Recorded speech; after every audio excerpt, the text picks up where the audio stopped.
for what I hope to be the final time of trying to fix the tech support issue we had earlier. I just did a full system reset, so hopefully that fixes it. If that doesn't fix it, then I don't know what fixes it, alright? That's, at the end of the day, I went through everything to fix this issue. Let's find out. Let's pull it up one last time to see what is causing. If it's still. Oh, it's working! It's working! Ladies and gentlemen, the technical issue has been solved, and I want to thank each and every one of you for at least helping me try to get through that. I don't know what happened. It sounds like the system just decided it wanted to be all jacked up, so I just did a full reset. I was like, you know what? I'm done with it. I'm doing a full reset, and it seems to work. So we're back. We're in action. We're up. We're running. I think the sound sounds better according to my phone, so we'll go there. I do apologize. You know, sometimes technical difficulties, things happen. I'm not sure why. I'm not sure why that happened. That's never happened to me before, so it is what it is. Murphy's Law, things always jack up when you don't want them to, but hey, you know what? All that matters is I'm here now, and we're ready to rock. It's a big day in the market today. We got AMC earnings. We had a whole lot more. We were following ship. We got AMC GameStop, which I'm going to go over here and pull up AMC so we can see it on the chart. Look at it. It's starting to move. It's starting to look nice. I said AMC might be a good thing to get into today. Just saying. Look at that 15 started pointing up towards that 200 EMA. That thing is about to explode. In my opinion, you got 10 million volume already on AMC. GameStop kind of headed down a little bit. We were following that Mito. It was big. Let's take a look at the session movers so far for today. Mito being the number one at 95% now. 95%. I followed this earlier this morning, but it just kind of, it's kind of fizzled out. It is one of the top three movers. ALFIW, which is Alfie. That is one of the top movers for today. But we got a whole lot for you. We got HOFV, DLPN, CIDM, CSCW, YC. We got a whole lot more ready for you today on this big day, AMC earnings day, on this Thursday, May 6th. It's 10:23 a.m. So we still got well over 5.5 hours left in the market. So we're good. We're ready to rock. Let's do this. Boom. Corey, your host of Pop the Chart here. First and foremost, I tell you I'm not a financial advisor, so I can't tell you what to do with your money, but you have to invest in the market at your own risk, but I'll give you the most educated information that I can give you, so keep that in mind. All right, let's get into it. Somebody's got to be in the live chat now. I'm seeing some viewers popping in. Say hi. I know the audio sounds better now than it did earlier. I'm sorry about all that garbled craziness, all right? And no, I did not change mics. It's the same mic. I just reset. It seems to be working. If you have any more issues with the audio, just let me know. Okay? It should be working fine. I think it was just a bad connection. That's all. Some type of bad connection. A full system restart. It helps sometimes. So. But at least future reference, if that problem ever happens, at least I know what to do. Make my life a little easier. I had to go through the 10 steps of finding out what actually is the problem. I was doing everything to try to avoid resetting and bringing up a new setting, resetting my computer. But hey, you know what? It is what it is. At least we're working now. All right. Oh, I'm about to get into AMC right now. This is making me want to get into AMC. At 9:34, this is looking nice for me. Look at this. This is about to go up. I'm just saying, it's about to happen. Like, people are gonna buy into AMC just because of earnings today. I'm telling you, they're gonna do it. I had that feeling right now is the time. It's the time. Doge is 61 cents. Pong's 85. Second Sight Meds up 7% today. It's $6. LEDs was we were talking about LEDs yesterday. LEDs 61% right now up today. So we were talking about that yesterday and then it exploded today. Look at that, 61%. LEDs, let's take a look at it. LEDs. Look at that thing. Gone. See you. Bye bye. To the moon I go. That thing looks nice. LEDs.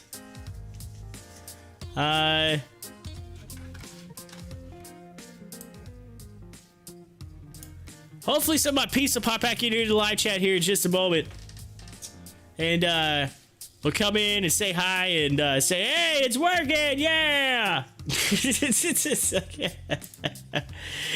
They'll come in and they'll be like, yay! Mosey's moving right now. Let's look at Mosey. It's got a nice little thing going on right there.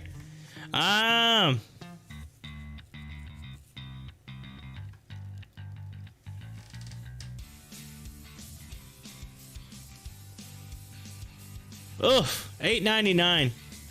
And I was taking care of a technical problem. Or I probably would have just right into that.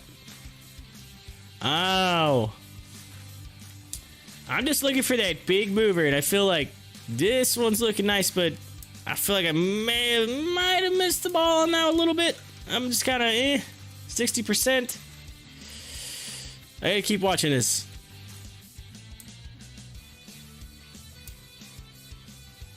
Just this right here is what I'm watching. It's just 15 right here on this on AMC. That's what I'm watching.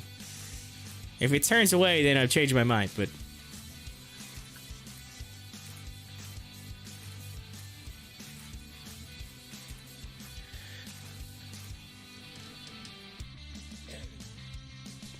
all right.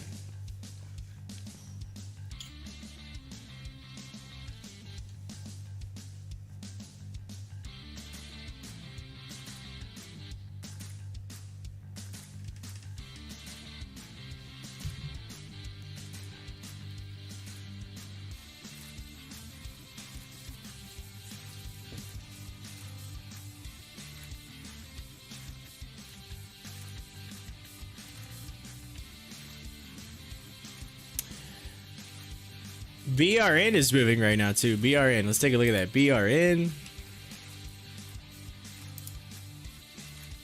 Ooh. See, I like to find one that's like just below that, you know, kind of like this. Kind of like AMC, right? It's just starting to point to that 200. Like that's when you want to get in, because then you know it's just gonna just start going up. And it looks like it's about to happen on AMC.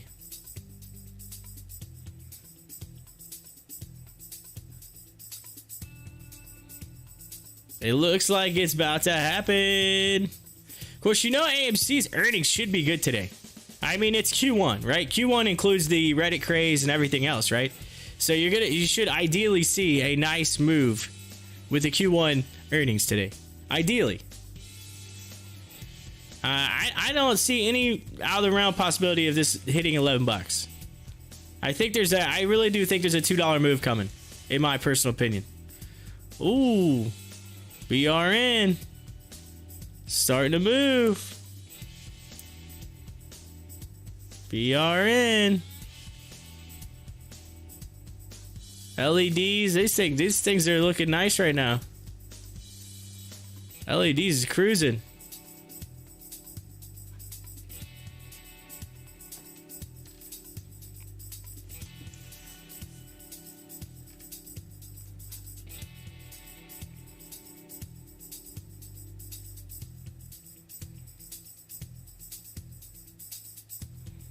We'll just see where this consolidation, because there's some consolidation here on AMC. Let's see where this ends up. Of course, I'm still waiting for some of my peeps to pop back in here. They're probably like, oh man, it's not working. No, I know it's working. I checked it out. I went back and I listened. It sounded fine. The audio, last I checked, sounds pretty good. Yeah, no, man, that's better go to reflect. Oh, yeah, see? It sounds good. You can hear me. That's all that matters. You can hear me now. Yeah, I think somebody else popping in here. When you get in here, let me know. Say hi in the live chat. Make sure you come and say hi. I know there's some jacked upness earlier, But we're up and running now.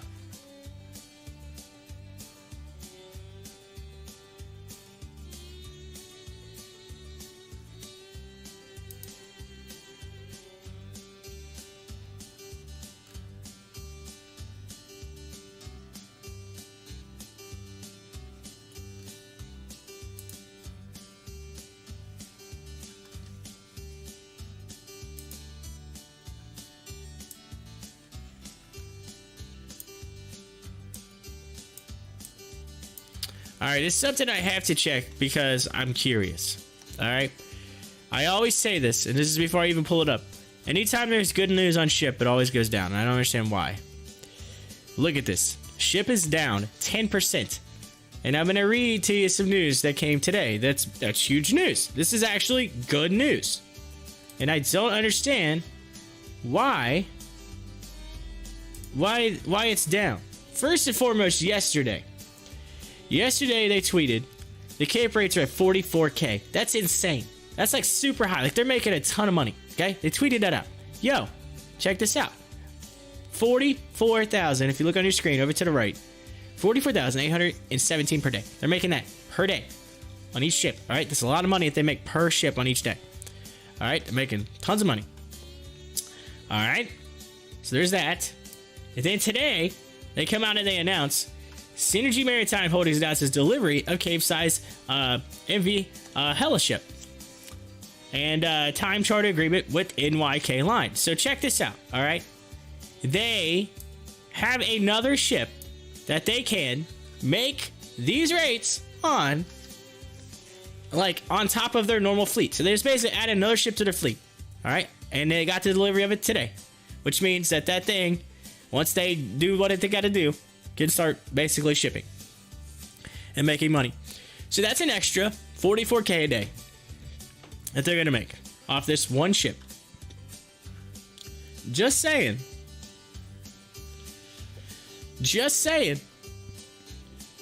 That's a lot of money. That's a lot of money. It's their 12th vessel. Their 12th vessel. And they're gonna make more money now. But ship is down 10%. Tell me that makes sense. It does absolutely not. Does not make sense. Man, LEDs is cruising right now. It's taking off. Like, I'm just wondering how high LEDs is gonna go. Like, where is the top? Like, I feel like I'm missing the bandwagon. I'm missing the freaking, I'm missing it right now. I'm missing this. Oh man, I should have jumped in at 8. LEDs is killing it. Gone. I don't know where the top is. That's where I'm I'd have to go back and look and see where the top is. I mean, it's not even no. This is one that I don't want to like as much as I want to get in, I'm afraid to get in because it just looks like one of those ones is just gonna, it's already like done its thing and it's about to come back down. Like, in my opinion, it's just like I'm scared. Scary money don't make no money, but hey, you know, that's pretty high. Look where it was and look where it's at. That's one where I'm afraid to just buy in and then it just starts selling like crazy. It's a giant top at 38K at 1095. So it looks like it's about to hit its top. It looks like it's about to hit the top. So, yeah, look at this. It's been a while since it's been up there. Look at that. See you later. Bye-bye. Yeah, I'm, that thing is Gandhi. 1095. If it breaks that and continues, I'll be shocked. But it looks like it's about to. Holy smokes, it's gone. See you later. See you later. That thing is running. 11 bucks. How high can it go? How high can it go? How high can LEDs go? Holy smokes. LEDs. What insane. When's this thing gonna get, like, halted? I feel like it's going to. It's just 106%.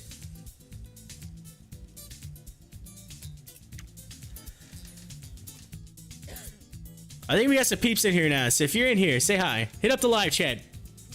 Hit up that live chat. Let me know you exist. At least the audio is working now. That's the most important part. I had technical difficulties earlier today. But hey, yo, on the bright side, I got my COVID shot yesterday, my second one, so I'm fully vaccinated now. Fully vaccinated.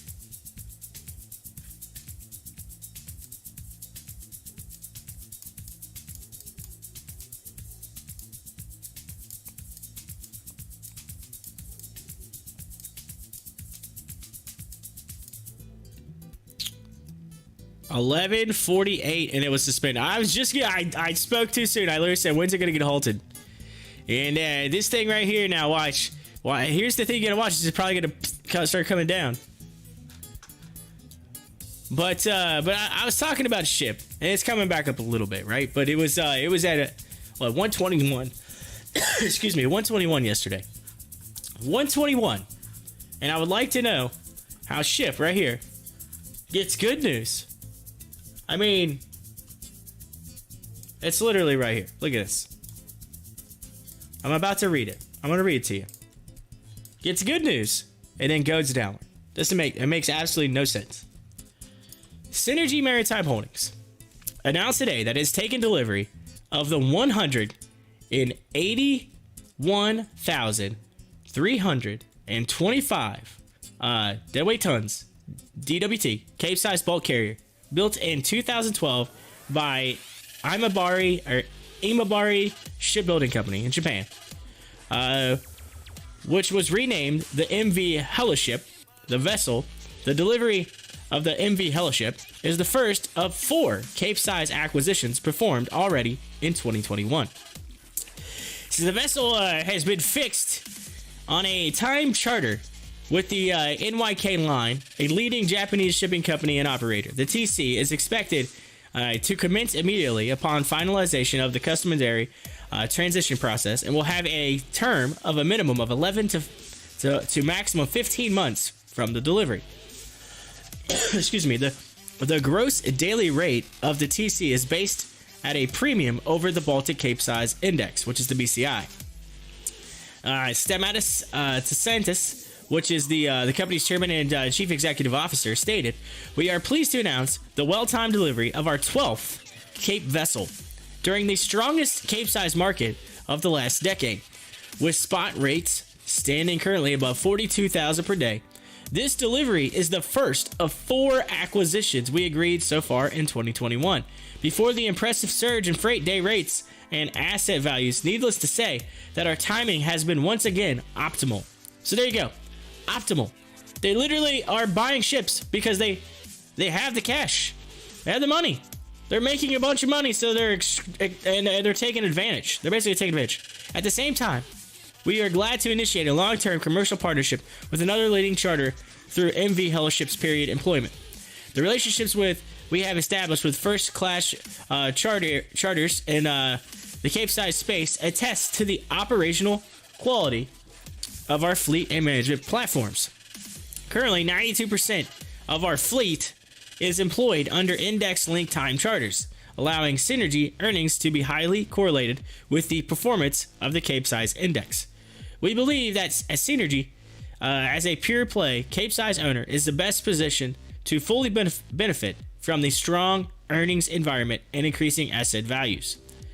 And then it currently has all of the vessels right here listed, including the partnership, championship, lordship, premiership, squireship, knightship, glorious ship, fellowship, genius ship, hellaship, good ship, leadership, tradership, flagship, patriotship. All of them, they're all part of the fleet that it's insane right now. It's insane. I don't get it. I do not get why this stock is $1.03 a share right now. That makes no sense. This stock right here should be exploding, in my opinion, based on all of the news. WiseKey shares spiked too high. Oh, WiseKey, where you at? WiseKey is moving, according to of course BRN. Look at this, 55%. So we've been watching these two stocks take off. WiseKey is up 2%. It's 837 right now, but it just got some news. As traders on social media circulate April 12th press release firm highlighting WiseKey increases its semiconductor manufacturing capabilities to support exploding demand. All right, so there's some talk about Wisekey right now. Let's see what they're saying. It's a tweet. And there it goes. It's starting to move. So maybe we jump into Wisekey really quick. I've been wanting to do it anyway, so let's take a look at Wisekey.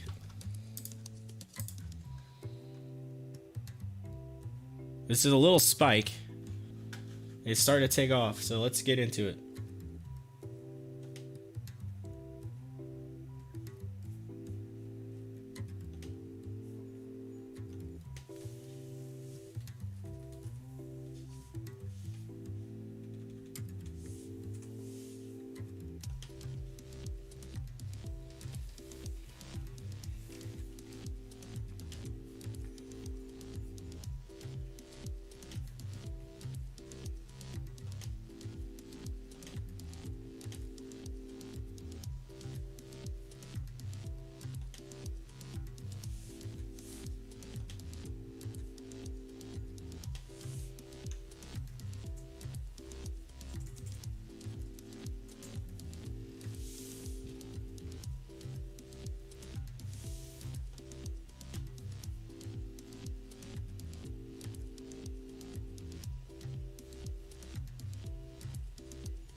All right, I got into Wisekey. Let's see what happens here.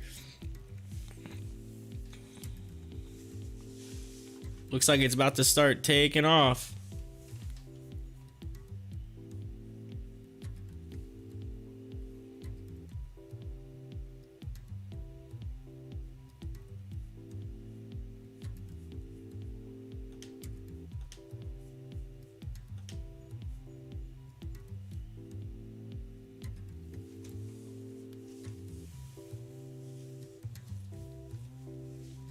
Anytime Wisekey starts, it says, Wisekey, keep in mind, this company is a semiconductor play as well. I got some news on it. It's starting, the 15's moving over the 200.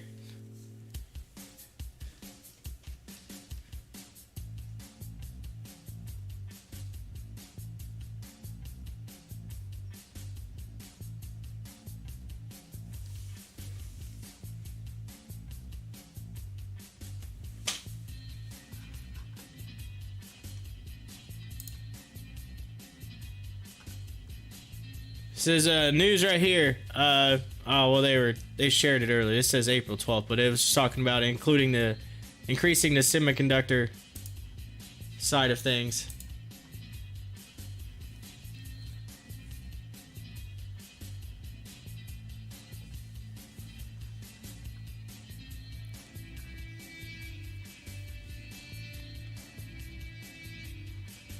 LEDs coming back down off the halt.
Yeah, yeah, Joey's back in. LEDs took off, and it just monster ran. So that's awesome.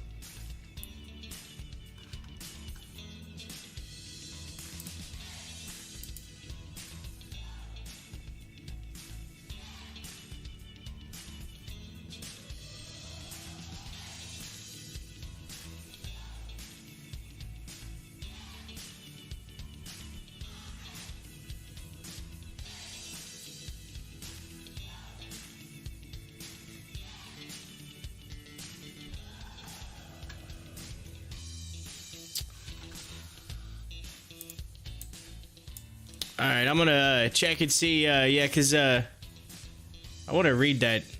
It went away on me. There was a tweet. I was trying to read it.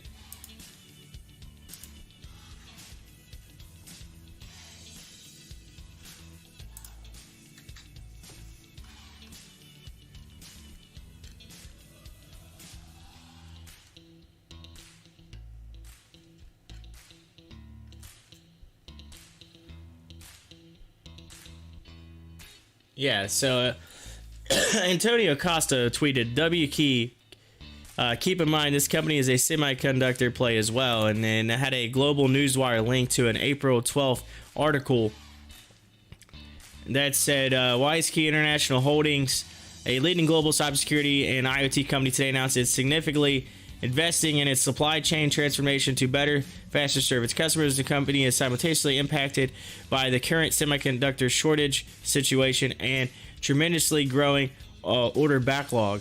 While most industries dramatically impacted by the current semiconductor shortage, market analysts predict the same situation will continue into 2022. According to experts, this shortage is the combination of several factors. The global consumer demand dropped during the beginning of the COVID-19 pandemic, and the semiconductor industry had to significantly reduce its manufacturing capacity to mitigate consequences on profitability. However, the worldwide lockdown had an unforecastable positive effect on the high-tech products market. Tons of new laptops, monitors, smartphones, routers, modems, and gaming consoles have created a surge in chips across industries that low inventory and limited production capacities haven't been able to resorb. Since billions of WiseKey's secure chips are embedded in high-tech products and goods to protect data, communication, and firmware against cyber attacks. This includes routers, modems, energy, smart meters, drones, and medical devices, to mention a few. As a fabless company, WiseKey trusts a network of subcontractors and partners to provide its most prestigious customers with the best lead time and service. While the company's book-to-bill ratio is exploding, it has to challenge its existing supply and find short and long-term solutions to maintain, even continue to raise the bar on service quality. These solutions involve continuous negotiations with current suppliers and investments to diversify sourcing, including relocating some of the processes to minimize transportation and environmental effects. WiseKey has been selected by the global companies as their digital trust partner, said Carlos Morera, founder and CEO of WiseKey. Our Vault IC and other secure chips are massively used in many sensitive applications that require not only a unique technology expertise, but also perfect supply chain. We are again demonstrating reactivity and agility to provide our customers with the best business continuity in spite of our current chaotic semiconductor crisis. Okay, so basically, they have the means. They have the means, and there's going to be an explosion once they start getting supply on that. And they have the means. So honestly, I probably should have just got in yesterday when it was a little cheaper, but it is what it is. I'm in now. I don't care. I kind of talked myself into it regardless, and then that news story came. I'm like, you know what? That's it. I'm pulling the trigger. Pulling the trigger. Pulling the trigger. So I averaged down on it anyway. But check it out. Another one that's moving today, CIDM. CIDM's moving. Look at it. It's up 2%.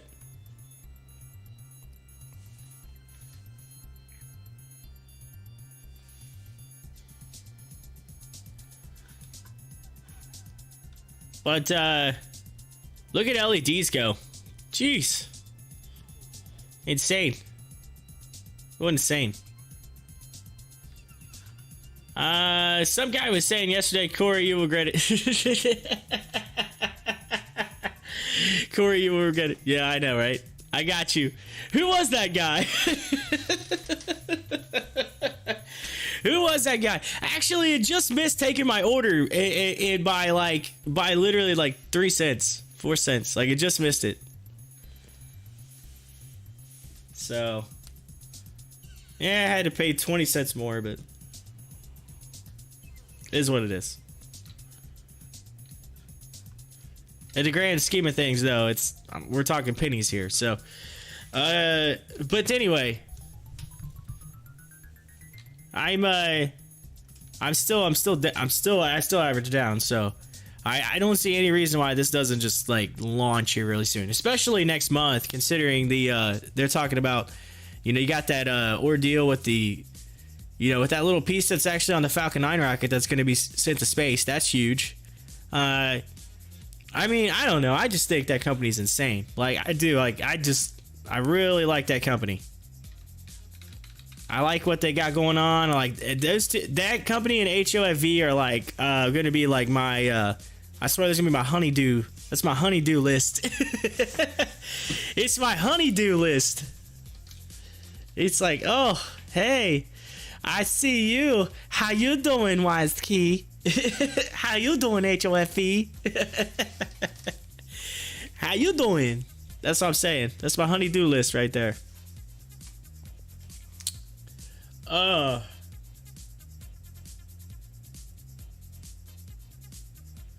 Oh, ship. You're killing me. How? You need to go up. Come on, go back to where you were yesterday. There's no reason for you to be down to that price. No reason at all. CSCW dropping below $1. Woof. CSCW taking a hit. That's like super cheap right now. CSCW. Woof. You know what's gonna be crazy is the market's gonna start like fixing itself. It's gonna start correcting a little bit back to the other way, and start going up. All this stuff's gonna launch at the same time, and you just can't get into everything. You know what I mean? It's one of those things that you just have to pick something, and it's just one of those things like you're not gonna get this where this just goes up one day, this goes no, they're all gonna launch at the same time. You know that. That's what's gonna happen. I'm feeling it. I already know. Like, I'm predicting the future right now. This all is gonna launch on the same day. Doge is gonna. Here's what I think is gonna happen. All right. Again, I gotta say, gotta do my little disclaimer. Not a financial advisor, but I do think Doge is gonna do well until SNL. I think Doge is gonna do well to SNL. Then it's gonna fall hard, and then everybody's gonna start investing in all this stuff. Just saying. And then we're gonna see a turnaround. Because crypto is going to take a little bit of hit. They're going to be like, oh, Doge is falling. And everybody's like jumping out of crypto all of a sudden. Or they're going to jump into Bitcoin. And that's what's going to happen. They're going to jump. They're going to go out of this and go into that. One of these two. And then market might start correcting a little bit. LEDs. Setting a high. 1292.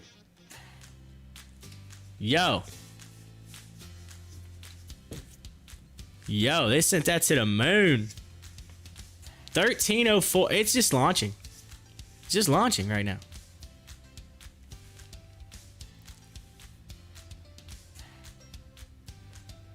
See you later. Good night. LEDs gone. Bye-bye. Look at the orders. The order flow. Look at this book. It's just going nuts. Level 2s are going nuts.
LEDs looking nice. It's coming back right now, but man, look at that chart. The LEDs lit up the chart. Literally lit up the chart. Look at it. Look at it, shining bright like Christmas. Shining bright.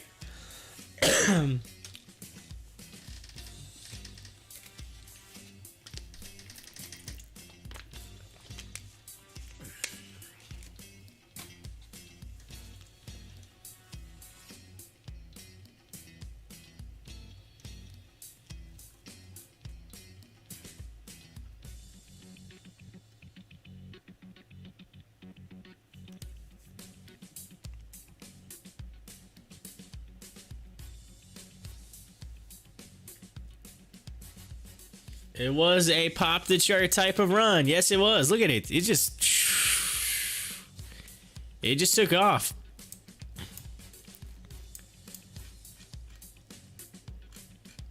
I had to think. We were talking about that yesterday. About LEDs yesterday, and then it just launches today. Craziness.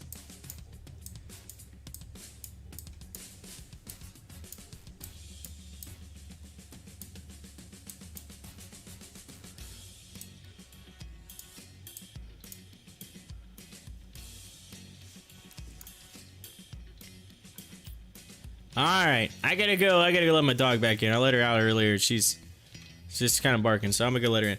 I'll be right back. It's 11 a.m. on the dot, by the way. 11 a.m.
All right, yeah, my dog is barking one in. She's like, let me in, let me in. All right, so Caesars Entertainment reports partnership with MLB's Arizona Diamondbacks to bring mobile sports betting to Arizona. Speaking of sports betting, we're supposed to drop that bill today. I need to check that out. Let's see here. Ohio sports betting.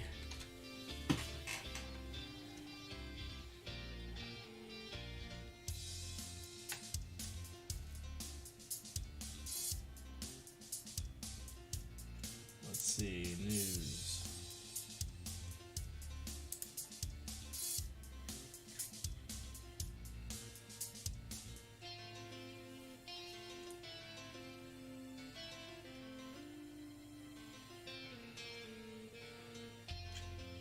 All right, it said it was supposed to release at 10 a.m. It's 11 a.m., so we should have that out.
I keep looking to see if I can find it, but I'm not seeing anything.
Yeah, they're not showing anything yet. I just looked to see if they had anything on the gaming. MDIA just got halted, by the way. Let's take a look at it. It just moved. But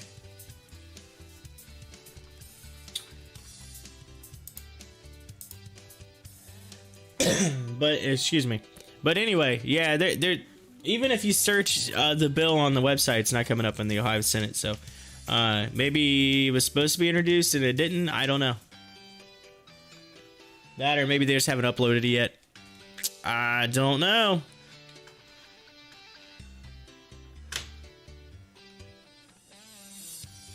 Carnival shares are quiet following news. The company's German cruise unit, AIDA or ADA, is preparing for a start in Germany. So there you go.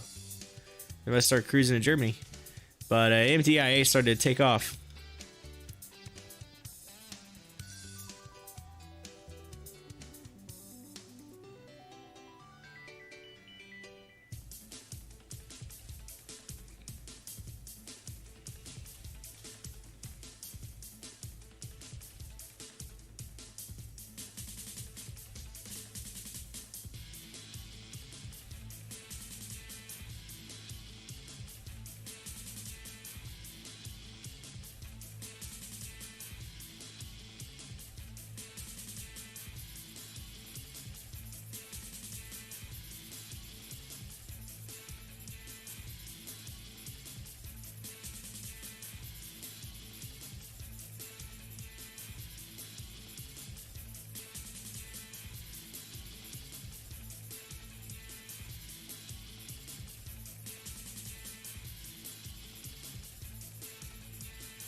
Off of the halt, it's coming back down on MDIA. PLTR said Dogecoin to Mars. It said the PLTR co-founder Joe Lonsdale said thinks so. Says it's going to Mars.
LE. Let's take a look at this. LE XX. It started to move a little bit. 4.7% in the last 5 minutes. Let's see where this thing goes. AMC at 932. GameStop setting at 159.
So my wife just texted me and she asked me, she says, how are you feeling?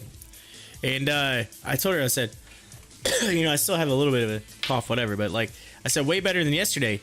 And she's like, she said that this morning I was going to wake up with a fever and all kinds of stuff because she ended up getting her COVID shot and she, the next day had like a fever and wasn't feeling good and whatever, you know, kind of like a wonky sickness, whatever. And so she's like, oh, you're going to be terrible tomorrow. Da, da, da. So she just asked me how I'm feeling because it's been about the same amount of time until she actually got sick. I was like, I feel fine. I said, I actually feel better than yesterday. She's like, I think she's like pissed. she's like mad.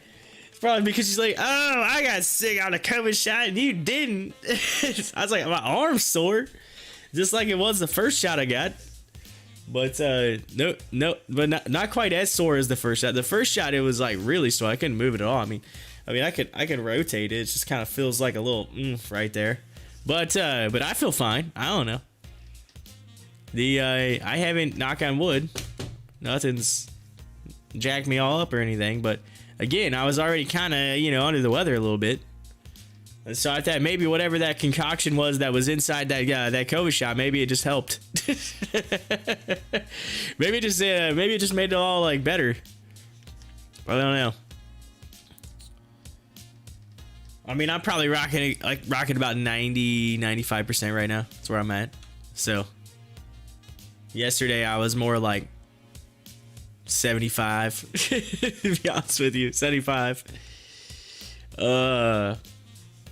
So anyway, of course I have had a lot of sleep. I rested quite a bit this week. So after that long drive and then getting sick on top of it, I slept. It was like sleep. That's the best thing that can help you when you're sick. Get some rest. But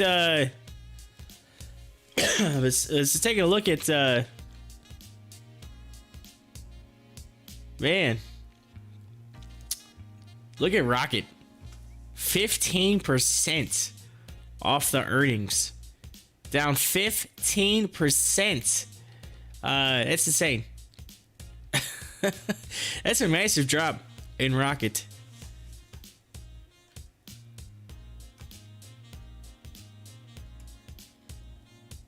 Atari went up a little bit.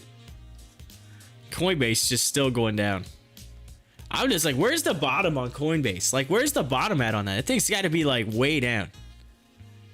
Like, it just keeps going. It just keeps going down. Like, everybody's like, oh, Coinbase.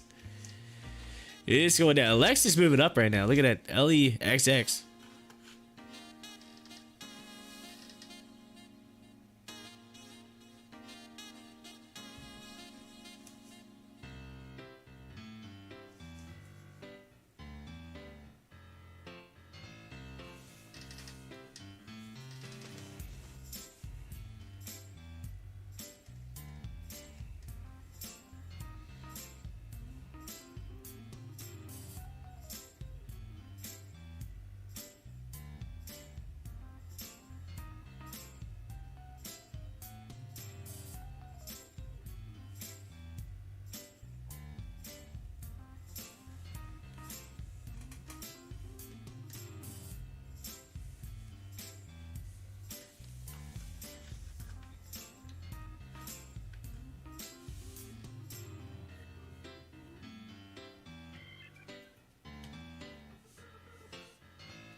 Look at LEXX. It's just moving. Look at this.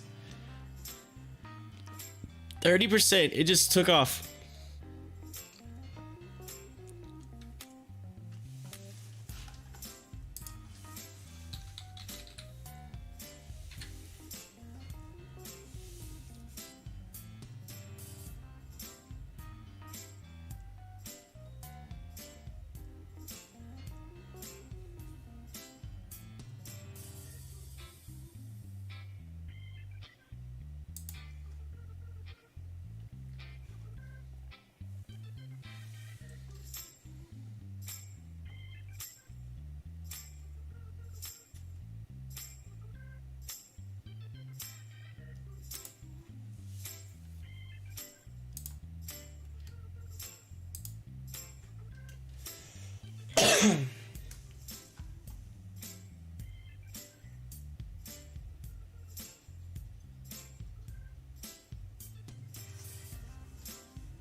All right.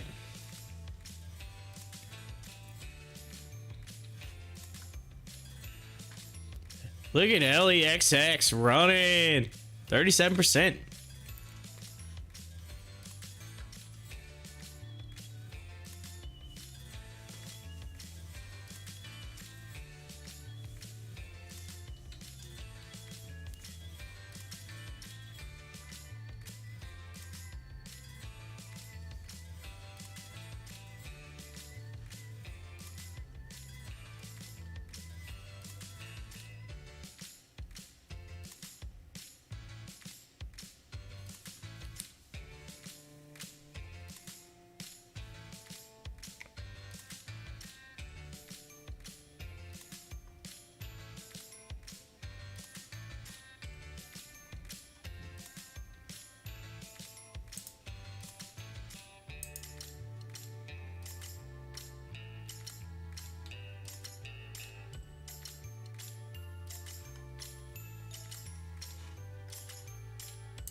Wisky started moving. I noticed it. My account started moving all of a sudden. I looked and I noticed that the it's just because that little dip right there with the 15 MA heading back towards the 200 EMA, and it's heading back up that way.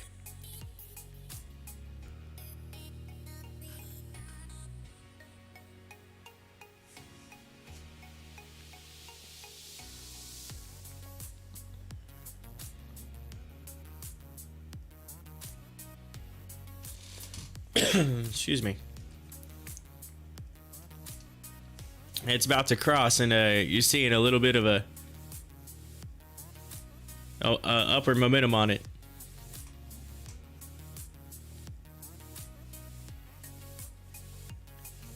And just waiting for some news on that. Whenever we get some like major news, like that thing's just gonna explode. And then same thing. I keep waiting for HOFV because you know sometime soon you're gonna get that bill to be released. I'm just waiting. If it hasn't come across yet, I keep waiting for that HOFV bill. When that comes out, that's gonna be a major I think a major pop on the chart for that for HOFV. I think you'll see it just start running because there's people waiting on that. Like they're waiting on that bill. And then when they actually legalize it, that's gonna be even better. But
So I shared out I asked to share out on Stocktwits, let everybody know about the earnings call later today. So we're gonna have the earnings call with CEO Adam Aaron. So we'll have that later today, and set it up for 4:10 for my earnings call with AMC. So we'll have that squared away, ready to rock, and then. So I share that out. I already got some people liking and setting reminders and whatnot on that. So be sure if you haven't checked it out, make sure you hit a reminder on that, or feel free to share it out. Let some people know. Say, hey, don't forget the earnings call today. So definitely gonna follow that. As we talk about that, AMC gets a nice little green wide range candle bar right there, moving up. As you can see, they are 928 right now. So I'm interested to see if that thing ends up popping later on today, considering the earnings, because earnings should be good. Honestly, it should be excellent based off of think about it. Q1 had all the Reddit craze and everything else, so I don't see any reason why that doesn't explode.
It looks like they're doing the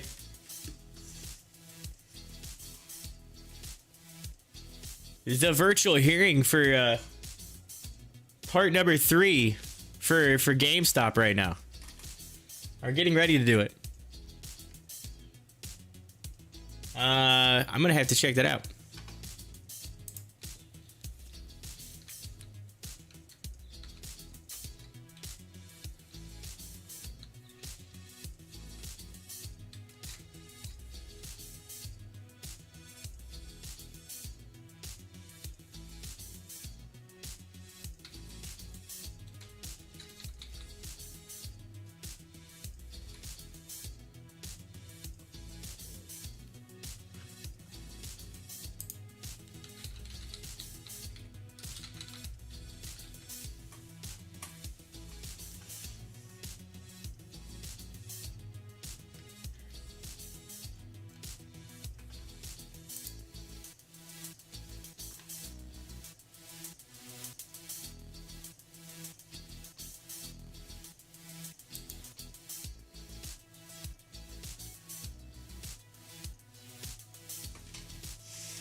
All right, yes, they're going to do the GameStop hearing, part 3.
Alrighty.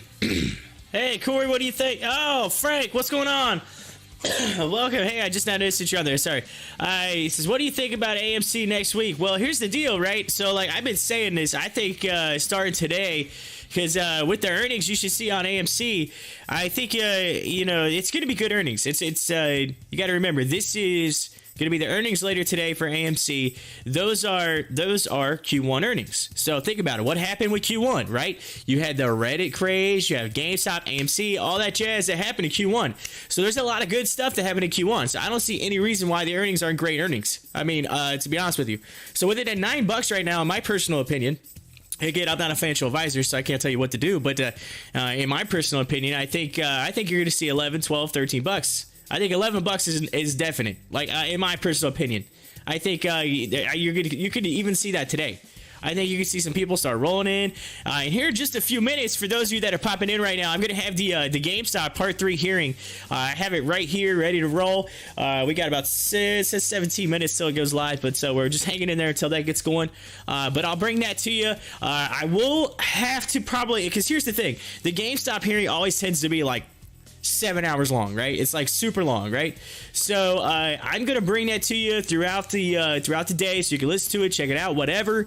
And then if it starts to roll and getting closer to that 4 o'clock hour, I'll have to jump out of that, because at 4:10 I'm gonna get ready to go for the earnings for AMC, because we got AMC earnings later today. I have that stream already set up as well, so make sure you go in, hit a reminder in that and check that out. But here, I have it right here. I have the link for the it's already ready to play and everything for the GameStop. Who wins and loses when short sellers, social media, and retail investors collide. Part 3. That's right, number 3.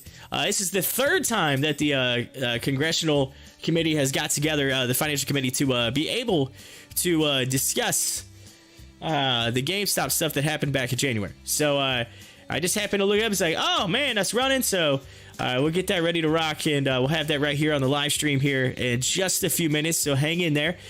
Speaking of GameStop, let's take a look at it right now. It's sitting at 162. It's up 1.6% today. You had 1.39 million volume with a high of 162 and a low of 155. So it's right at that high mark for today. You can see it running up. And then AMC, it's kind of hanging in there, 1.2% at 928. Taking a look at it, and it dropped real low this morning, and it kind of started running back up and then flattened back out. So, but in my opinion, when that earnings comes across and you see some good numbers, I would not be surprised to see that number start rolling upward and heading in that northern direction. By the way, for each and every one of you that are new, make sure you hit that like button. It does help the algorithm, let them know that I do exist, to let people know, move up this into the YouTube algorithm. It gets me a little higher on the list to get some of these other GameStop people to be able to check out the hearing that I'm about to play here just as soon as it goes live. So you got about 15 minutes. It's set to go right at noon to go live, so I have that ready for you. And I will play it. You'll be able to watch it. I'll actually even bring up. I'll fix it to where you can see it on the screen, and still be able to see everything too as well with the charts. So you won't miss anything. You'll have the stock chart. You'll have the hearing as well, and that'll make. It'll make life easier. You can see both. Kill two birds with one stone. So thank you to each and everyone who hit the like button. If you're new to the channel, make sure you hit the subscribe button. I do the show each day, market open all the way through market close. So that's one thing that's super cool. I'll give you the most educated information that I could give you. Remember, I'm not a financial advisor. I can't tell you what to do with your money, but I can tell you what I'm doing and what what news I have available that can possibly change the stock. So I'll give you the most educated information that I can. So thank you for joining in. Be sure to share out the link if you could. That'll really help. But if we can get some more people in here, that'd be phenomenal. To share out the link, let people know, hey, yo, this guy's about to go live. He's about to play the GameStop hearing. So that helps out. I'm gonna actually throw that in the description here a little bit here. Make sure that it shows up too as well in the description. So let me fix that really quick.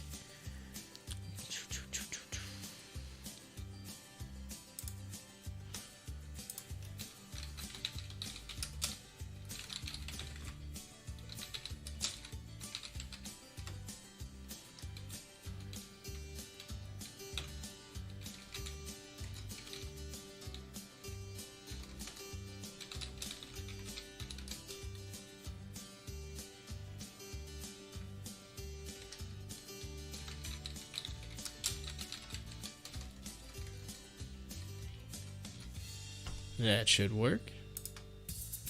Good deal. All right. Let's see here. The Chimids.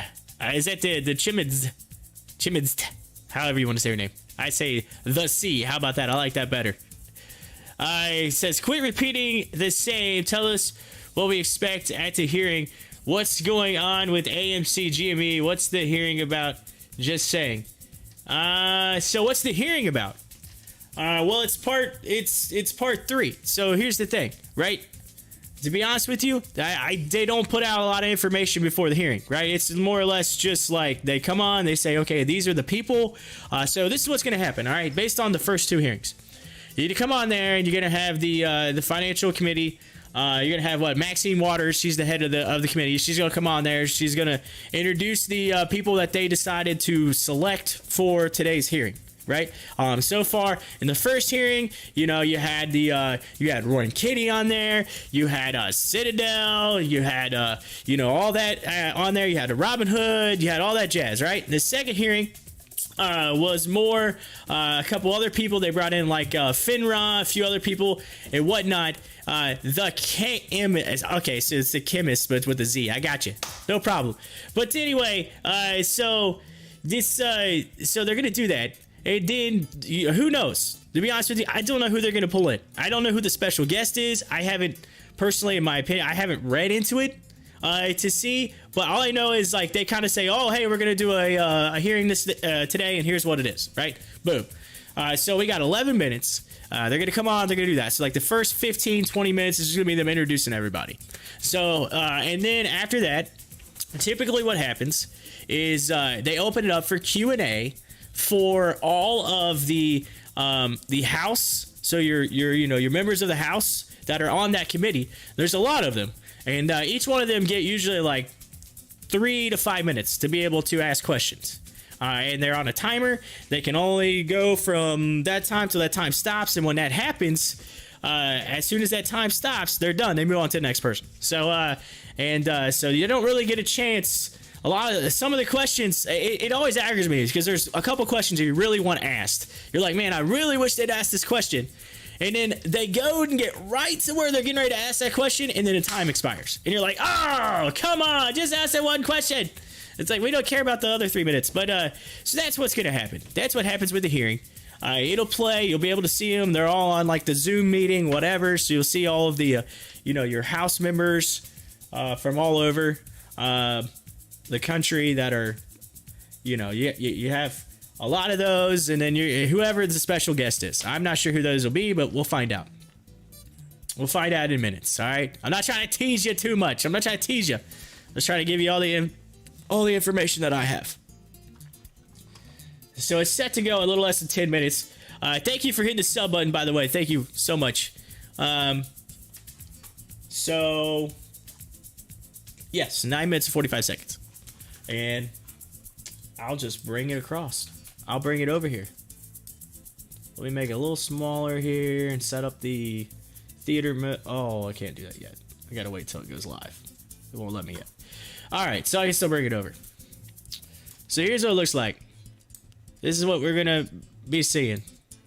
All right, it's got the little reminder set up. I'll play it. Everything will go live. You'll be able to hear all the audio for all the peeps out there. But that's here's what it is. I could even probably make it a little bit smaller. Try not to cover too much of the screen. I still want you to be able to see it and hear it, whatever. That's the most important part.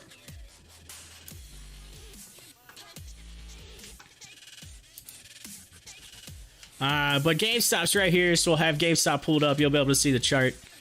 I got AMC. I may just go ahead and go to the 2 chart so that you got both.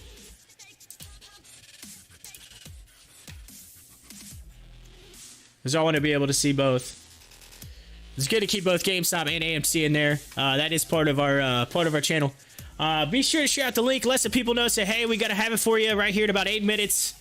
Let some people know. Say, come on in, view it. I'll turn the audio up. You'll be able to hear it. And then, like I said, whenever, because they usually go pretty long in these things. If it gets close to 4 o'clock, I'm gonna have to bolt out of it.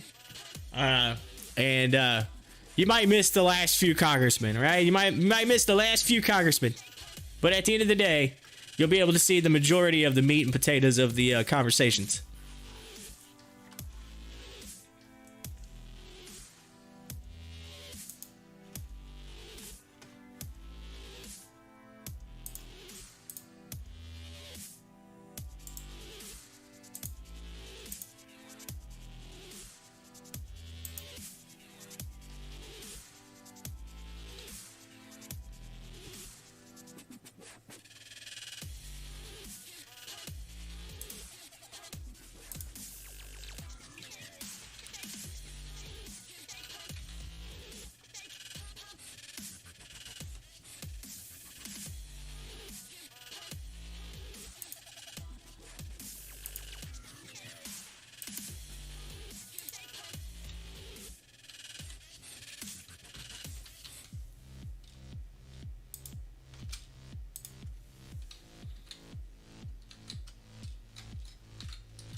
Alrighty, we should see some peace popping in here as we're getting ready for the hearing of 5 minutes and 44 seconds, and we'll have that up for you. And when it sets up, I'll go to theater mode, so it'll make it a little bit easier to see.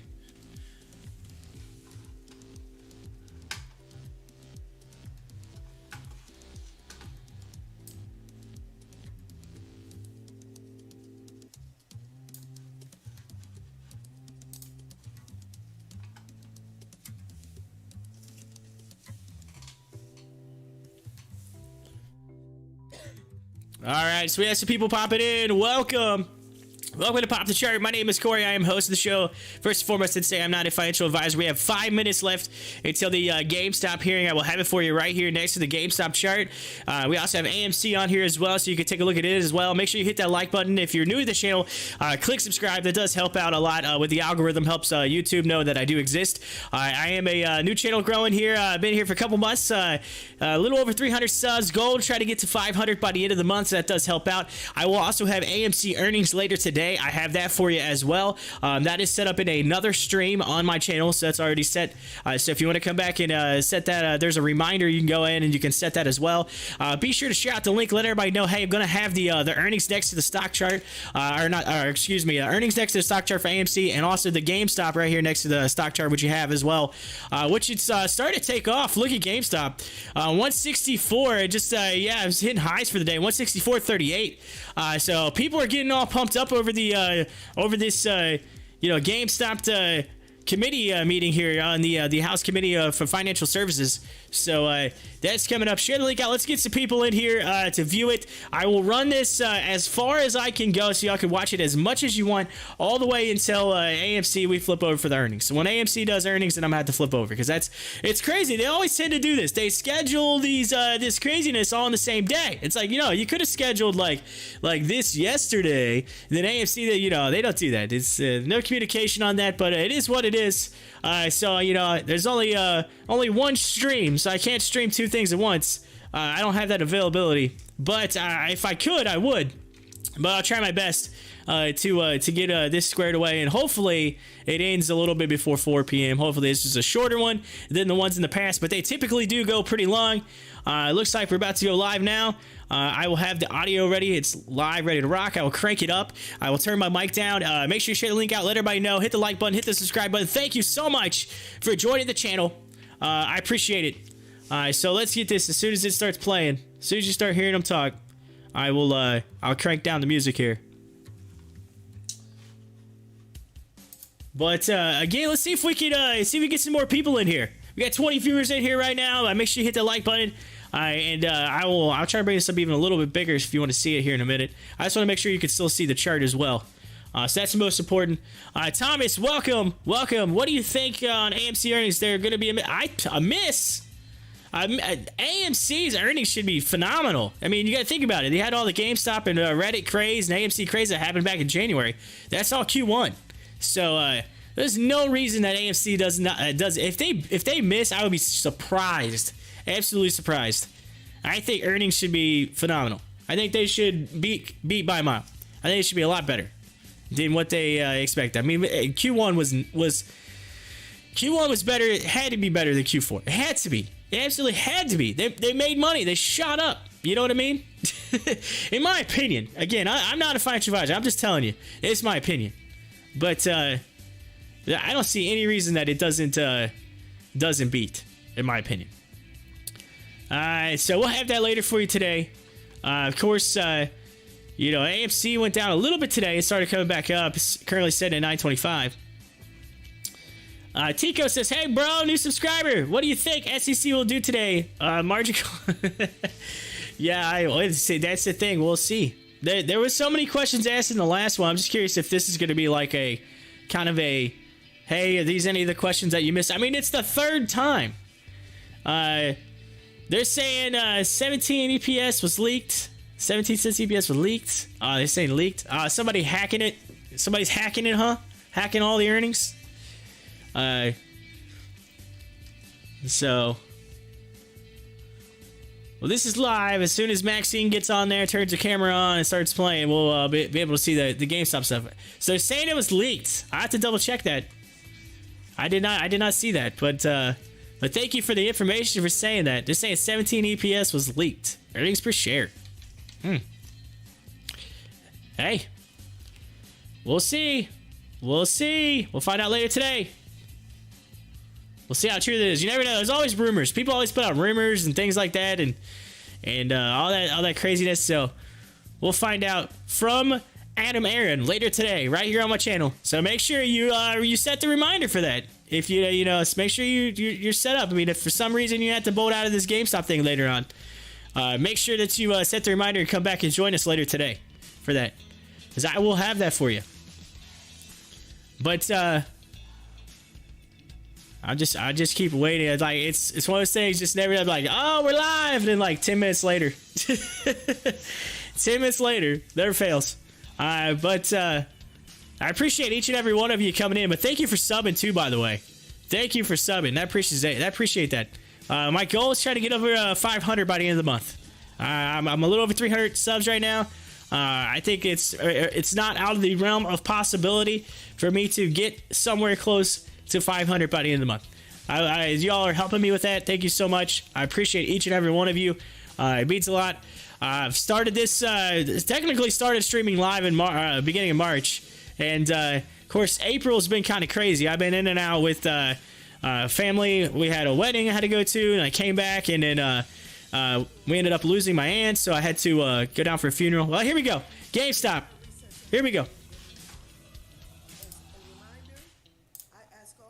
Keep themselves muted when they are not being recognized. The staff have been instructed not to mute members except where a member is not being recognized and there is inadvertent background noise.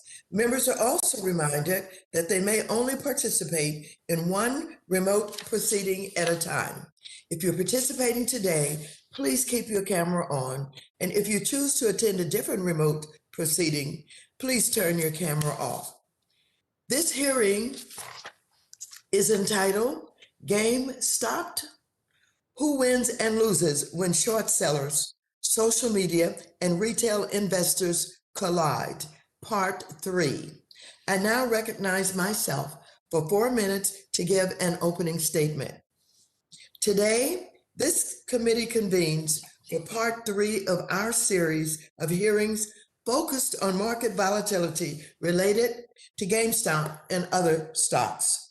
In our first hearing on those events, we received testimony from the CEOs of trading app Robinhood, Wall Street firms Citadel and Melvin Capital, and social media company Reddit, as well as Keith Gill, a trader involved in the Wall Street Bets subreddit. We heard directly from those involved in the short squeeze and volatility, and we got the facts. In our second hearing, we received testimony from a number of capital markets experts and investor advocates to hear their views and began to assess possible legislative and regulatory steps that may be necessary. We've examined conflicts of interest in the market. We have scrutinized payment for order flow, potential systemic risk to our financial system, the gamification of trading, the clearance and settlement process for trades, and the evolution of trading with the rising use of social media and new technologies. Today, we will focus on the regulatory response to the market volatility. Specifically, we will hear testimony from the Securities and Exchange Commission, the Financial Industry Regulatory Authority, and the Deposit Trust and Clearing Corporation about their responses to events we are examining. It is critical for our cops on the block at the SEC to protect investors and ensure that our markets are transparent and fair. Unfortunately, the previous administration's appointees to financial regulatory agencies were often more interested in helping out Wall Street than protecting Main Street. I'm very pleased that, thanks to President Biden's strong leadership, we now have Gary Gensler at the helm of the SEC. Chair Hensler, I look forward to hearing your testimony and discussing your views on the short squeeze and surrounding events, as well as practices like payment for order flow. I'm also interested in hearing from Mr. Cook and Mr. Botson, the CEOs private sector corporations, FINRA, which oversees broker dealers, and FTCC, which provides clearing and settlement services to our securities markets, respectively. Under my leadership, this committee is focused on ensuring accountability for Wall Street. I decided to convene this series of 3 hearings on this topic to ensure that Congress is well informed on developments in and functioning of our capital markets, and to put Wall Street on notice that we are watching closely. I yield back the balance of my time, and I now recognize the ranking member of the committee, the chairman from North Carolina, Mr. McHenry, for 4 minutes. Thank you, Madam Chair. And at what I believe is our last hearing on GameStop, I'd like to talk about what we've learned. We've learned that everyday Americans have a newfound interest in the markets, and that's positive. We've learned that financial technology is here to stay, and it's providing more opportunities for retail investors to participate in our markets. That's positive. We've learned that Reddit is powerful. We've learned that Roaring Kitty is indeed not a cat. And we know just as much as we did at the first hearing. And I continue to hear the same policy solutions from my Democrat colleagues. The repackaged old, outdated policy failures wrapped in whatever's in the news this week to sell the American people on the idea that this time is different. Well, it's not.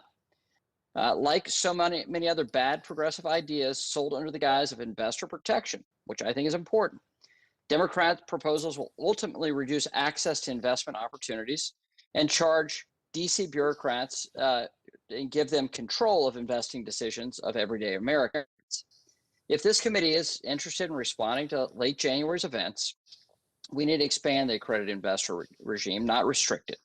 It's ridiculous that our securities laws force most everyday Americans to the sidelines of early growth opportunities, investment opportunities. We need to find innovative solutions that allow more people to invest in businesses they support while retaining the flexibility our changing workforce needs and requires. This week, I reintroduced my bill, the Gig Worker Equity Compensation Act. to expand the category of workers that can benefit from equity compensation to include non-traditional workers. If you want to see the juxtaposition of Democrats and Republican priorities right now, just yesterday, the Biden administration moved to dismantle past efforts to provide gig workers with the flexibility they demand, that they need, that they require. If a state as liberal as California can recognize that a one-size-fits-all mandate on gig workers would be destructive, it should be obvious that the Biden administration should not take those same actions that went down at the ballot box in California. These actions that hurt non-traditional workers, not help them. I initially called for this hearing on GameStop to begin the process of fact-finding to inform our policy discussions. And the bottom line is we're still gathering a number of facts. That's why we have representatives from FINRA and DTCC testifying before us today. I think that's a good thing. Additionally, the SEC's review of the events is ongoing, and as is the committee's work behind the scenes in terms of document review and interviews. Despite the ongoing investigations and the testimony we'll receive today, many Democrats have their so-called solutions. A lot of these things have been kicked around for a long time. At our first GameStop hearing, I asked Democrats to side with the everyday American investors. I'll make that same ask today. We should not punish everyday American investors with a Democrat agenda, progressive agenda that results in fewer investment options or forces folks to start paying to make trades again. So let's go off of what we've learned. Let's stand up for everyday investors and make it easier for them to invest. And let's tear down barriers keeping folks out of the market instead of throwing up new ones to impair their ability to be in the market. Let's stand up for equity, true equity, and that's ownership. Ownership of the American economy, ownership in our capital markets, so we can remain the center of the free world's economic policies. And so with that, Madam Chair, I yield back. Thank you very much, Mr. McHenry. I'm pleased that you see something good about our hearing today. I now recognize the chair of the Subcommittee on Investor Protection, Entrepreneurship, and Capital Markets, the gentleman from California, Mr. Sherman, for 1 minute. I thank Chairman Gessler for being here, and I hope he joins us often. The ranking member is concerned about whether gig workers in my state have the protection that we accord employees. It's a little far from the mandate of our committee. But within our committee's jurisdiction is to make sure that when investors trade stocks, they get the best possible deal and are not told that there's zero transactions cost when the big transactions cost is the spread, and you are paying for the transaction unless you're getting the best possible price improvement. Price improvement may not be fully available if your broker is getting paid for order flow or if your broker is acting as the market maker. We also need to look at short sale disclosures. Right now, there are disclosures filed with the SEC quarterly. That is so 1977. You would expect reports to be filed far more often. And we have to discuss what reports should be made public. And I look forward also to looking at margin selling. Thank you. I now recognize the ranking member of the subcommittee, the gentleman from Michigan, Mr. Benzinga, for 1 minute. Thanks, Madam Chair. Advancements in technology have improved access to our capital markets and created new opportunities for countless Americans to participate in our markets who were previously excluded. App-based interfaces combined with zero commission trades, fractional share trading, and lowered account minimums have ushered in a new generation of investors. However, instead of celebrating this new era of investment, how have my colleagues across the aisle responded for the most part? By falsely claiming that this increase in market participation has caused gamification of the trading experience. Markets are rigged, and some have even gone so far as to say and equating it to gambling in a casino. Well, as Rahm Emanuel famously said, you never want a serious crisis to go to waste. I mean, it's an opportunity to do things that you think you could not do before, close quote. Well, that's exactly what my friends on the other side of the aisle are doing. They're exploiting a high-profile situation to push a radical progressive agenda where these proposed small d democratic solutions that will only further prevent everyday American investors from accessing our capital markets and denying them the opportunity to further save and invest for a more prosperous future. I yield back. Thank you. I want now to welcome today's distinguished witnesses to the committee. First, we have the Honorable Gary Gensler, who is the recently confirmed chair of the U.S. Securities and Exchange Commission. This is Chair Gensler's first time appearing before the committee in his current capacity. He has previously served as chair of the Commodities Futures Trading Commission and in several senior roles at the Department of the Treasury. Next, we have Mr. Michael Botson, who is President and Chief Executive Officer of the Depository Trust and Clearing Corporation. And finally, we have Mr. Robert Cook, who is the President and Chief Executive Officer of the Financial Industry Regulatory Authority. Without objection, your written statements will be made part of the record. Each of you will have 5 minutes to summarize your testimony.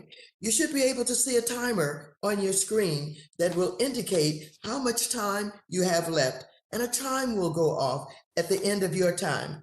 I would ask you to be mindful of the timer and quickly wrap up your testimony if you hear the chime. Chair Gensler, you are now recognized for 5 minutes to present your oral testimony. Good afternoon, Chairwoman Waters, Ranking Member McHenry, and members of the committee. I'm honored to appear before you today for the first time as chair of the Securities and Exchange Commission.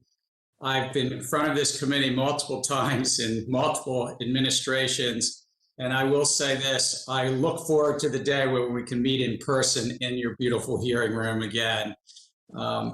Thank you for inviting me to testify on January's market volatility, and I'm pleased to be here with Mike Botson and Robert Cook, who I've known for a number of years as well.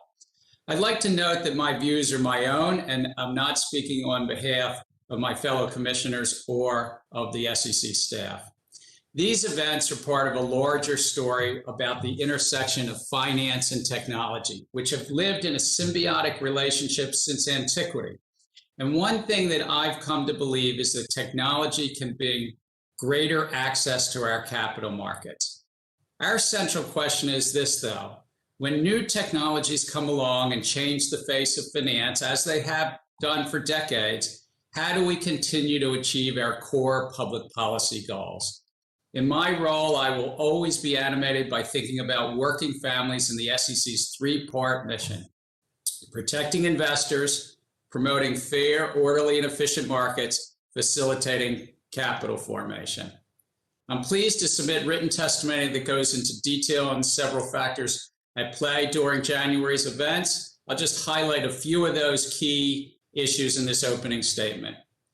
First is gamification and user experience. I agree with the members who have already said these new user experiences have facilitated a lot for investors. They've expanded access to capital, making it easier for investors to sign up, start trading, learn about investing. These apps also use a host of features that have come to be familiar in our increasingly online world, such as gamification, behavioral prompts, and predictive data analytics. Many of these features, in essence, encourage investors to trade more frequently. This could have a substantial effect on a saver's financial position.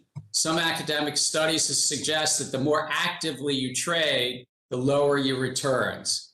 So while they're encouraging investing, they may also be encouraging active trading. I've asked the staff to prepare a request for public comment on these issues.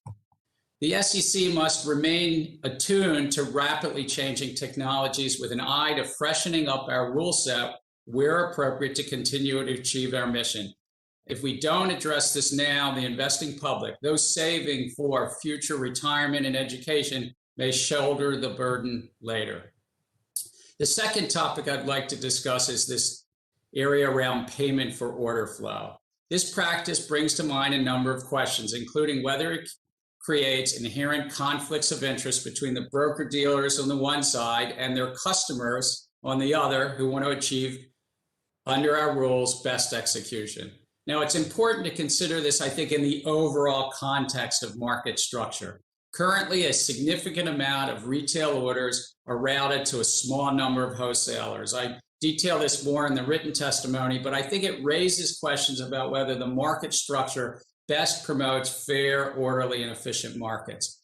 Evolving market technologies, along with this payment for order flow, has also led to increasing market concentration, which we've found, history and economics show, concentration can lead to fragility in markets, deter healthy competition, and limit innovation. The next issue is short selling and market transparency.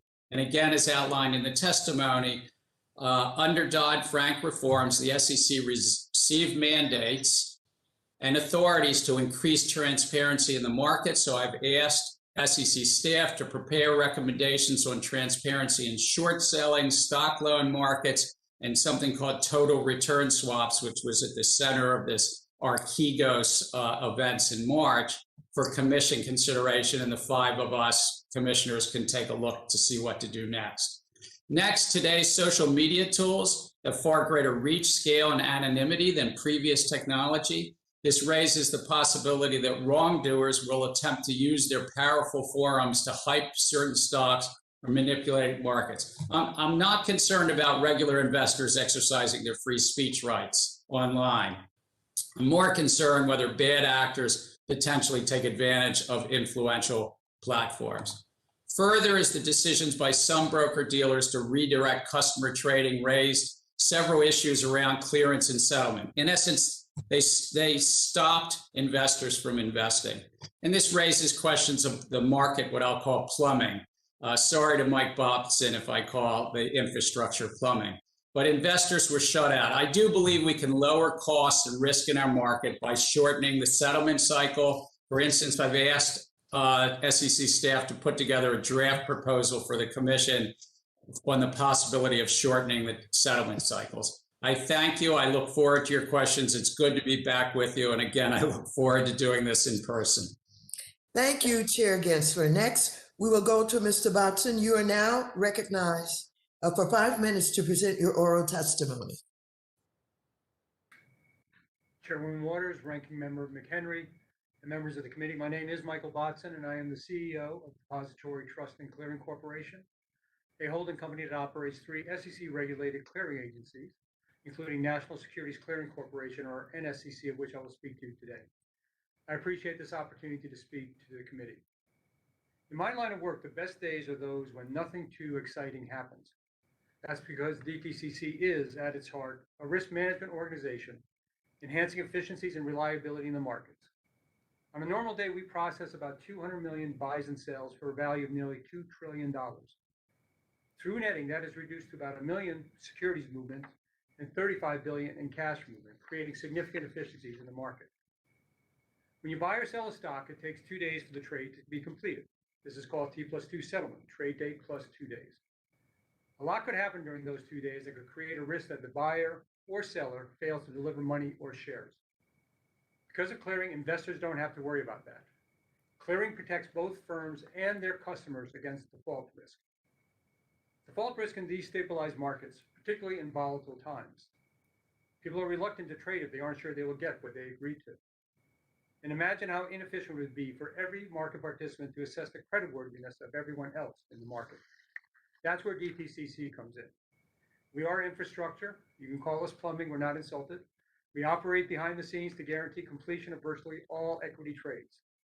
We do not trade or take positions or bet on the direction of the market. We do not give investment advice. We do not know who the customers are behind the trades or their reasons for trading. We simply process and risk manage trades. DTCC protects against default risk by collecting margin, which is money that clearing members post as collateral. If a clearing member defaults between trade date and settlement date, DTCC uses that collateral to complete the defaulting member's trades, no matter how much prices may have changed. Margin requirements are calculated using statistical models and model-based calculations that are set forth in our rules, which must be approved by the SEC. Margin requirements increase as the risk in the member's portfolio increases. In other words, the greater the potential loss a default could produce, the greater the need for collateral. Volatility has a very large impact on margin requirements. We saw this play out during the week of January 25th. Both volumes and volatility that week were extraordinary. On January 27th, NSCC processed about 474 million transaction size, exceeding the pandemic-related record volume from March 2020 by more than 100 million trades. The concentration of trading in a small number of meme stocks that week was also extraordinary. Applying those statistical models and formulas, margin requirements increased substantially for firms with large volumes in these stocks. I appreciate that the committee is exploring ways to continue to improve our markets. I'd like to describe one effort that DTCC has undertaken to date, shortening the settlement cycle for equities from 2 days to 1 day. That may sound like a small thing, it's just 1 day, but cutting the settlement period in half can make a difference. We believe that shortening the settlement cycle to T+1 would enhance market resilience, reduce margin requirements, and lower cost for investors. Following a multi-year industry-wide effort, settlement was shortened in 2017 from T3 to T2, achieving margin savings estimated at 25%. DTCC estimates that the volatility component of margin requirements could potentially be reduced by 40% with a move to T1. This could save our clearing members upwards of $6 billion per day during periods of extreme volatility. While DTCC's technology can support T+1 today, changing the industry convention is a major undertaking that will require coordinated efforts across the whole industry. Over the past year, DTCC has engaged with a cross-section of the industry to assess readiness to further shorten the settlement cycle. In February, DTCC published a white paper outlining the benefits associated with multiple changes to the settlement cycle, including a move to T1. We are working with SIFMA and ICI to accelerate this effort. Thank you again for the opportunity to testify today. I look forward to your questions. Thank you very much, Mr. Boutzen. Now we will go to Mr. Cook. You are now recognized for 5 minutes to present your oral testimony. Thank you, Chairwoman Waters. Thank you, Ranking Member McHenry and members of the committee for this opportunity to testify today, together with Chair Gensler and Mr. Bodson, regarding the January market events related to trading in GameStop and certain other stocks. We commend the committee's review of these events and related investor protection concerns. FINRA's mission is to protect investors and promote market integrity. We are a not-for-profit SRO, and we support the SEC in overseeing one critical part of the securities industry, certain broker-dealers and the individuals they employ. To that end, we administer comprehensive regulatory programs, including surveillance, risk monitoring, examination, and enforcement. And we, in turn, are subject to comprehensive examination and oversight by the SEC. This committee has heard already about the events in January, including the significant price swings and trading volume in GameStop and a limited number of other stocks. In this context, some broker-dealers restricted trading in these securities on a short-term basis. This led to confusion and frustration among some investors and concerns about the fairness of the markets. The events also focused attention on the growth of popular new retail trading platforms and services, changes in investor behavior, and the influence of social media on the markets. Our markets are dynamic and continually evolving. Market participants constantly innovate new technologies, methods of communication, and investment products and services.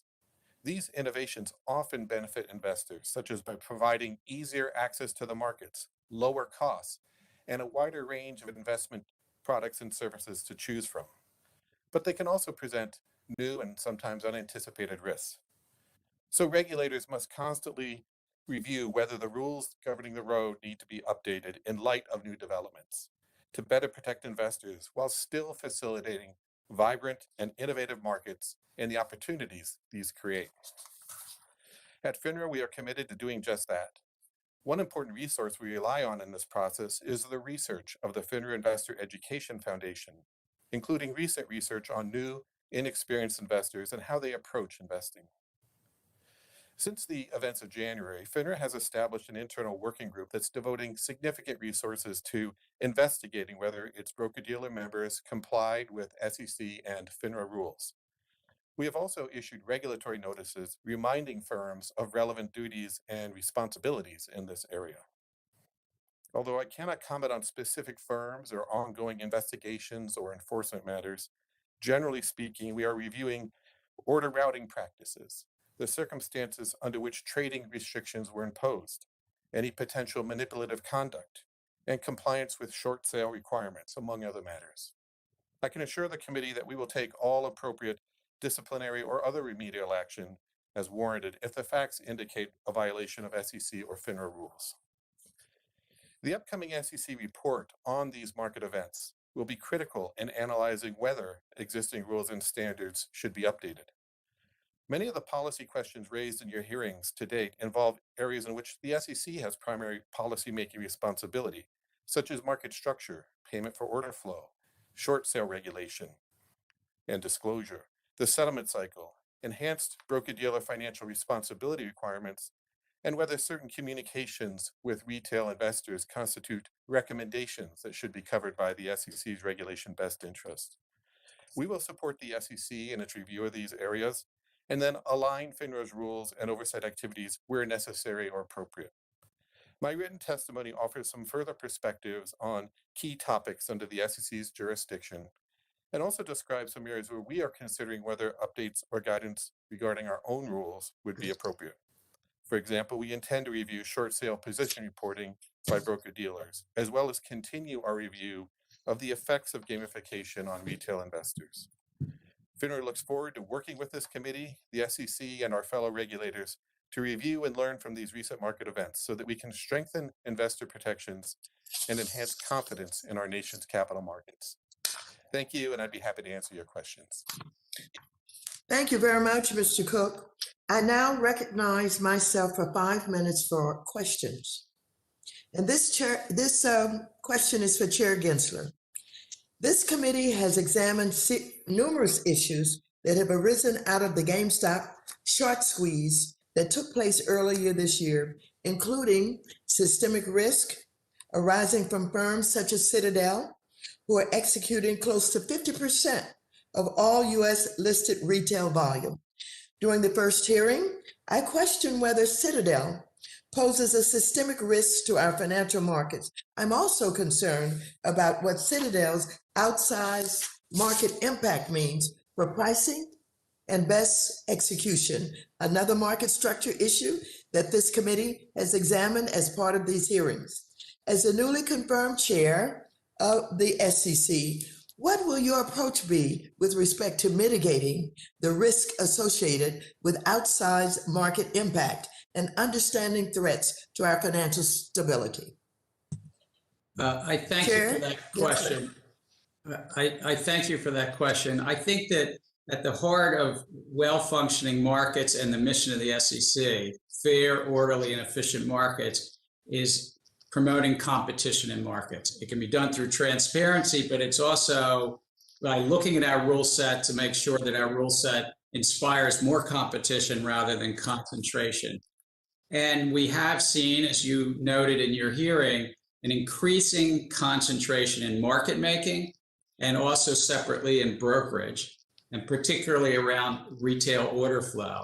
And so I've asked the staff, both from the Division of Economic Research and Analysis and Trading and Markets, to sort of give us a view, give internally the commission a view. What should we be thinking about in our market structure to address this? We've seen such concentration come in other markets. We know it's in search. When we all go online and search, there's really one dominant search engine. We know it's true in retail, buying retail products online. There's some dominance to that. And so our modern 2020s economy does tend towards certain, what's called in economics, network effects. So I've asked the staff just to think through that and to help provide us with guidance as commissioners. How do we promote competition in the face of these network economic effects that are leading to concentration? Well, I want to thank you for that response. And I think what I'm hearing from you is that there is real concern about concentration. And while you have instructed staff to do some additional research to determine the extent of it, it is something that we should be concerned about. Is that correct? Yeah, yes, I think that capital formation for issuers and for investors on the other side benefit from some broad competition amongst market actors. And as we get more concentration in the middle of the market, whether it's market making or brokerage, we could lose that concentration, could lead to more fragile markets, meaning less orderly, and also more costly or less efficient markets. And that's what history and economics tell us when we get concentration.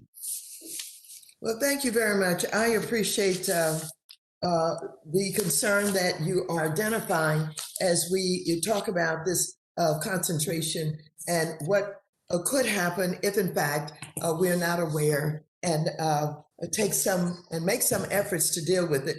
With that, I'm going to basically call on Mr. McHenry for his questions.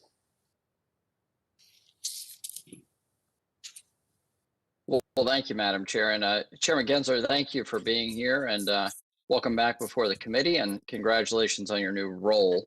I know that Acting Chair Lee, at the time of the GameStop, this GameStop trade, emphasized that the core market infrastructure is quite resilient. Does the commission intend to release any additional findings? Thank you. And thank you for our meeting earlier this week. I look forward to doing those on some regular basis with the chair and you and the subcommittee and other members. We are looking at putting together a report. I'm only in my third week in the job, but our economists, our trading and markets folks have come together, and I think we'll be releasing a report sometime this summer that will more detail the range of activities out of the January events. Well, thank you for that. Small businesses right now are emerging from the pandemic, just like everyone is. And, these small businesses need access to capital. And as you know, I've been focused on some of the burdensome requirements of the original regulation crowdfunding, which I helped legislate. President Obama signed into law. There have been some helpful changes made to Reg CF to make it more efficient, and to boost trading in Reg A and Reg CF securities, such as preemption under certain state regulations. Do you support these streamlining efforts for small businesses, and are you looking at additional steps? I look forward to working with you and your staff to learn more about your initiatives and suggestions, but at the core, and maybe it's just a bit because my dad had a small business, never more than 30 employees, and didn't access the broad capital markets. But I think that small business entrepreneur efforts are really kind of, if I might say, a bit of the backbone of American entrepreneurism and our economies. And so access to the capital markets is a critical piece, whether it's accessing loans that might be securitized in the markets or accessing through equities. But I look forward to hearing more from you and your staff on ideas. Okay, but no comment on Reg CF? I again, just 3 weeks into the job, but I haven't looked closely at Reg CF yet, or frankly gotten a detailed enough briefing to see how we can, as you say, and I really do believe this, facilitate capital formation up and down the issuer spectrum. Well, let's pivot to something that you spent some time out of government understanding. I think what we've all tried to seek is greater collaboration across agencies on the regulatory framework for digital assets, cryptocurrencies, notably. This includes more engagement from industry and the appropriate regulators. In 2019, the Commission staff produced the framework for investment contract analysis of digital assets. Since then, the staff has sought feedback on a number of issues, most recently on the evolving standards and the best practices for custody.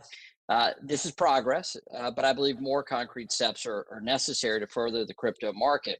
As you look at this issue, what steps can you outline to bring regulatory clarity so that we can have a vibrant digital asset marketplace with legitimate money and the rule of law? Well, I thank you for asking that. And I think that this market, which is close to $2 trillion crypto asset market, is one that could benefit from greater investor protection within the SEC's current authorities, our authorities around securities and around products, asset managers, and products that might invest in these cryptocurrencies. So I think that, as you mentioned, we put out a comment, I think it was in October or November, asking for feedback on custody. I would hope that we would move forward and provide greater clarity around custody. I do think that working with Congress, and I think it's only Congress that could really address it, it'd be good to consider, if you would ask my thoughts, to consider whether to bring greater investor protection to the crypto exchanges. And I think if that were to be the case, because right now the exchanges trading in these crypto assets do not have a regulatory framework, either at the SEC or our sister agency, the Commodity Futures Trading Commission, that could instill greater confidence. Right now, there's not a market regulator around these crypto exchanges, and thus there's really not protection against fraud or manipulation or a cop on the beat. Well, I've time for one final question, Chairman Gensler. I'm encouraged by your comments on crypto. Last year, the commission proposed to allow certain gig workers to have access to equity compensation under the SEC's rules. Will you commit to finishing this important rulemaking? Again, in my third week, I need to get a briefing on it. I commit to work with the staff, understand what the comments were, because I don't know what comments came in, and trying to understand the economics around that rule set. Well, thank you. And I wish you great luck in your tenure, and thank you for your testimony. Thank you for your outreach. Thank you. I now recognize the gentlewoman from New York, Ms. Maloney, for 5 minutes.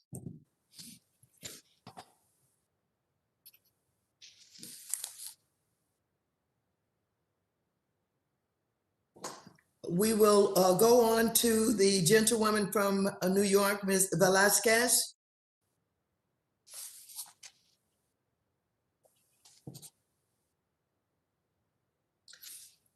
The gentleman from California, Mr. Sherman, who is the chair of the subcommittee on investor protection, entrepreneurship, and capital markets, is now recognized for 5 minutes.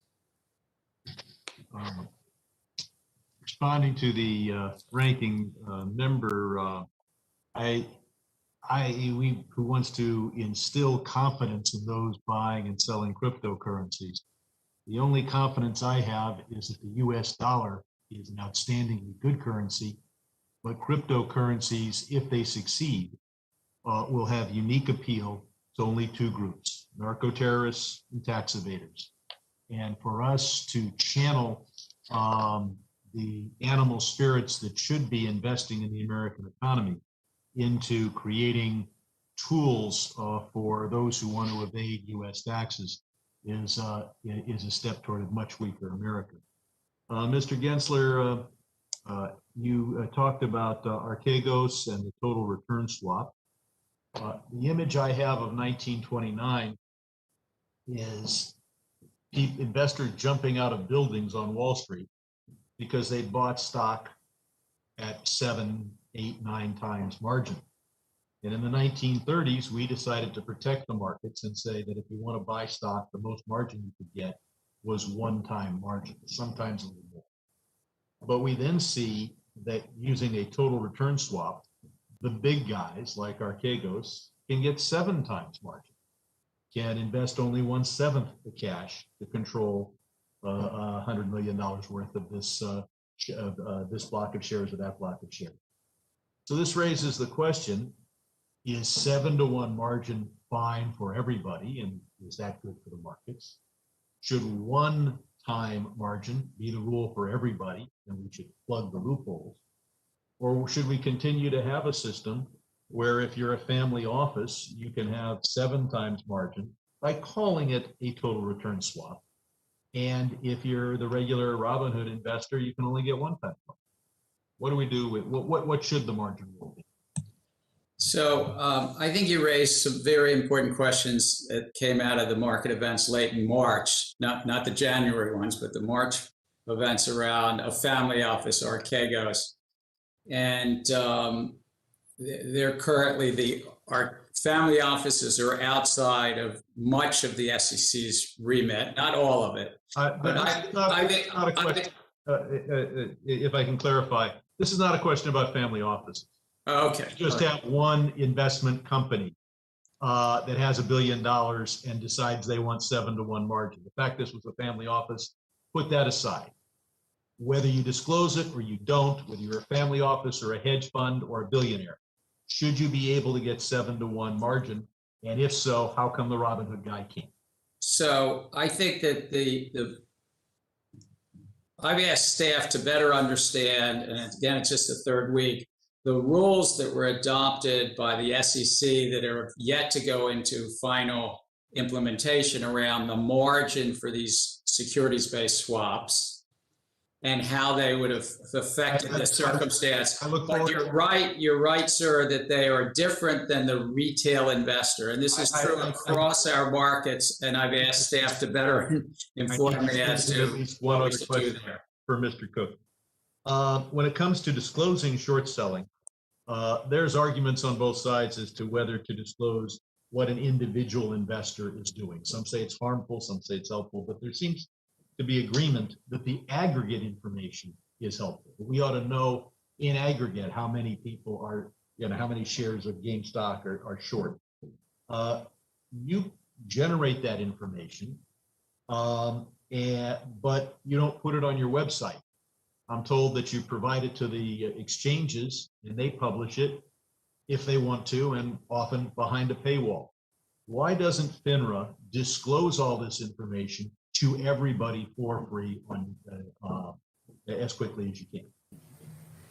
Thank you, Mr. Sherman. That's a great question. I think we are, as we look at disclosure around short selling, I think there are some good arguments that we can do more here. I've asked our staff to prepare a regulatory notice to solicit comment on changes to FINRA's disclosure here to make it more frequent and more granular. And certainly as part of that, we can look at the way in which that disclosure is disseminated. Is there any justification for what is a regulatory agency generating this information and giving it to private companies for them to sell rather than disclose it to the public?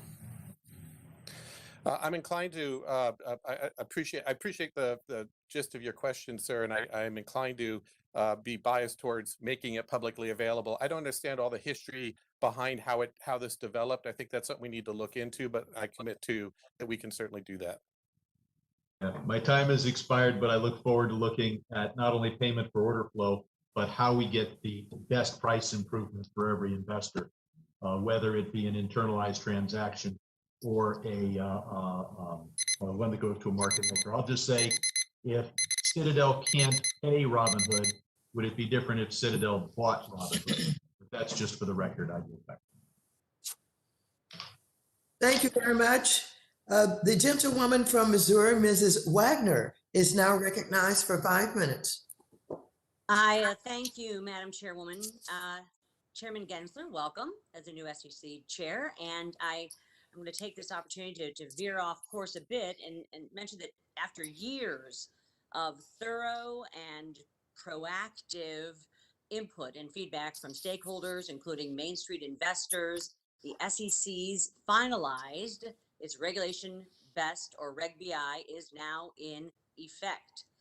This rule raises the standard of care for broker-dealers while preserving access and choices for Main Street investors. Chairman Gensler, under your leadership, does the SEC plan to make any amendments to Reg BI?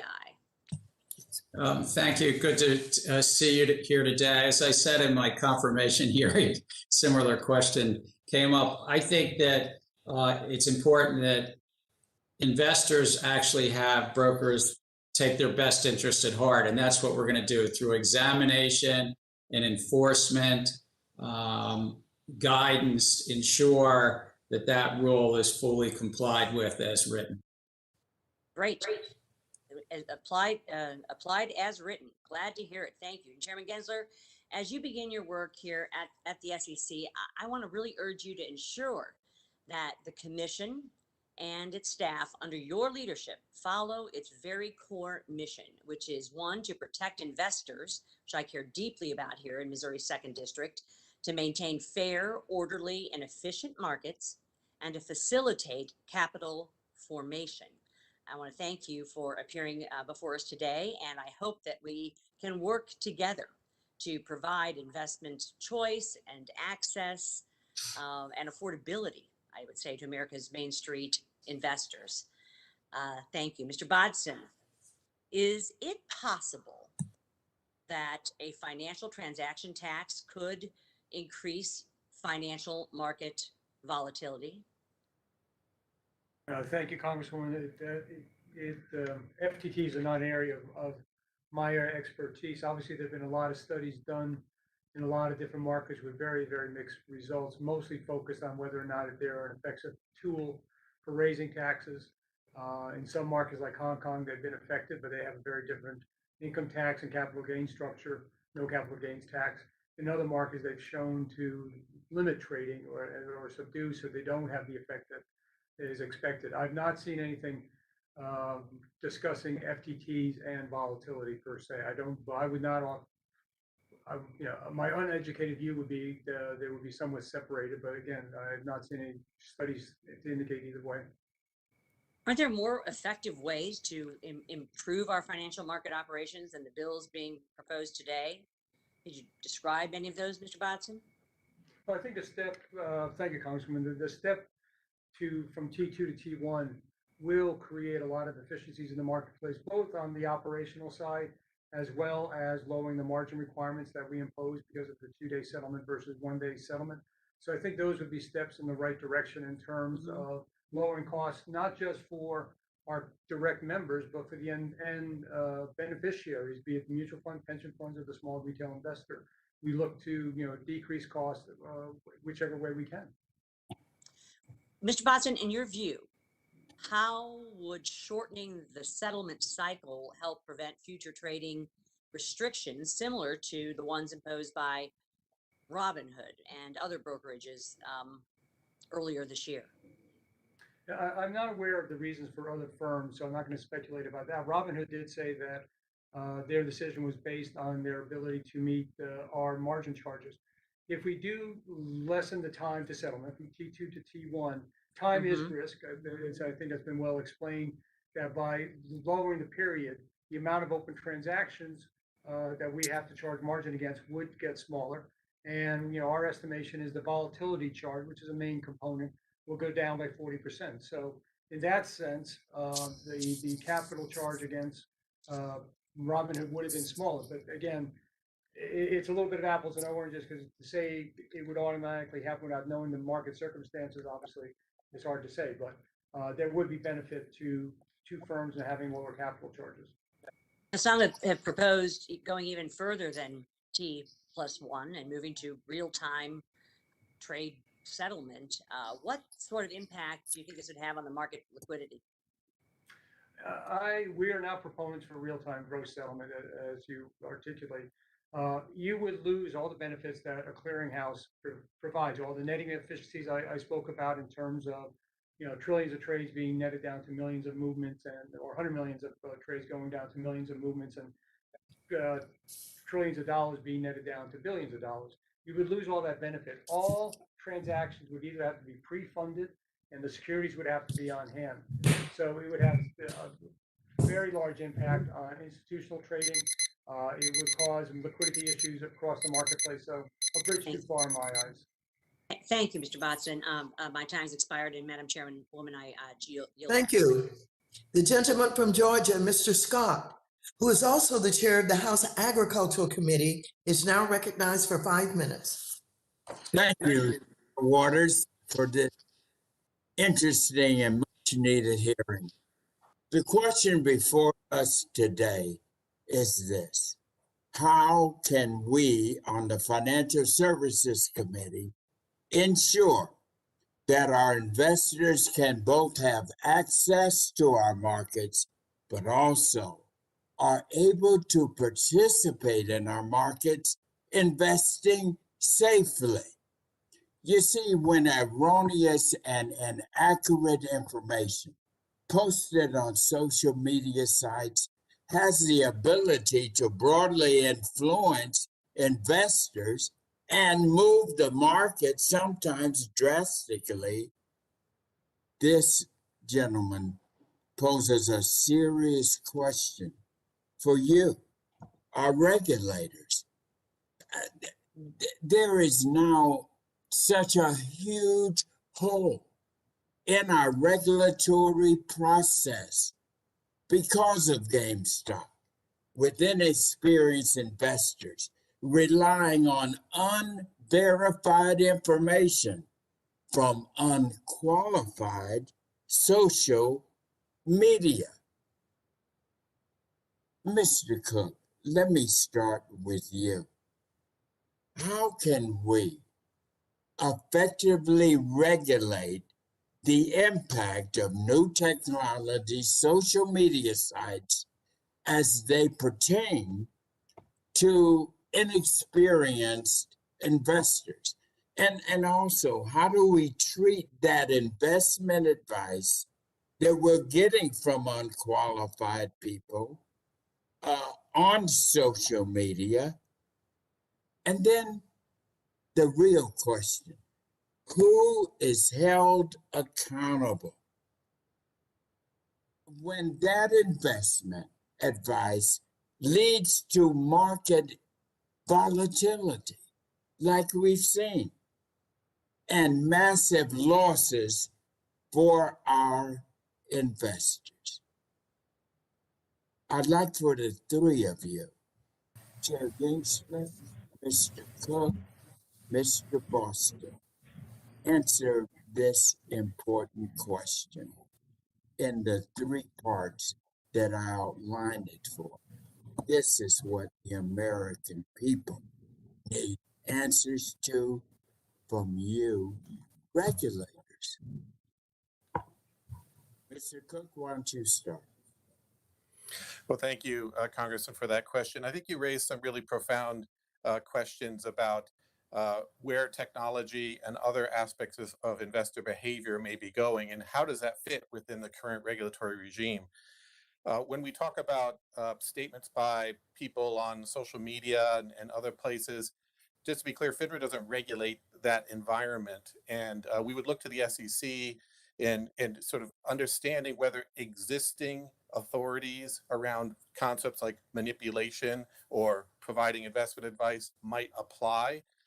I do think that what we are also seeing, though, at your point about retail investors making decisions without an intermediary or a financial advisor is an important one. As we see more of that happen, we are seeing a lot of that happen. I think we need to ask whether the existing regime is adequate in that regard. Let me quickly get to Chair Gensler. I've worked with him when he was chair of the CFTC. Chair, how do we hold somebody accountable? Answer this for me. As Mr. Cook just said, the SEC, he said, is the one responsible. How do we hold somebody? What do we do about this, Chair Gensler? I think you raise a good point. I know, probably like me, it's not about somebody's free speech rights on social media, but if somebody is trying to manipulate a market, to defraud the market through social media, and in our rapidly changing technology, it could be computers and not even humans, by the way. It could be computers communicating in. So the SEC is a cop on the beat. We're going to vigorously lean in against individuals and companies to try to assess, but we'll have to update our resources too to be able to see that relationships. My time is coming down. How are you going to solve this? Do you feel that we can, so we don't have any more of this GameStop? I don't know if the beeping, what Madam Chair I'm supposed to do, because the beeping is going. Thank you. I would expect that you would respond in writing to that question as we move on. And I'm now going to call on the gentleman from Oklahoma, Mr. Lucas, who is now recognized for 5 minutes. Thank you, Madam Chairman. And first, congratulations, Chairman Gensler, on your confirmation. I have confidence that you'll bring the same gusto and tenacity to your role as you did as chairman of the CFTC. And I look forward to working with you. And for the benefit of our colleagues, perhaps who are not on the Ag Committee, of course, Chairman Scott, you and I spent a lot of time in a previous position, both of us, working on a variety of issues over there. So that said, this past February, Acting Chair Lee announced that the SEC will enhance its focus on climate-related disclosure for public company filings and will begin to update climate disclosure guidance. As you can imagine, the industries that are vital to Oklahoma, thinking ag and energy, are very following this topic very closely. I'll put it that way. Chairman Gensler, could you shed light on what this enhanced focus means? Does this represent a change from current SEC practices, or is this a continuation of current policy? First, let me say thank you. I really do look forward to working with you and Chair Scott. I think we did some good work together on behalf of the American public, on behalf of agricultural interests across the country as well. So I think that if I can broaden it out a little bit, I think that disclosure is at the core of the securities laws for 90 years. Investors get to take risk, but they want to understand their risk and have disclosures from the issuing companies. And technology has changed, markets have changed. So what I'm asked the staff to do is to prepare recommendations to the commission through how we can, through notice and comment, hearing a lot of public input as to what are those disclosures in climate risk area that investors want to take into consideration in their decisions and their investment decisions. There's already, Acting Chair Lee already put out a comment period. We're going to benefit from that. And I encourage the public to weigh in and tell us what's important to them in their investment decisions and their proxy decisions and the like. And I think it actually can help an issuer to bring some consistency and comparability in this area, because there's a lot of investors that are asking for things. We can try to maybe help bring some consistency and comparability, of course, through economic analysis and vital input from the public. I promise you, Chairman, you've gotten the attention of my constituents. And of course, how questions are asked and how the data is interpreted, that can have a dramatic effect. So with that in mind, give me a feel for what kind of a timeline we're looking at when we get to the review part of this process, where my folks can offer their insights. Well, I hope if they wish, we could get some insight from them and input. Even there's an open comment period right now through June. We can tell you the exact date, but through June that Acting Chair Lee had put up. But I think based on that and the economic analysis, we'll try to put a proposal together. I don't want to commit to a certain month. I'm just there for 3 weeks right now, but to try to put a proposal together and then put that out to public comment based on what we've already heard this summer. And then, that sort of starts a multi-month process after that. Along that line, Mr. Chairman, the SEC has also created a climate and ESG task force within the Division of Enforcement to, I believe the phraseology is, develop initiatives to proactively identify ESG related misconduct. Can you visit with us for a moment about that? And do you envision that there will be enforcement actions prompted by the task force based on this new guidance, this new standard, I guess is a better way to put it? So the task force is looking at the guidance that's already in place. So there's guidance that was put out in climate, I think in 2010. And I think that it's two things. One is to see if companies are following that 2010 guidance and following the overall important disclosure regimes that are in place at this point in time.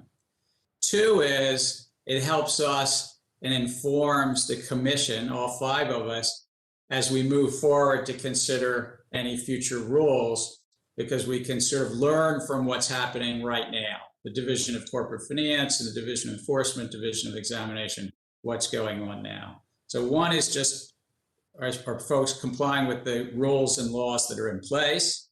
But two, it helps inform us about some of what's going on and how we can help bring more consistency and comparability in the future. Thank you very Thank you, much. Mr. Chairman. The gentleman from Texas, Mr. Green, who is also the chair of the subcommittee on oversight and investigations, is now recognized for 5 minutes.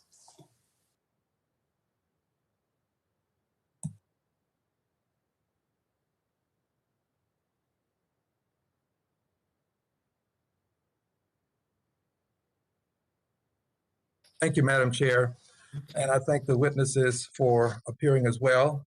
And Madam Chair, as you know, from the genesis of this process, I've been concerned about trading ahead. And you called to our attention earlier that nearly the one company, the largest market maker, executes approximately 50% of all U.S. retail volume. That's quite an amount for one firm to manage. And that causes a good deal of consternation, especially when this firm finds itself engaged in trading ahead. There are penalties associated with trading ahead, but these penalties are primarily civil penalties. And as a result of a civil penalty, many times there's no acknowledgement of liability, just a penalty paid. For example, in one case, $700,000 was paid. But that $700,000, while it seems like a lot, really isn't when we're dealing in billions, So as a result, I have been very much concerned, and I see that there is one proposed piece of legislation that would amend the Securities and Exchange Act of 1934 to prohibit trading ahead by market makers and for other purposes as well. This is something that I think has reached a point where its time has come. And I'd like to ask Chair Gensler, are you of the opinion that we should not allow trading ahead, and also that we should not allow a major firm to simply build in a penalty as simply the cost of doing business? Mr. Gensler, please. I thank you for that question. I look forward to working with you. I think that our current rules, you're correct, are civil, but our current rules are that if you take a customer order and then trade ahead of that, that's out of bounds, not allowed. And I think that's because the customer needs to come first, and in our market structure, that's what brokers are supposed to do. I look forward to working with you and your staff on any proposed legislation. I haven't had a chance to look at that more carefully. Thank you. The process, as Chair Gensler has indicated, is unfair to the persons who are making the purchase of in the market, who like to become a participant, but they don't have the advantage of the market maker. Let me ask President Watson, do you agree that this is a circumstance that we have to take a look at, because we don't want people to simply build into the cost of doing business the cost of trading ahead? Thank you, Congressman Green. DTCC is not a direct regulator of the markets as the SEC and FINRA are. I think the situation you describe obviously would not be something any company would endorse, that having civil or criminal penalties viewed as a normal cost of business is not something that I think any individual should be supportive of. So your comments stand, but unfortunately, the part of the market you're talking about is trading side. That's not what we're involved in. We're post-trade, and not being a regulator, there's not much I can do about that specific issue. But thank you for asking me. Well, thank you. And that's one of the reasons why I think legislation similar to what's being proposed is necessary, because to penalize criminally requires some creative prosecution. We don't have a definitive law that makes it a crime to do this, literally. And I'm concerned that if you can simply make it the cost of doing business, you simply continue to do business and build in that cost. This legislation would require due diligence on the part of the CEO, would require that CEO to, on an annual basis, certify that the CEO has performed a reasonable due diligence in ensuring that the market maker has not traded ahead, and have some liability when this occurs. This is something that we cannot allow to continue as simply a pat on the back to a certain extent. Some would say a slap on the wrist, but we have to do something about it. I think this legislation addresses it, and I'll look forward to working with persons who are going to push this legislation to see if we can get it done. And I'll yield back, Madam Chair. Thank you very much. The gentleman from Florida, Mr. Posey, is now recognized for 5 minutes. Thank you very much, Madam Chair. Chairman Gensler, some people believe the current short selling practices drive down share prices below fundamentals. What does your experience tell you, and what should we or could we do about it? I thank you for asking that question. Short sellings have been part of a market structure for many decades, in fact, even before the securities laws. And economists have many studies, and there have been many debates on short selling and long. Your question is could it move something to something other than fundamentals? Long buying can also move something to something other than fundamentals. And so it's not really that. Our remit at the SEC is to ensure that the markets are fair, orderly, and efficient. They're free of fraud, manipulation. But there are some times that individual securities might be, in a personal opinion, not aligned with fundamentals. But it might be sentiment is the other piece. So I just want to be careful that we stick to our important piece of it. We do think that there's a need for greater transparency in the short selling side, and I've asked staff to propose under the authorities Congress has already vested that we have greater transparency in the short selling side. I'm encouraged to hear that FINRA and Robert Cook's going to be doing some things in that area as well. Okay. Mr. Bonson, please share with us how you're working to reduce the settlement cycle to 1 day while preserving the benefits of netting, and give us an assessment of what the savings in proposed margin funds might be. Yes, thank you, Congressman, for that question.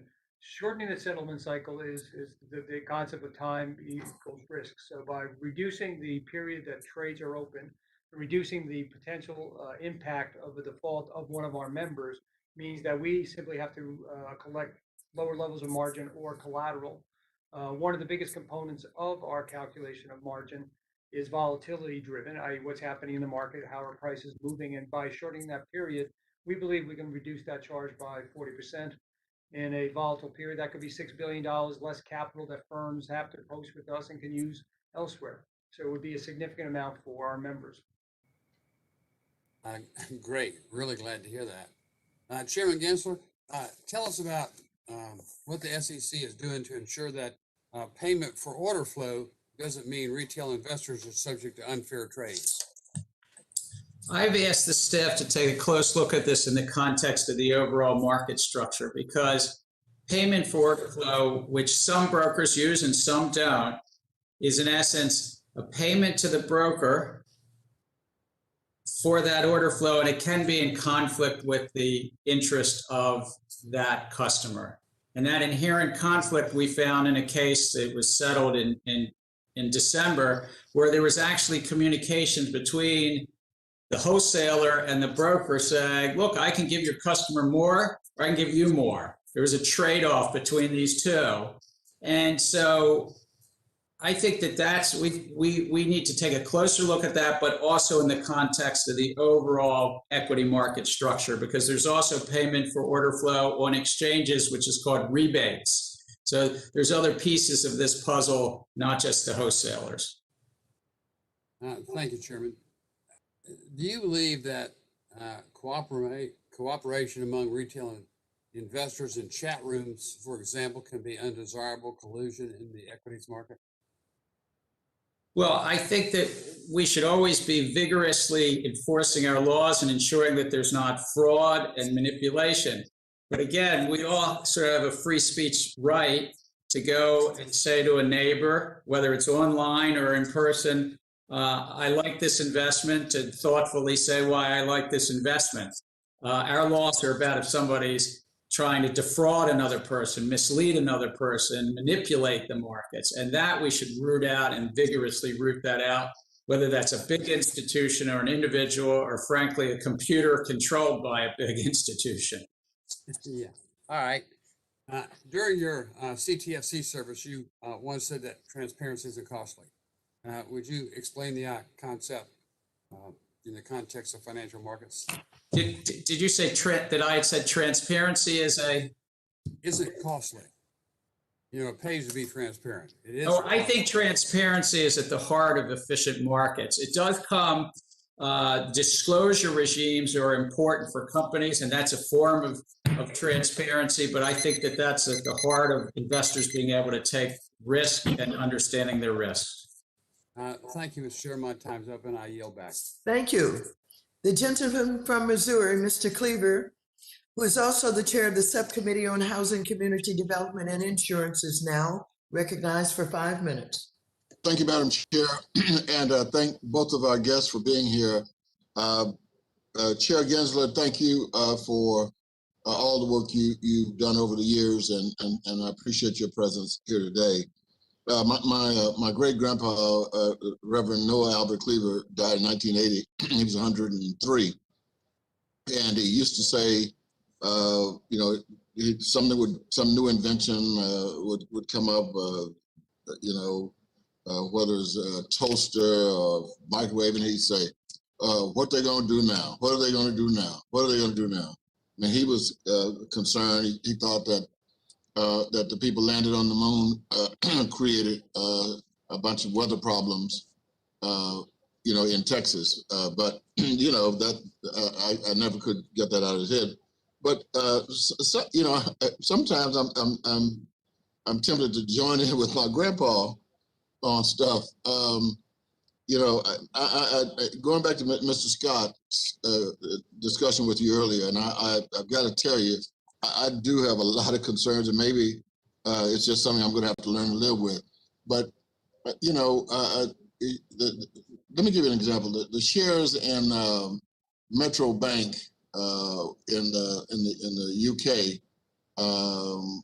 back in May, their shares fell over 10% before Metro could get control of the fake news about their financial freefall. I mean, you know, and you know, they are fortunate that it didn't go further. Are you? I mean, I'm extremely concerned about what's going on in regulations, and you know what we need to do to assure that social media doesn't take control of our lives and take it in a direction that could be detrimental to our democracy. Do you share that concern? And if so, what should we do? And how do we address the issue with that was just experienced with Metro Bank? So I think that to the best ways we can is to be technology neutral, but recognize that technologies in each generation provide us new ways to communicate. Even as when the telephone came along and there were debates whether to allow the first telephone on the floor of the New York Stock Exchange. These are real debates that happened in the 1920s.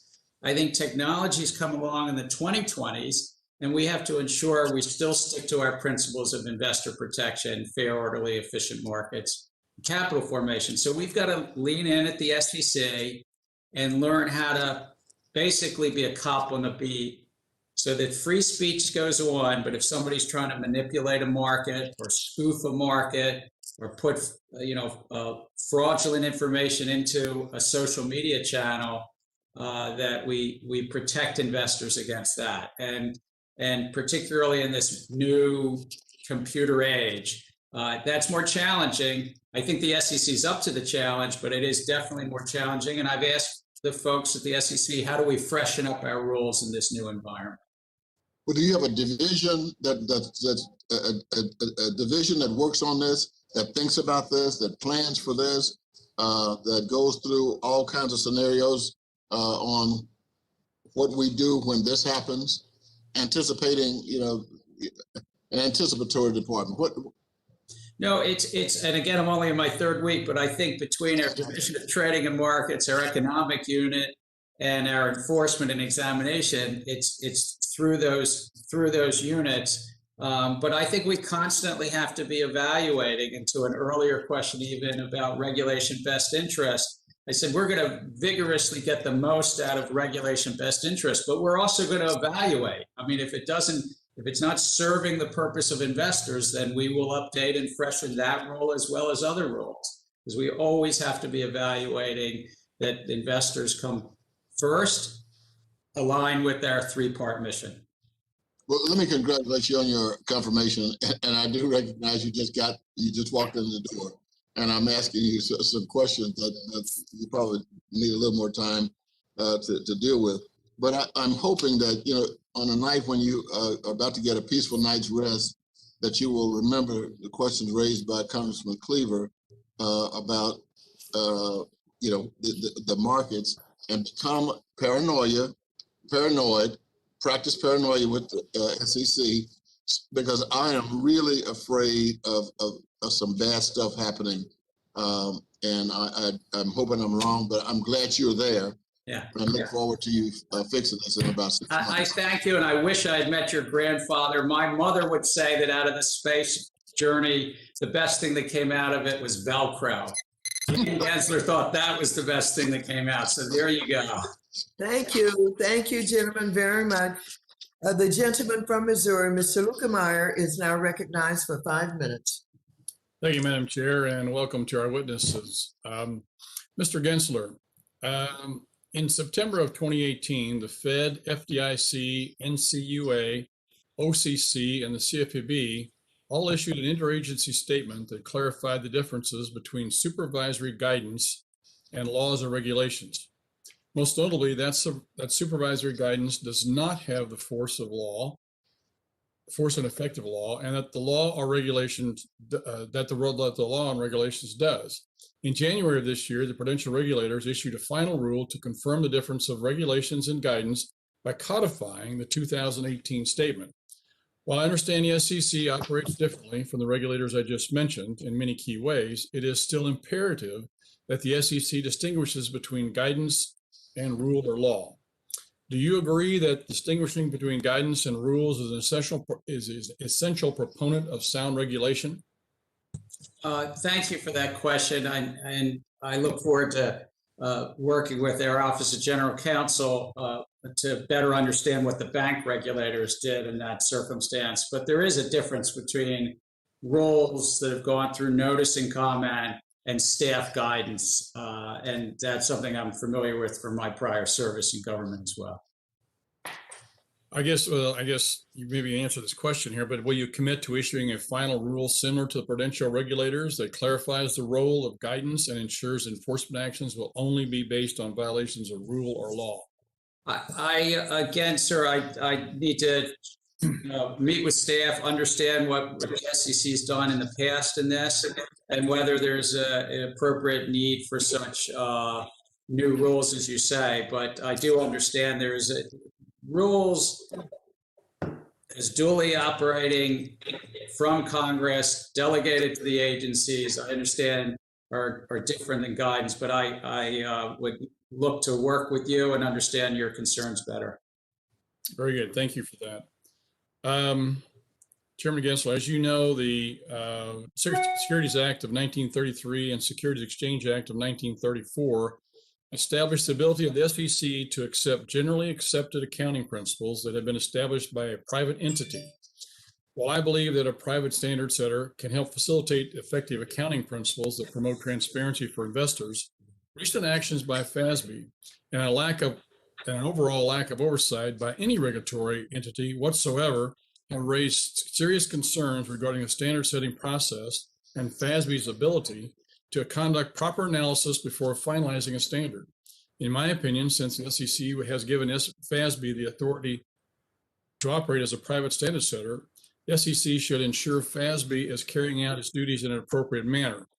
Can you broadly tell me what you think the relationship between the SEC and FASB is and should be? I think that Congress has been clear, as I understand it, that the securities markets benefit by disclosure, and that includes accounting disclosure, and the SEC has that authority.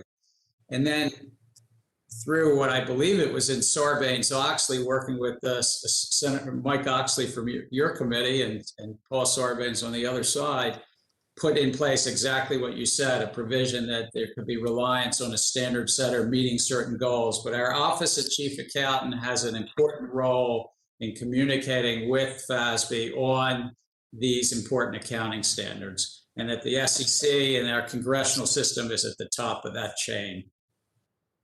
Well, my concern, quite frankly, is with their ability to implement something, like CECL, which they did not do any standard setting studies about. They just arbitrarily went out here and decided in their own wisdom that this was something that they should be doing.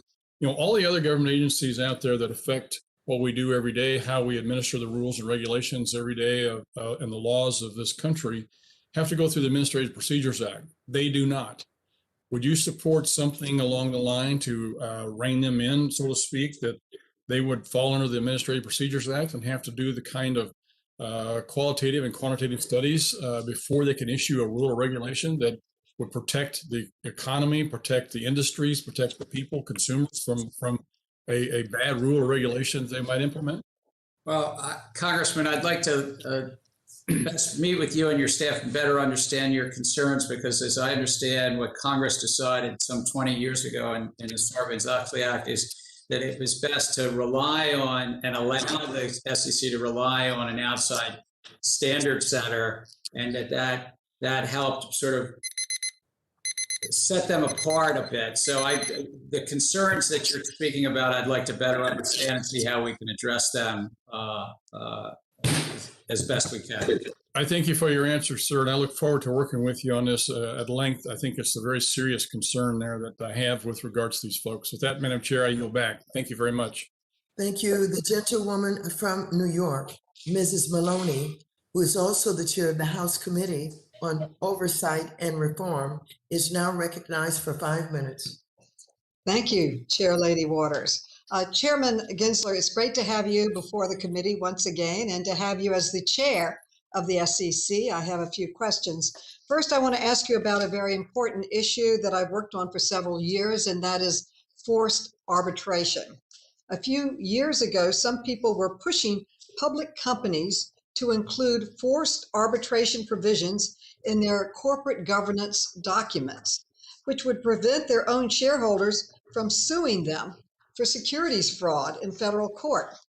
If the SEC allowed this, it would essentially be the end of all security fraud cases in federal court, and shareholders wouldn't be able to hold companies accountable in court. So I led a letter with Chair Lady Waters to then SEC Chairman Clayton, which was signed by every Democrat on this committee, strongly opposing this move, which would reverse the Commission's longstanding position that such forced arbitration provisions violate federal securities law. And because this effort came so close to succeeding, I think it's very important to get you on record on this issue. So my first question is, do you believe it would violate federal securities law if a public company inserted a forced arbitration provision into its bylaws and governance documents? It's really good to see you and work with you again. Likewise. I think that again, I need to get more fully briefed on the law, but let me say on the spirit and where the SEC's been. The SEC has said consistently to issuers, as I understand it, that it would be best not to put this into these corporate charters. And I think that the American public needs to be able to have redress to their courts. And that's a sort of a fundamental piece, to be able to go straight to the courts. And that's been true in terms of issuers for decades. And I think that's worked well. Well, that's great to hear. And it's a very important signal to investors in their confidence in the U.S. capital markets. And I thank you for that position. Next, I want to talk to you about GameStop. In this committee's initial hearing on the GameStop frenzy, I questioned whether our capital markets were working for all investors or just for some investors. And I emphasized the need to have rules that are consistent, predictable, and very importantly, enforceable. What struck me the most about Robinhood's behavior regarding the GameStop frenzy was the seemingly arbitrary nature of its trading halts and the lack of transparency on the front and back ends of how and why Robinhood and other broker-dealers impose these restrictions. So Chair Gensler, not speaking specifically to Robinhood's situation, but broadly speaking, do you believe broker-dealers should improve their transparency with their customers about how and when they impose trading halts? And what role do you believe the SEC should play in improving these disclosures and ensuring trading halts are integrated into firms' risk management plans? I think that probably what we could all agree on, that access to markets, whether you're an individual investor trading one share or a big institution, access to markets as they're moving up and down is a really critical piece of our capital markets. And what happened on January 27th and 8th was not good for millions of investors. So the transparency you mentioned is important between broker-dealers and their customers. And we've asked, and I think Robert Cook has said already that maybe they're looking at this too, is what's that transparency between and under what circumstances? And secondly, do they have, each of the broker-dealers have enough liquidity to meet their requirements with the clearinghouse, which Michael Botson was talking about earlier? Thank you. And next, I'd like to turn to the topic of corporate board diversity. Along with Chairman Meeks, I've made fighting for women a hallmark of my time in public service, fighting for equal pay for equal work, to bring our family leave policies into the 21st century, for equal rights amendment. And I just left a hearing on maternal Black health. Mr. Meeks and I have also strongly advocated for measures to diversify the ethnic, racial, and gender composition of corporate boards and in executive ranks, because leaders set the tone and they set the priorities. From your perspective, does improving diversity on corporate boards bring a material benefit to companies? Well, I can speak just in terms of what we're doing at the agency. And I do believe that diverse points of view, diverse backgrounds helps in decision making. And we're leaning into that in terms of building a senior leadership at the DC. Thank you. My time's expired. Has expired. The gentleman from Michigan, Mr. Benzinga, is now recognized for 5 minutes. Thank you, Madam Chair. And before I go into this, I would like to submit for the record a letter from the Private Investor Coalition for the record to the committee. Without objection, such is the order. All right, thank you. Mr. Cook, my colleague from New York was talking a little bit about arbitration and what that would mean.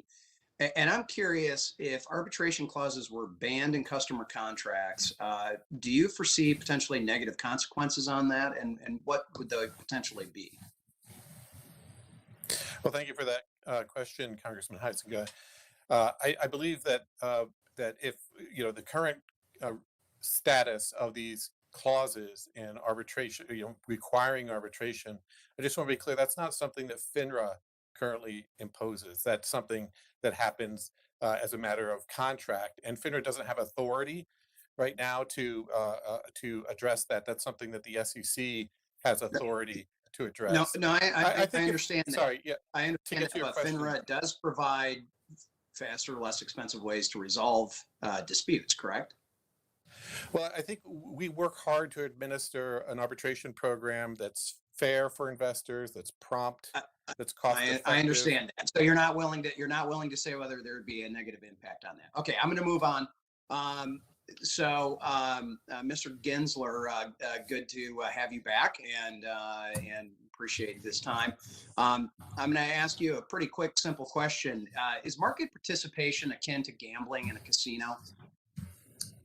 It's good to see you, and thank you for the call earlier this week.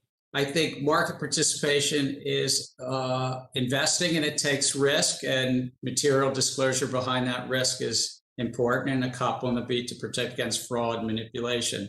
So I would consider it part of our capital formation and part of risk taking. I don't want to put words in your mouth, but I do want to be clear. So it is not gambling in a casino. It's risk taking, and risk taking can be in different forms. But I'm trying to use my words carefully. The risk in the capital markets is something that Congress has said, let's ensure we don't have fraud manipulation in those risk-taking markets. Reclaiming my time, I guess. So I understand. We have some people who are trying to portray this as literally walking in and letting chance decide whether you are going to walk out a winner or a loser. That's very different than taking a calculated risk. Okay. Well, while we're, I want to very quickly, I want to touch on BDCs and the acquired funds fees and expenses, disclosure requirements, distort the operating costs of those. And will the commission prioritize trying to fix the AFFE disclosure requirements here very shortly? Again, maybe it's just because I'm in my third week and you used some letters that I wasn't familiar with, but BDCs are business development companies. Oh, I'm sorry. So I still I need to get a briefing, and I look forward to working with you and your staff to understand it better in terms of the fee disclosure that's important to our public markets. Okay, we're happy to get you that information. I want to continue that conversation. So earlier in the hearing, you had talked regarding cryptocurrencies and crypto exchanges. That you said, I quote, the only Congress can bring greater regulatory protection to crypto exchanges. And I'm curious, if Congress is needed for crypto exchanges, why would it not be necessary for Congress to be involved in specific regs when we're talking about the environment and social issues and governance? I mean, it seems to me that you know, those may not be appropriate just for the SEC to be doing on its own. That does it not need congressional involvement? I think that at the heart of our securities laws is disclosure, and that from the 1930s on, the SEC has had robust authority to ensure that investors have the disclosures that investors wish to have to make their investments. So in that regard, I do think that there's the authorities to move forward on climate and human capital and other disclosure regimes. Reclaiming my last moments here, the acting chair Lee at one point insinuated and implied that people attack companies that say they care about climate should not donate to Republicans and should face securities liability and perhaps even SEC enforcement. I would hope that would not be the attitude of the SEC moving. With that, I yield back, and I look forward to continuing the conversation. Thank you. Thank you very much. The gentleman from Colorado, Mr. Perlmutter, who is also the chair of the subcommittee on consumer protection and financial institutions, is now recognized for 5 minutes. Thanks, Madam Chair. Good to see you all. I have two specific questions I want to start with. One involves delisting what would be, penny stocks, if you will. And the second involves diversity and inclusion, then get into some general questions. So, Mr. Gensler, back in 2005, in response to changing market structure and then new technology, SEC adopted amendments to the penny stock rule that, among other things, requires a stock to have a minimum bid price of $4 a share to initially be listed on a national exchange. And additionally, the SEC has classified penny stocks as securities trading with a value of less than $5. GameStop's stock traded under $4 back in through 2019, and then hovered between 4 and 5 throughout 2020 till the end of 2020, when it began to tick up and then went skyrocketing starting mid-January. And so Colorado, we used to be the penny stock capital of the world, and a lot of abuses occurred during that time frame. Would you agree with my concerns about the potential to manipulate low-price stocks? Yes, there's been a long history. The lower the price, and also the lower the aggregate market value, the fraudsters find that more appealing. The fraudster does. And in fact, earlier this year, the SEC took actions to delist, I think it was about 30 entities that fell into these various categories. All right, with so many more retail investors coming to the market through mass platforms like Reddit and other ways, do you think it would be timely for the commission to examine whether the rules around penny stocks, including exchange listing standards for these stocks, needs to be updated? I think you raise a very good set of concerns, and now I've got some more work to ask the staff to look at, but just what are the current rules? How did they affect what happened in the spring or late winter? And even how it relates to, broader subjects in the market. All right, thanks. So my second question, and primarily goes to you, Mr. Gensler, and it's a follow-on from Ms. Maloney's diversity questions. And it's a question that was raised to me by a friend of mine, so I'm going to ask it just as he presented it to me.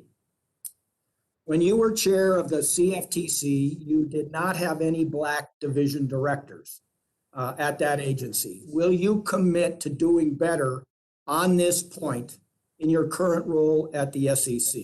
Well, I just not to fuss with your friend, but I actually hired the first chief operating officer as African American in the history of the CFTC, who's done just a terrific job. He's still there, by the way. All right, good. So, but yes, the answer is yes, sir. Okay, thank you. To all of you, I am perplexed by this whole GameStop thing. I mean, in 19 and 20, it was at $4. January 7th, it was at 17. January 27th, it was at 347. And February 9th, it was at 50. And now it's bouncing around at around 162. So, I'm concerned about the mass platform and the potential for hyping a stock in that way. I'm concerned about the unfair advantage in order flow. And I'm concerned about the potential harm from short sales. So, Mr. Cook, I'll start with you. If you were to look at those three things, which one bothers you the most? Or do any of them? I think those are all important areas of concern. We are looking at all those areas. I think the one that I think is novel at the moment and requires our real attention, and we look forward to working with the SEC on this, is the expanded use of online trading platforms, which again can really create better access to our markets and be very good for investors. But how do we make sure that at the same time they're being protected, and that we're making sure that, especially as they may go towards complex products, that is being properly overseen? I think I'd like to talk about the dropping down to T1. Do you think that takes some of the potential for fraud out of the system? Mr. Cook? Yeah, I think that while we fully support reducing the settlement cycle, I'm not sure that in of itself is going to address those types of concerns that you raised. I think it may be a different set of issues. All right, thanks, Madam Chair. I yield back. Thank you. The gentleman from Kentucky, Mr. Barr, is now recognized for 5 minutes. Thank you, Madam Chair, and I appreciate this hearing, especially these witnesses who I think bring a great deal of expertise to the topic. Let me start with Mr. Bodson on GameStop specifically. As you noted in your testimony, the temporary restrictions on trading by Robinhood and others were due to the additional collateral required by the DTCC. But those were extraordinary circumstances in an exceptionally volatile market. For the sake of retail investors, of course, we don't want to see, generally speaking, halts in trading to happen frequently or ever again. I do appreciate your testimony that moving to an accelerated settlement could reduce margin requirements and specifically bar charges by up to 40% if we go to T+1. But can you describe how DTCC communicates with brokers regarding their collateral requirements? And specifically, are there ways to improve that communication or otherwise increase transparency to mitigate the risk of repeating this kind of surprise margin call and what happened in January? Thank you, Congressman. Our process for computing the margin and communicating such is laid out in our rules, which include the margin formula itself. There are margin guides. We have a portal that they can use to estimate their margin. You know, the calculation works overnight. It's every day. It's run at the end of the trading day. It takes into consideration market volatility. It looks at specific security volatility, concentration of activity in certain securities. So what you saw in GameStop was almost a perfect storm going through these retail platforms where a lot of buy activity, massive buy activity, 130 times normal volume we saw weeks before, in stocks that were moving around anywhere from 100 to 300% a day, and just highly volatile over this period of time. So the margin calculation reflects the risk that the firm is presenting to us. That calculation is done overnight, and it is communicated the next day automatically by email generation. In the case of Robinhood, there was an additional charge, a capital premium, which was as a result of the fact that their margin requirement was in excess of their net capital, indicating that they were taking on more financial risk than we felt would be prudent. That charge was later waived, but the core margin charge of $1.4 billion, again, it's articulated in our rules. We give their clients a tool. Transparency is always a good that we'll always try to get better at, but we believe that we do provide those tools. Thank you very much. Moving to Chairman Gensler, congratulations on your confirmation. Look forward to working with you, sir. And let me just revisit a question that Mr. Luchtmeyer and also Mr. Lucas asked and kind of bring them together. The regulation by enforcement question from Mr. Luchtmeyer and the ESG disclosure question from Mr. Lucas. We don't want to see regulation by enforcement. We want to see notice and comment rulemaking wherever possible. On March 4th, the SEC announced its new enforcement task force focused on climate, as was discussed earlier, and ESG issues. But it wasn't until March 15th that it issued a request for public comment, and the SEC has not completed its recently announced review of the 2010 guidance. Chairman Gensler, can you explain the sequence? In other words, why is the announcement of a new focus on enforcement coming before market participants know the rules? And will you commit to adhering to requirements under the Administrative Procedures Act and completing notice and comment rulemaking prior to engagement in any enforcement action? So I am committed to complying with the Administrative Procedure Act on rulemaking, and I have said in this hearing and in my confirmation process, I think the market investors do want to bring some consistency and comparability to climate disclosure, human capital disclosure, and moving out and getting that comment. But there are rules of the road that are already in place. The guidance from 2010, our overall securities laws, and we're going to be vigorously enforcing the laws and rules that are in place as they're in place.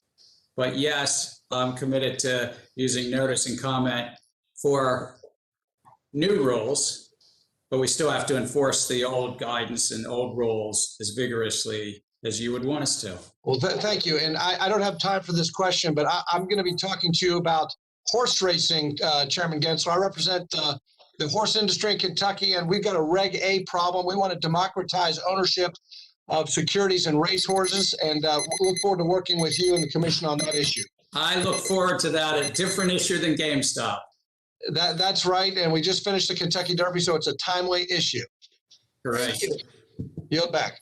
Thank you very much. The gentleman from Connecticut, Mr. Himes, who is also the chair of the Subcommittee on National Security, International Development, and Monetary Policy, is now recognized for 5 minutes.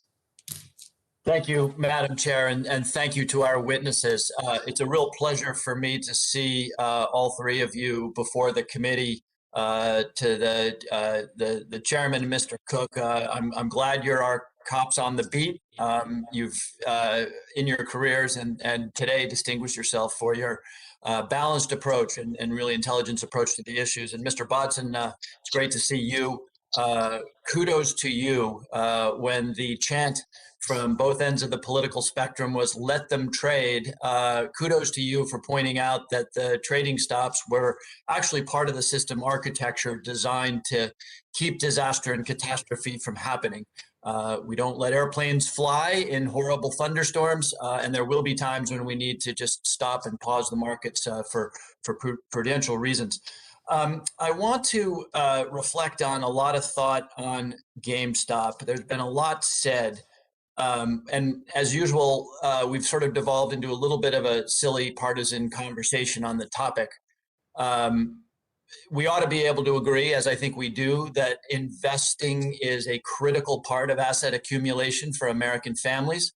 We ought to be able to agree, I have a little problem with my good friend Mr. Benzinga on this, that investing done irresponsibly, that is to say without research, without thought around companies that you don't know about, will in fact result in a return that begins to look a little bit like the return you will assuredly receive in a casino or on the horse track. So I think our objective is how do we maximize the former, good, smart investing, and maybe encourage or discourage the latter, that is to say investing that actually ends up hurting retail investors. And the facts are pretty clear on what behavior leads to them being hurt. This is a question for Mr. Gensler and Mr. Cook. Having really looked at what happened with GameStop, I'm satisfied that the market will fix itself in the sense that when we do return to a bear market, some people are going to learn some fairly expensive lessons about the fact that the stock market is a risky place to put your money, and that'll all be good.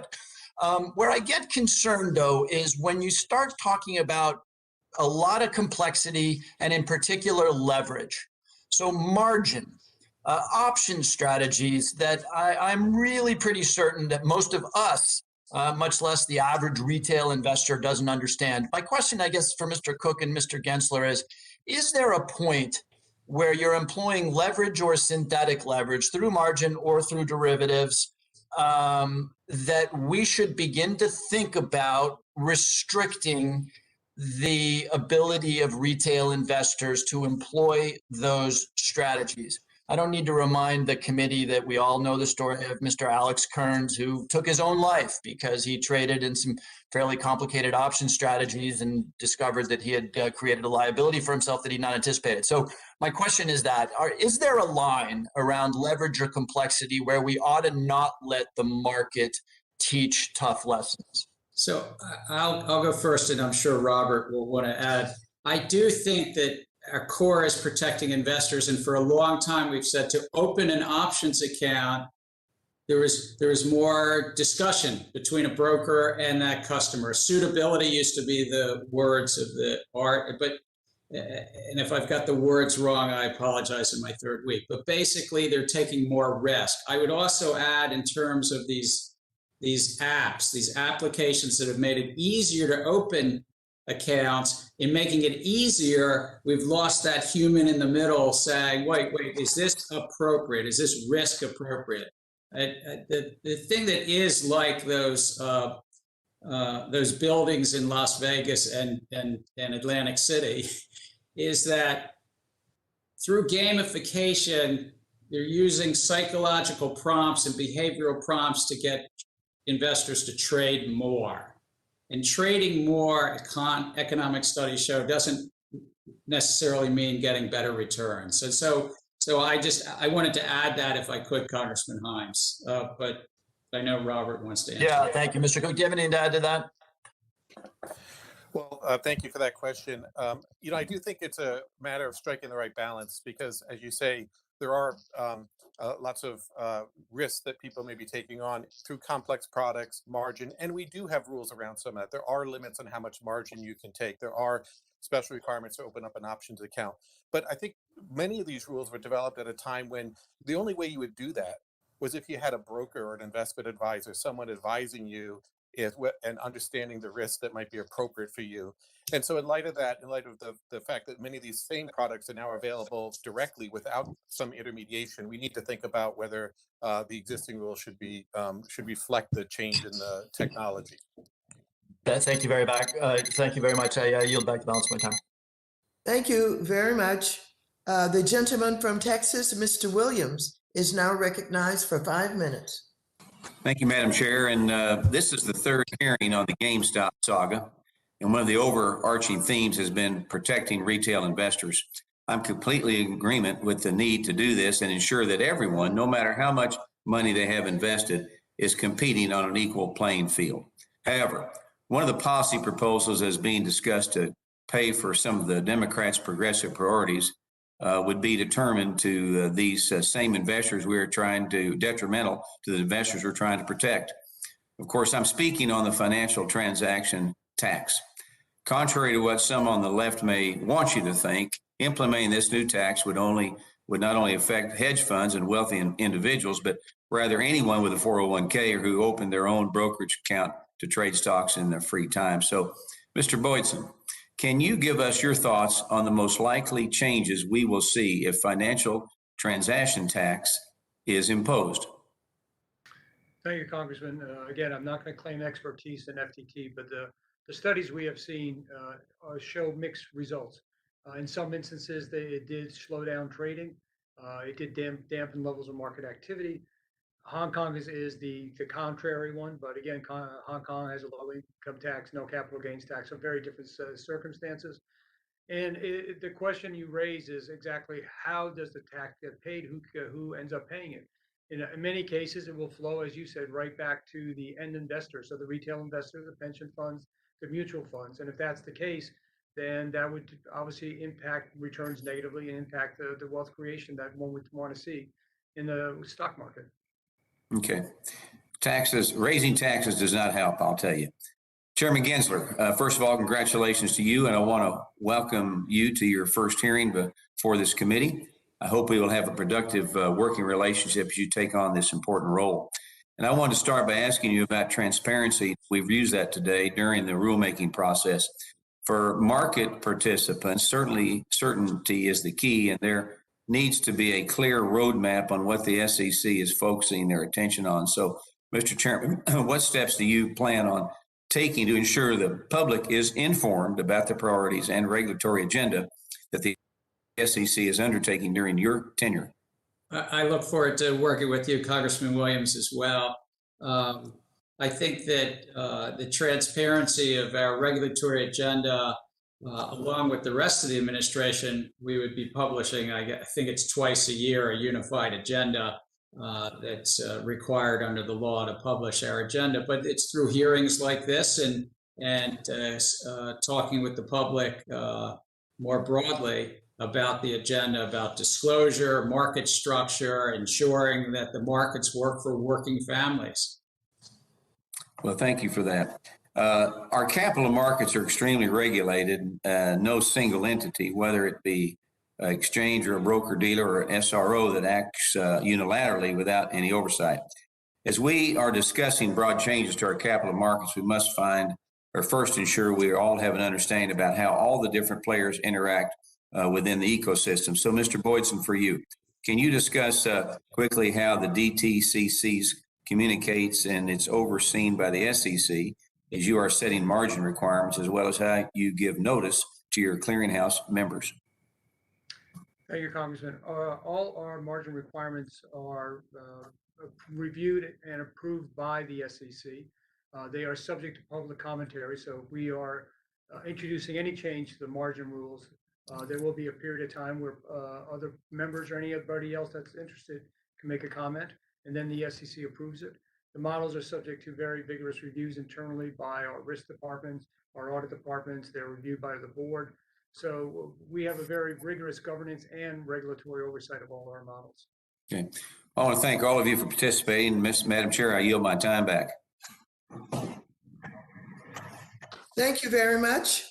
The gentleman from New York, Mr. Meeks, who is the chair of the House Committee on Foreign Affairs, is now recognized for 5 minutes. Thank you, Madam Chair. Thank you very much for this timely hearing. And I want to thank our witnesses today, both Chair Gensler and Mr. Cook. Chair Gensler, during these market volatility hearings, ensuring markets are fair and transparent so that investors are well informed has been a focus. Transparency is particularly important where investors are seeking information on the demographic makeup of company boards. In 2009, the SEC adopted its current board diversity rule to shine light on the demographics of corporate boards. However, the results of the current rule have been vague and abstract disclosures, as indicated by former Commissioner Louis Aguilar and former Chair Mary Jo White. In fact, an advisory committee at the SEC recommended in 2017 more specific disclosures around race, gender, ethnicity, because of the current rule's deficiencies. Those recommendations were not adopted by your predecessors. So my question to you is, first, can you commit today to revisiting the SEC's board diversity rule and requiring more specific disclosures around race, gender, and ethnicity as recommended by the SEC's Advisory Committee on Small and Emerging Companies in 2017? I thank you, Congressman. I look forward to working with you, or should I call you Mr. Chair? And I do think I've asked staff to make recommendations up on how we can do what you've suggested in terms of that investors are increasingly want to understand these particular issues around diversity and more broadly human capital, both.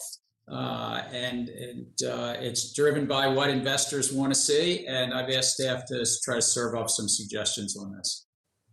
Well, thank you. Also, I don't know, I would hope that you could also think of maybe other initiatives that you can consider or encourage, others within the department to have greater diversity in both corporate America and at the SEC itself.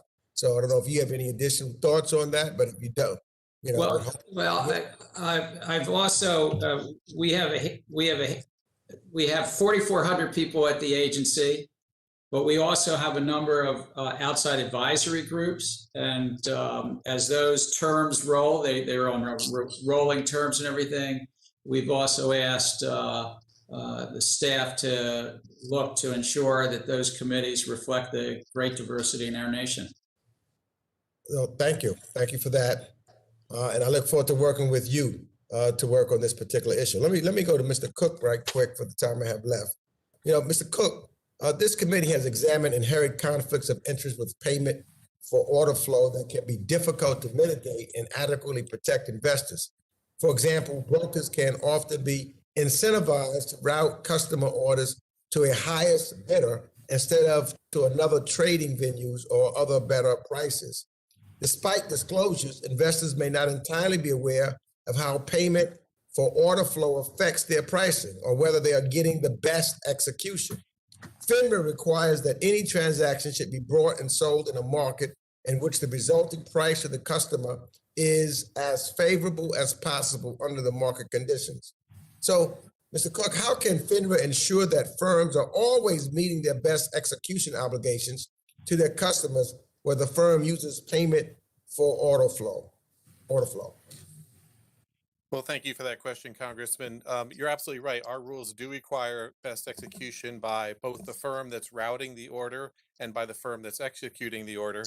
And payment for order flow does create a conflict that does complicate that because, of course, we have to evaluate, is the order flow being routed because of the payment or because that's where the best execution is available?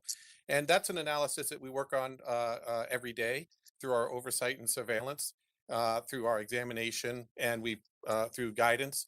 I think we look forward to working with Chair Gensler, who has indicated he's going to be asking his staff to take a fresh look at this because I think fundamentally the question is that conflict that you're describing, is it adequately addressed through disclosure? And also, what disclosure are retail investors really getting, and is it something that they understand? I think many investors really don't understand these aspects of the market. We need to think about, are there better ways we can help make sure they understand how their orders are being routed? Thank you very much. I see my time is about to expire. Thank you, Madam Chair, for help calling this hearing. You're so welcome. The gentleman from Arkansas, Mr. Hill, is now recognized for 5 minutes.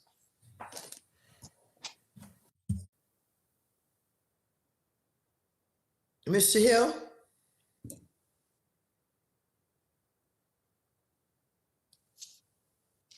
If Mr. Hill is not on the platform. I'm sorry, Madam Chair. Are you there? Yes, I am. Thank you. Please, you're recognized for 5 minutes. Thank you so much. Well, this was a good hearing. I like part 3 as much as I like parts 1 and 2. Thank you, Madam Chairman. Thank you for our panelists. Let me start with Robert Cook. Robert, in the first 2 hearings, we talked a lot about Robinhood and other app-based broker-dealers versus a traditional retail-facing broker-dealer. And it was clear to me that customer service access for clients of Robinhood seemed to be lacking. I talked a little bit about sales practices in the area of small dollar stocks or options. What have you looked into this, and what are your views here, Robert Cook? Well, thank you, Congressman Hill, for that question. Without speaking about any particular firm, it is an area that we're taking a look at. You'd mentioned customer service. We do expect firms to have sufficient infrastructure to comply with our obligation that they capture, acknowledge, and respond to customer complaints. We don't particularly require, for example, a live customer service agent. We provide flexibility for how that's done. But basically, traditionally, it wasn't thought necessary to regulate how firms provide customer service. And the expectation was they knew how to be responsive to their customers without regulators telling them how to do so. But financial services sector is evolving, as you know, just like the rest of the world, and commerce online, and lots of businesses don't have 800 numbers. So as we work with the SC to review these events, that's one of the things we'll consider, whether there might be additional guidance going forward about kind of what are the minimum levels of support customers might need. Well, thank you for that. Chairman Gensler, congratulations. Delighted to have you back in the regulatory leadership space. My question for you, sir, is are you familiar with the task force on climate-related disclosures that was led by former Mayor Mike Bloomberg? Yes, sir, I am. It's good to see you again. My pleasure. Have you read that yet, or had a chance to study its the sort of executive summary of it? I've had an opportunity to take a look at it during my confirmation process, and I've just been yet to sort of dig into it with the career staff at the SEC. Right. Well, I noted in your comment before a confirmation hearing the Senate Banking that you believe that companies obviously are required to disclose material things, and you made a statement that companies have a legal obligation to determine what's material. Do you think companies have any obligation to disclose non-material risks regarding any topic? I think that the heart of our disclosure regimes over multiple decades is that which investors are looking for. Investors to make their decisions. And we have regimes from accounting regimes, management discussion and analysis, to employment compensation, that those regimes are that which investors need to pick up on and make their decisions on. But you believe that public companies should be based on materiality in their disclosures? There is a materiality component of disclosures, but there are also individual disclosures that are often very small, but still can have a really meaningful part to investment decisions. Do you think that the principles for effective, meaningful disclosure are that they're reliable, verifiable, and objective? I want to You picked very specific words, sir. Well, I did because Mike Bloomberg picked the words. I'm going by what Mike Bloomberg has suggested. He says that disclosures have to be reliable, verifiable, and objective. I wondered if you agreed with that. I think what we're going to be trying to do is go out to public comment, get the best thoughts from the public on climate risk disclosure, human capital, diversity that we've talked about here, and get that which the investing public wants for their decision making to bring consistency and comparability in these various regimes as they make their decisions. So I don't want to get caught up in Mike Bloomberg's words. I think the public will have a chance to comment, and I think you'd probably not want me to just pick one person's words.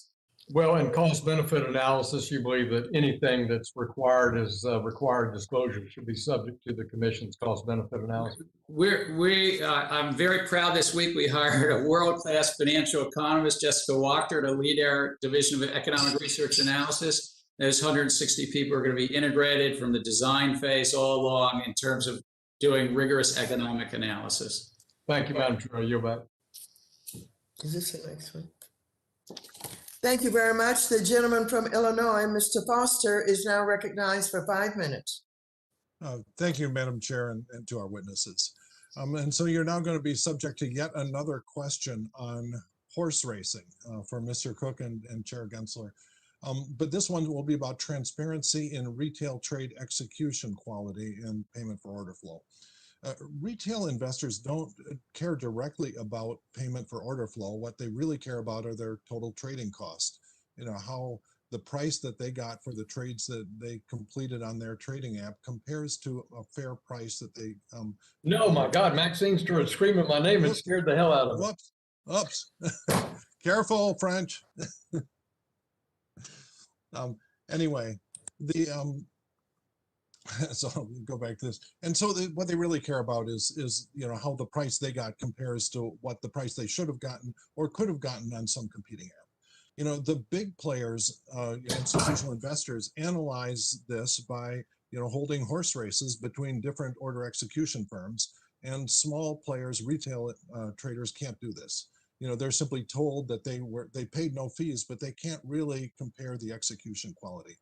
To do that, they'd need some sort of reference price to know, you know, how the trades that they completed compared to some reference price that presumably could be based on the NBBO or the Consolidated Audit Trail or something similar.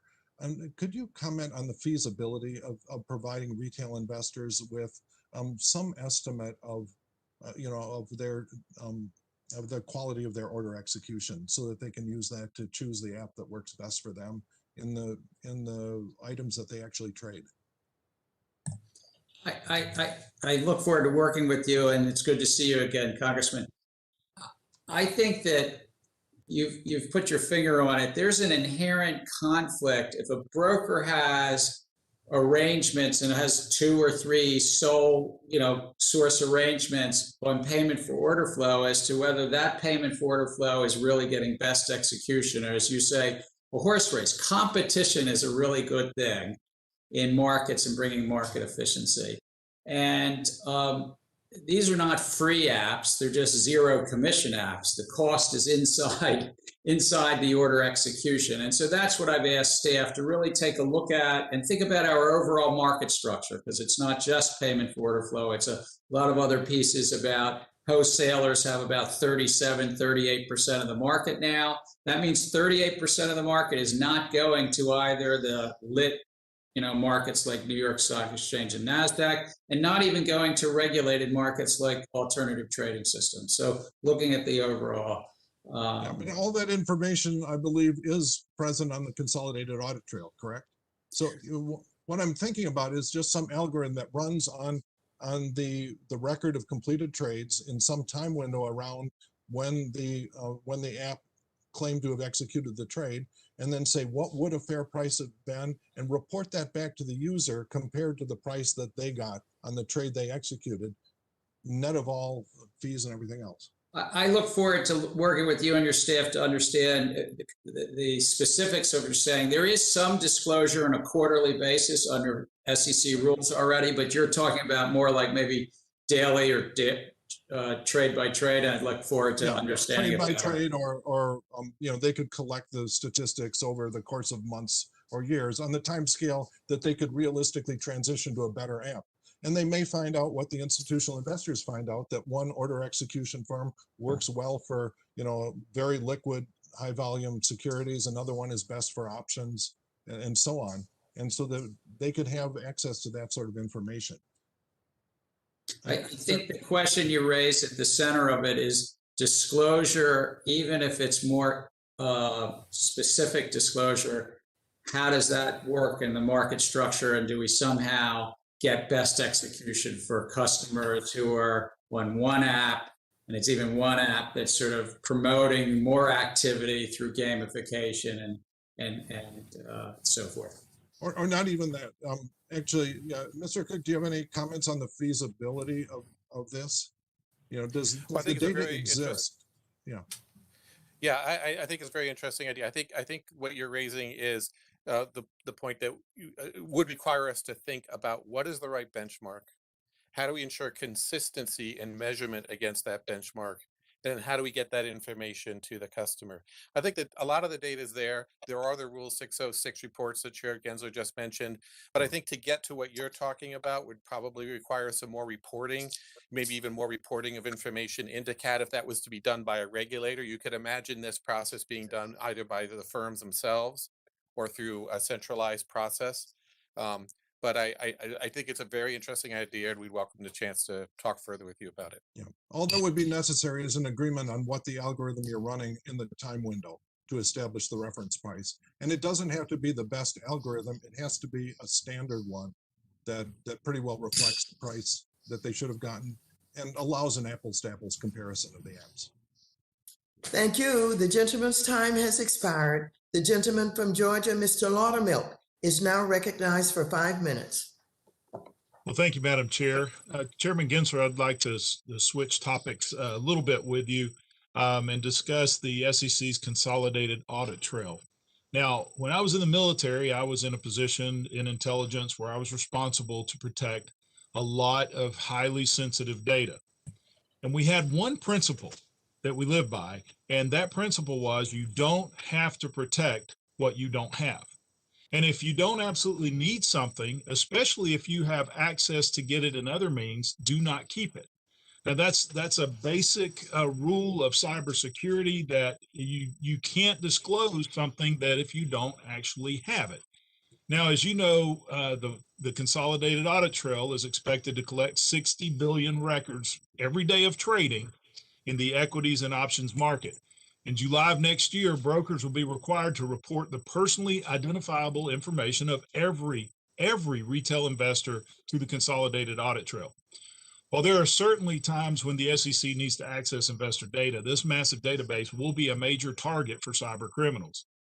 That's why I propose legislation that will require the SEC to instead obtain this data by requesting it from the broker and make sure the SEC is able to quickly access the data it needs. Brokers would have to provide that data to the SEC within 24 hours. So, Chairman Gensler, a 2018 poll indicated that 89% of retail investors oppose having their personal data collected in the consolidated audit trail. And that's why I proposed decentralizing this data across thousands of different brokerage firms instead of just one giant database, which is much, when it's all consolidated, it is a primary target. My question is, will you take action to protect the investors' sensitive personal data? Congressman, I thank you for asking that. And the SEC is committed to protecting data. I think also, just as an update, and I believe this was late last year under Chairman Clayton's leadership at the SEC passed some updates to the consolidated audit trail provisioning that a lot of that personal information that was going to be collected no longer will. People's birthdays, people's social security numbers and the like. And it might be that Mr. Cook has more details because it's really under FINRA that the consolidated audit trail project is being put together. But I concur. I think a lot of that personal information is now not going to be collected, sir. Well, I mean, that's a good start. But again, the basics of cybersecurity and protecting data is if you have access to get that data somewhere, and data is always more secure when it is dispersed in multiple locations. That's why a lot of companies are going to new technologies that the same the blockchain technology, which disperses that data. It's much more protected than when it's centralized. And even if you don't have PII, if you have a certain amount of information that can close the loop from other information, it puts a lot of people at risk. And so I think it is vitally important that we protect investors' data from unnecessary risk. And I hope that you will take efforts to address this to make sure that people's information is protected. Because as we know, the federal government has shown to be one of the targets and has disclosed a lot of information in the past. And so on another topic, as I stated in the first hearing on GameStop issue in February, it's unfortunate that some of my colleagues are using this issue to call for a laundry list of new regulations. But beyond just calling for the new regulations, they're actually proposing them in this hearing. Many of these proposals are a solution actually in search of a problem. So, Mr. Cook, if Congress was to ban payment for order flow, what effect would that have on the availability of commission-free trading for the everyday investor? Well, thank you for that question, sir. I think a ban on payment for order flow, the impact would vary significantly across different firms based on their business models. There are some firms who don't accept payment for order flow now and still charge their commissions. But there are others who rely heavily on it. And one of the things to think about, if you're thinking about banning payment for order flow, would be what would be the pass-through effects on investors. Payment for order flow also does have some advantages that have been identified by the SEC in the past, including the potential for guaranteed execution with some price improvement or prompt execution. But I think this is a very complicated area. I think if the Congress or the SEC were to think about banning, we'd have to think about all the knock-on effects throughout the market structure system. Thank you for that. Thank you very much. The gentleman from California, Mr. Vargas, is now recognized for 5 minutes.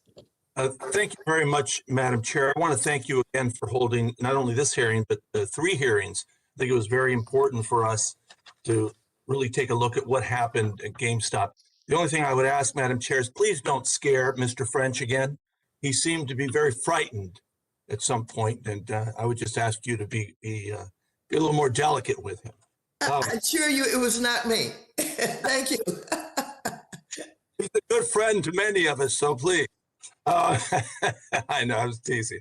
I do want to thank the witnesses for being here. Again, I appreciate it very much. I was going to ask about the 2 things, the shortening the settlement cycle, the T1, and really if their savings are 40%, and also about market concentration. However, Mr. Lucas first opened the door to ESG, and then Mr. Benzinga kind of kicked it open, and then, of course, Mr. Hill smashed it open. So I have to say that I'm very interested in ESG myself, and I want to ask a few questions about that. Chair Gensler, I don't want to put words in your mouth. I noticed that others tried and they weren't very successful, so I'm not going to do that. But I do want to say this. A very wise man once said, transparency is at the heart of efficient markets. And the same very wise man said, at the heart of our laws are disclosures. Even though you've only been there for 3 weeks, Chair Gensler, I think you know the man who said that. Because of course you just did a little while ago. And I have a bill, and my bill, HR 1187, which passed out of the committee. Among other things, it would establish a sustainable financial advisory committee to communicate with interest groups and individuals regarding sustainable finance, and ultimately provide the SEC with a report identifying policy changes that could facilitate sustainable investments. In addition, the bill requires this committee to submit recommendations to the SEC regarding what ESG metrics and the SEC should require to be disclosed. As you know, many companies already disclose ESG metrics, and I think it's very unfair that some do and some don't. I'm curious to know your words without putting words in your own mouth. What do you have to say about that, Mr. Chair? Well, I look forward to looking closely at your bill and talking to your staff about that. But I think that to the extent the broad public is listening to this, please give us comments, even now in an open comment period. It'd be really helpful to understand as investors what you think you need and wish, and you're making your investment decision, your proxy votes and the like, on climate, on human capital, on diversity and the issues that we've been talking about here in this hearing, or other disclosures. And it's really helpful for the agency as we're doing this. I think consistency and comparability are helpful as well. And right now, a lot of issuers are dealing with varying needs around this issue and around the globe, because our companies here, we have to look out to US investors, but our companies are also trying to raise money overseas or operate overseas. And there's a bit of an alphabet soup of different approaches to this. So I think it's important. It's within the authority and mission of the SEC to enhance this disclosure and bring some consistency and comparability to it. Well, that's music to my ears. What I would also add, and I think you've already stated it, but materiality, when they take a look at materiality, it's the investor that gets to decide that, not the company. I think it's very, very important that the investors know this information. But again, I'll put that aside because I know my time is running out. But I did want to ask you about the T+1, Chair Gensler. What do you think? Is there really all that savings, 40% savings there? And if that's the case, why not real-time settlement? We heard that that's probably impossible to do. So I think technology exists to come to same-day settlement. There are real savings, lower cost, and lower risk. The question about same-day settlement is it's still netted, as Mr. Botson pointed out. Netting is a really important piece of the economics, but you could have same-day evening, so to speak, and have it all netted. But there are obviously transition costs. Moving from T+5 to 3 to 2 took time. I note in the 1920s, we were at T+1. So getting back to T+1 100 years later in modern technology, Mike Botson's writing this down. He's saying, oh no. But I want to say that we can get to T+1, we could get to T plus evening, but it will take some time. Thank you. Thank you. The gentleman from Ohio, Mr. Davidson, is now recognized for 5 minutes. I thank you, Madam Chairwoman. I thank our witnesses for lengthy testimony today. It certainly adds value. Each of our three witnesses contributes important roles to ensuring our capital markets operate efficiently and effectively. And I thank each of you for taking such important responsibility. The market volatility we saw.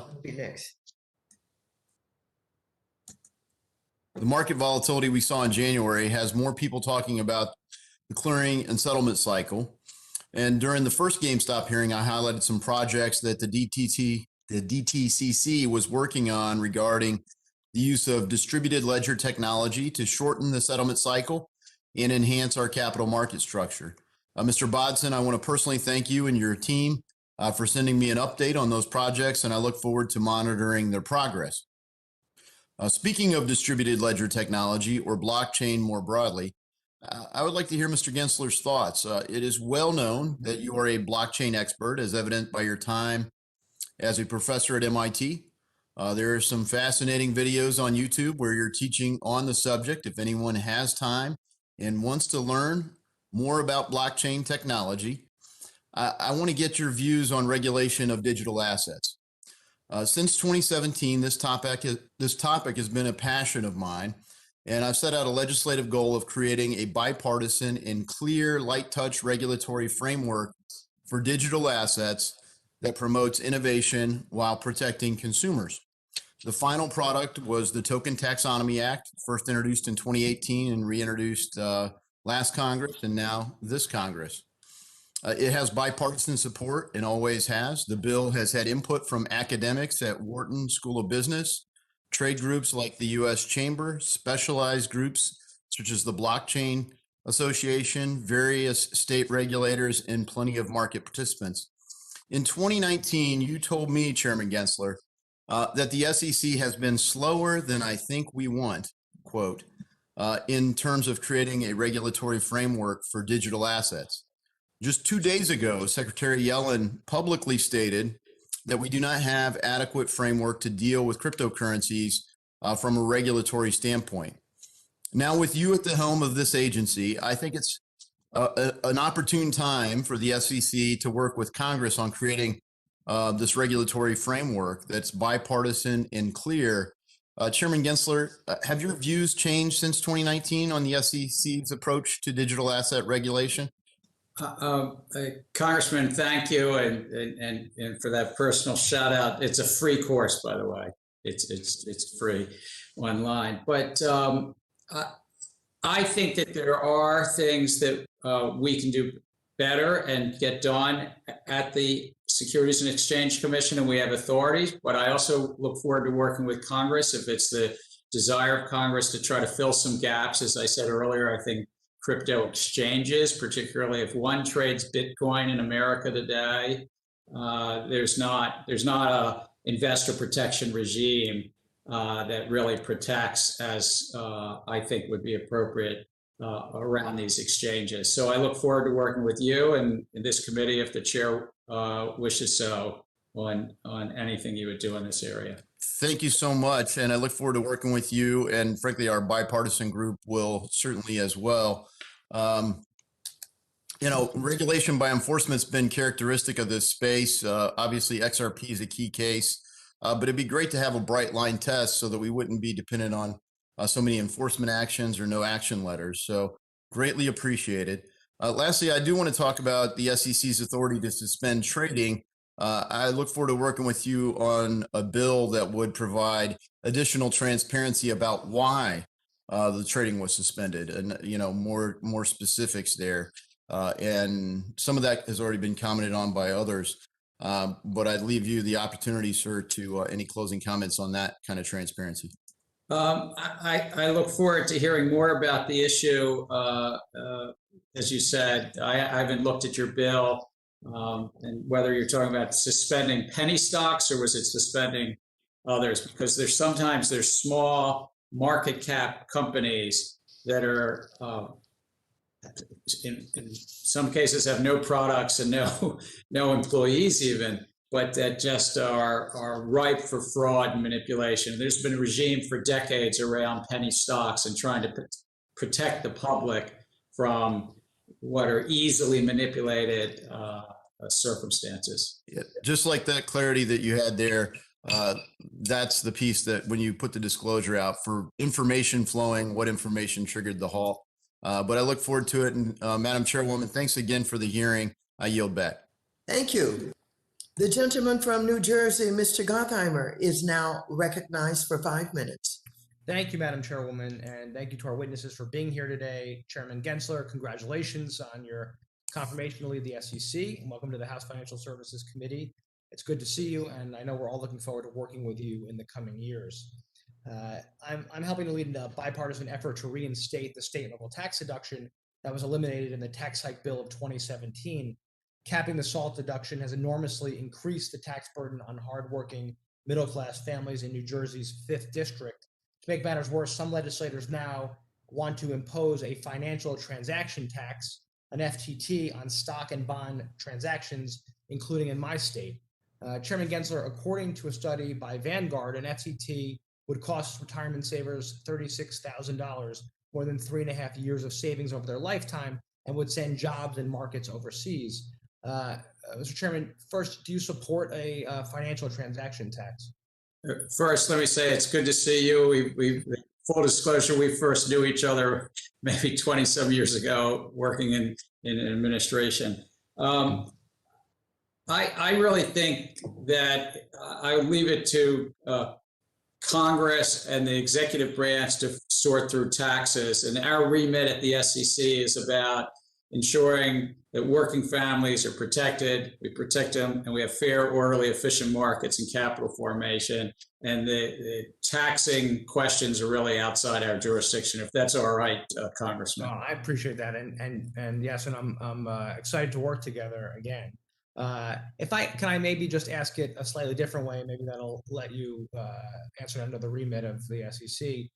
Are you concerned about an impact it would have on the markets, on pushing markets overseas if we did any kind of new levy? You know, there's a lot of concern that it's so easy, given technology, to move the back end of these processors overseas, which is kind of what we were facing in New Jersey. From a market perspective, would you be concerned about that, or would you prefer to? Again, I think what you're raising is there are trade-offs that I think are more appropriately made by Congress and the executive branch in terms of those trade-offs. We do have a modest fee. It funds the agency. It's about $2 billion a year that we've had. So, but whatever trade-offs beyond that, I think I'd leave to the White House, Treasury, and Congress. Thank you, sir. Separately, if I can ask you about investment broker-dealers are, as you know, legally required to offer best execution for their clients and to provide the most advantageous order execution for their customers, given the prevailing market environment. However, as you know, there's a perception that the practice of payment for order flow creates a conflict of interest between brokers and the investors they serve. Do you believe that payment for order flow presents a conflict of interest too significant to be adequately addressed by regulations such as enhanced disclosures or strengthening best execution obligations? So you raise a good question, because we found conflicts in various enforcement cases, like one that we followed in September, where the wholesaler was literally saying, well, you tell me I can pay you more to the broker, I can pay the customer more. So we know, at least from that case, this inherent conflict is there, and whether we can address it enough through disclosure, or it sort of implicates the broader market structure. And I've asked staff to think about that broader market structure, and not just the wholesaler payment for order flow, but also the exchanges through rebates, and just how's this market structure that's led to concentration. So right now we have a pretty highly concentrated and growing concentration in the retail order flow. Economics tells us competition lowers costs to investors. Well, I appreciate that, and I really appreciate that you're hopefully going to get input from stakeholders before taking any action, and I like that you're asking the SEC to do so. Lastly, as Warren was saying, and building on your professorial acuity in the cryptocurrency space. And by the way, I've really enjoyed our conversations on this, because I think it's wonderful to have somebody of your level of expertise at the SEC, given the competitive marketplace. And I think it's really important that we take the lead here and not cede the lead to others in the world on fintech and cryptocurrency. As markets continue to grow and innovate, I would hope, and I think I know the answer to this, but commit to providing clarity for market participants in the crypto space and working with stakeholders to ensure that we don't lose our nation's place as the #1 country for innovation and technology. Just making sure that it's that clarity that I think is so important. Congressman, I can't agree. Our capital markets for decades have been part of our economic success story. And technology comes along, markets change, but we want to make sure we enhance our rules and get ahead of this in the crypto space as well as in the traditional security space, and always refresh our rules. Thank you. I yield back. Thank you so much. Good to see you. Thank you. The gentleman from North Carolina, Mr. Budd, is now recognized for 5 minutes. Thank you, Chairwoman. And Chairman Gensler, welcome and congrats on your new role. Following up on the crypto conversation, in all my conversations with crypto industry leaders, they mentioned a lot of the same priorities: the need for a coherent, clear regulatory framework, clarity for legacy institutions to offer DeFi products, and even regulatory steps to offer a Bitcoin ETF. But the U.S.'s lack of clear guidance is both a competitive disadvantage and it's a national security concern. So as you know, this is a complex issue, but I hope you're going to be willing to work with Congress as we talk about some of the steps to be taken. So there's a strong group of bipartisan lawmakers and regulators that want to help solve the issue. But I'd just like to turn it back over to you and see what would you like to work with in this area in regards to blockchain and cryptocurrencies. And I appreciate the other members coming before this that have mentioned cryptocurrencies and blockchain. I thank you. I look forward to working with you and any member of this committee and your staffs. I think that there's a lot of authority that the SEC currently has in the security space, and there are a number of cryptocurrencies that fall within that jurisdiction. But there are some areas, particularly Bitcoin trading and large exchanges, that the public is not currently really protected on these crypto exchanges trading just Bitcoin. And so that would be one area I would highlight. Very good. Second question is the GameStop episode, switching back to actually talking about GameStop, it highlighted the need to revisit settlement times. So it's understandable that any move away from T2 will need full industry support, but the struggle of moving from T2 to T0 settlement times, it's not lost on me. So Chairman, with today's state of technology, including blockchain technology, what is the SEC and the DTCC, and also want to include Mr. Bodson in this, what are you all doing to evaluate the potential use of blockchain to help speed up settlements? And I'll start with you, Chairman Gensler. So you're right that technology exists today to shorten settlement cycles, even maybe to the same day. I think there's a business model issue as to whether it's still netted, which has a lot of economic advantages. In terms of the underlying ledger technology itself, I would defer to Mr. Bodson as to whether they find it's helpful to have a distributed shared ledger or a sort of a single party ledger. And then what the role of the SEC would be is to ensure that whatever rules they're proposing has the resiliency and the important safety of a clearinghouse, because this is a systemically important clearinghouse. It's the largest, it's really the sole clearinghouse for equities. But I turn to Mr. Bodson. Thank you, Mr. Bodson. Thank you, Congressman. Distributed ledgers are very exciting technology. As was pointed out before, we have two projects on the way that are publicly discussing. Project ION, which is using DLT for settlement purposes and digitizing securities. Project Whitney is more concentrated on the private security market and bringing some standardization, record keeping over those markets. What we're going to do, working with SIFMA and ICI and the entire industry over the next few months, is look at those business processes, look at those conventions that are out there, and see how best to deal with the impact of shortening time. As I said before, time is risk. You shorten it, your credit risk goes down, but if you shorten it without really understanding it, operational risk goes up, and all of a sudden you have a market in disarray. So, be it DLT, smart contracts, all these are exciting developments. The question is, what's the right time to use it? I mean, they're new technologies. I mean, we have 45 years of resiliency. I'm going to jinx our company, but we've had a great track record. So anything we do, we want to maintain that reputation for being, Fortress DTCC.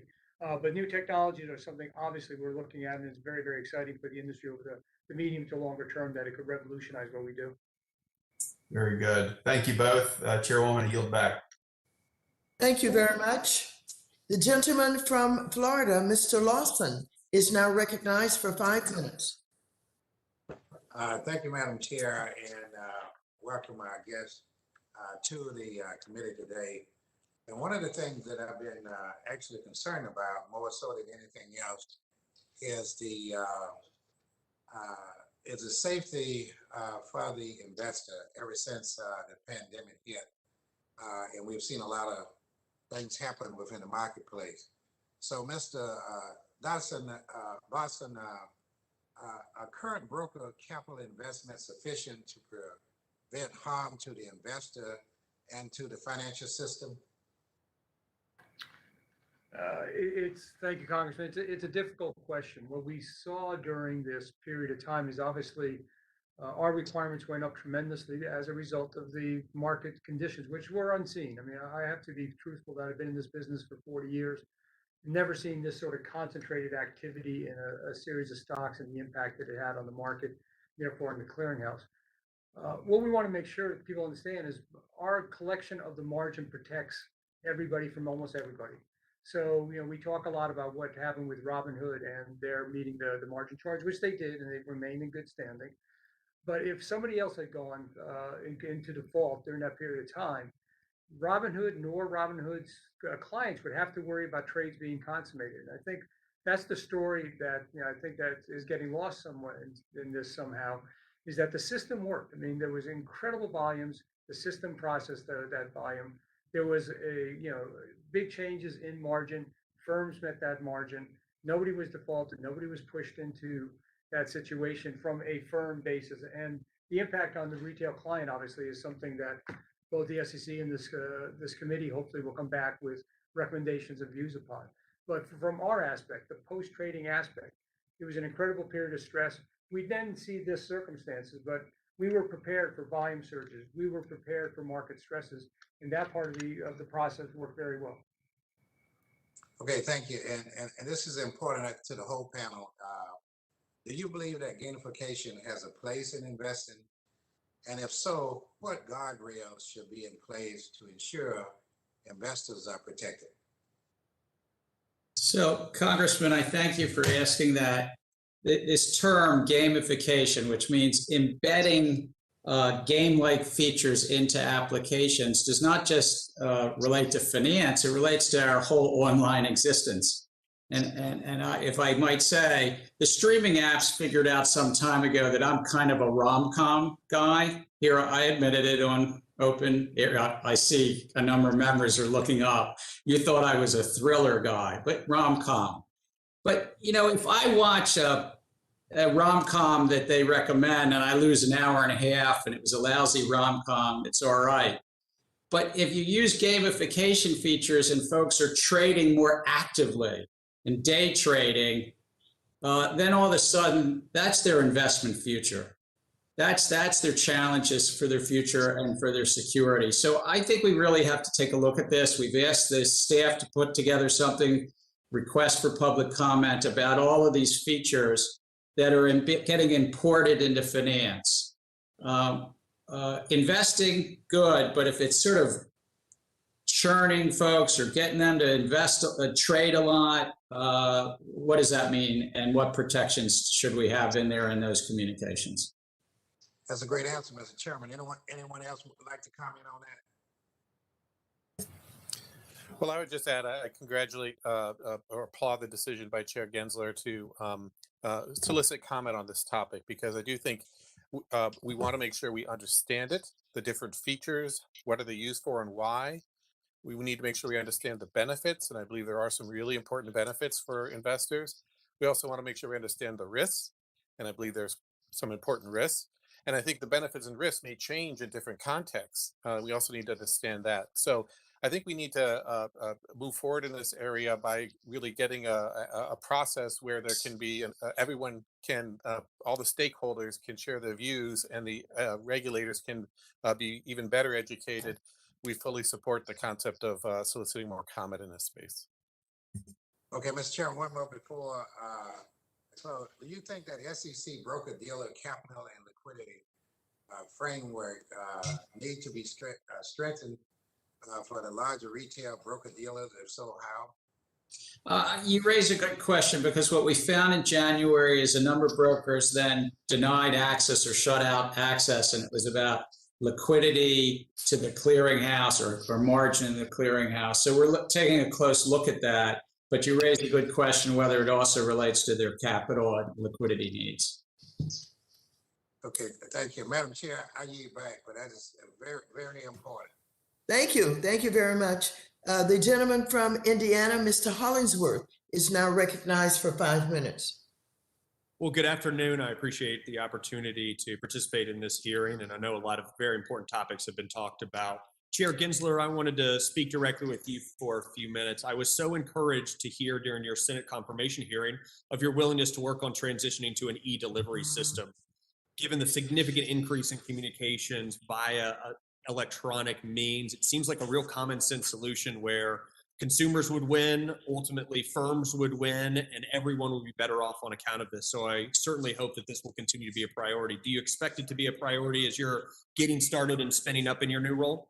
I thank you. Yes, I was honored in the late 90s to work with Senator McCain on which was the e-signature bill that President Clinton signed. And so I think these are ways to bring efficiency. And look, the last 14 months, we've been working through this pandemic largely because of some of those earlier reforms. It's been a very, very hard time, and too many of us have lost loved ones. But electronic delivery is something that I hope that we can continue to look to do while still protecting investors and ensuring they get the proper disclosures. Wonderful. Well, I certainly appreciate that, Chair. I think this is an important area that we could wring a win from, both for consumers and their information, as well as for those that are providing it. Wanted to switch topics and talk about minimum tick sizes, though. I've mentioned in previous hearings that we've seen a dramatic increase over the last decade in off-exchange trading, with this year, at some points, frankly, more exchange happening off exchanges than on exchanges. And look, the reality is, I don't want this to be a matter of preference. I don't want it to be a matter of party, but I do want it to be a matter of parity, where we've got a regulatory regime that is equal across both types of trading. And I don't think we have that right now because of the minimum tick size requirements for lit or exchange trading. I wanted to reach out to you about this and help understand if there was any rationale for that discrepancy between on-exchange trading. I don't know if we just lost the congressman, but I think I got enough of the question to answer it. Should I go ahead, Chairwoman?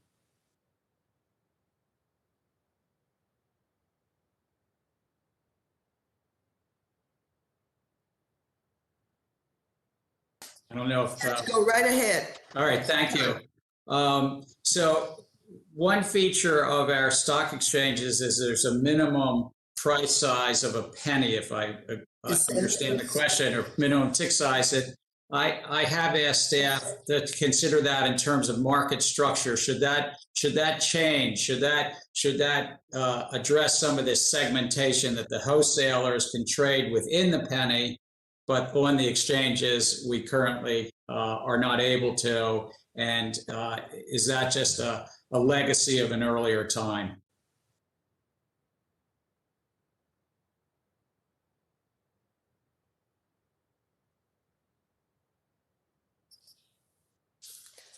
The gentleman from Illinois, Mr. Caston, is now recognized for 5 minutes. Thank you, Madam Chair. You caught me by surprise with the technical glitch there. I really appreciate you all coming. Chair Gensler, I'd like to dive into some of the weeds here on payment for order flow. And I want to frame this in the context of Robinhood because it's top of mind in this hearing, but I think it's more illustrative of some challenges than the specifics for them. Number one, I would just point out that last year Robinhood was paid $65 million in fines for failing to disclose their reliance on payment for order flow as a revenue stream, and 65 million, 65. By comparison, they earned $91 million in payment for order flow revenue in the first quarter of 2020, $180 million in the second quarter of 2020, and $331 million, 5 times the fine, in the first quarter of this year. Now, you weren't at the SEC, and I'm not going to ask you to comment on that, but I would just make the observation that if the pain of the fine is so much lower than the benefit of the crime, I'm not sure it has the kind of deterrent property we would like. Now, in our hearing with Mr. Tenev, he noted that their payment for order flow agreements are structured where their revenue is earned as a % of the spread earned by the wholesalers. Now, leaving the question of payment for order flow broadly aside, that seems to me like a total conflict of interest. The structure of that agreement puts the interests of the wholesalers and the brokers directly at odds with the investors, does it not? Well, I think you highlight 2 really important points, if I may. One is that an enforcement regime, we should, I believe, without fear or favor lean in to individuals and corporations and hold them accountable. And that what you're highlighting is sometimes just a dollar payment doesn't fully address holding companies or individuals accountable and change the behavior in the market. As to the behavior itself, what that finding in that case in December showed is that there was an inherent conflict, that there was the wholesaler saying, well, which way do you want me to go on this? It's either you or the investor. And so that's why I've asked staff. I think that we have to take a holistic look at the market structure and see whether, not only whether customers are really getting best execution, but how the market structure can be addressed to get that, and also address some of the increasing concentration in the markets. Well, I appreciate that, because again, it's the structure. It's one thing to be paid 10 cents a trade. It's something else to say I'm going to get a percent of the spread. So the second point that Mr. Tenev said in those hearings was that, at least for their options orders, that they only route trades to the 4 firms listed on their 606s that they have payment for order flow contracts with. To my mind, I don't understand how that's consistent with the best execution obligation if you are consciously not even talking to firms who might be able to do this but don't pay you a fee on it. Would you agree that again, I'm talking about the structure of how you implement your payment for order flow, not the concept generally? I think that you highlight a very good point, that in circumstances where you don't have that, then a broker sort of says, all right, I've got to institute best execution, and goes out and surveys. I think it was earlier, some congressman said it was a horse race, but you can go out and you can kind of say, all right, now I think it was Congressman Foster, but I'm be sure, who can I go out and sort of find the best execution rather than a limited 2 or 3, or in this case, 4 firms that are sending money back to the broker. Okay, well, I'd like to then just tie this all to the gamification question, because I think all of us on this committee, regardless of party, want to see U.S. investors create as much wealth as possible. And I don't think any of us have evidence to suggest that retail investors, with high trading frequency come out better than retail investors who, just invest in index funds and are long hold, other than a couple lucky casino winners. And yet that is precisely what gamification is designed to do. And so if you couple gamification with an incentive based on the spread, and you couple that with only funneling money to people who are on the spread, it seems to me like I cannot conceive of a world where you are also fulfilling your best execution obligation. So in the time we've got left, what tools do you have to enforce compliance with folks who are violating that best execution? And can you commit to making sure that the fines are commensurate with the gains from the crime? Well, that is certainly what we're going to lean in to do. I think that without fear or favor, and it's not just about the firms, but individuals, and about sanctions and bars, and when needed to have orders that make sure of that. Thank you. I yield back. Thank you. The committee will be in recess for 5 minutes.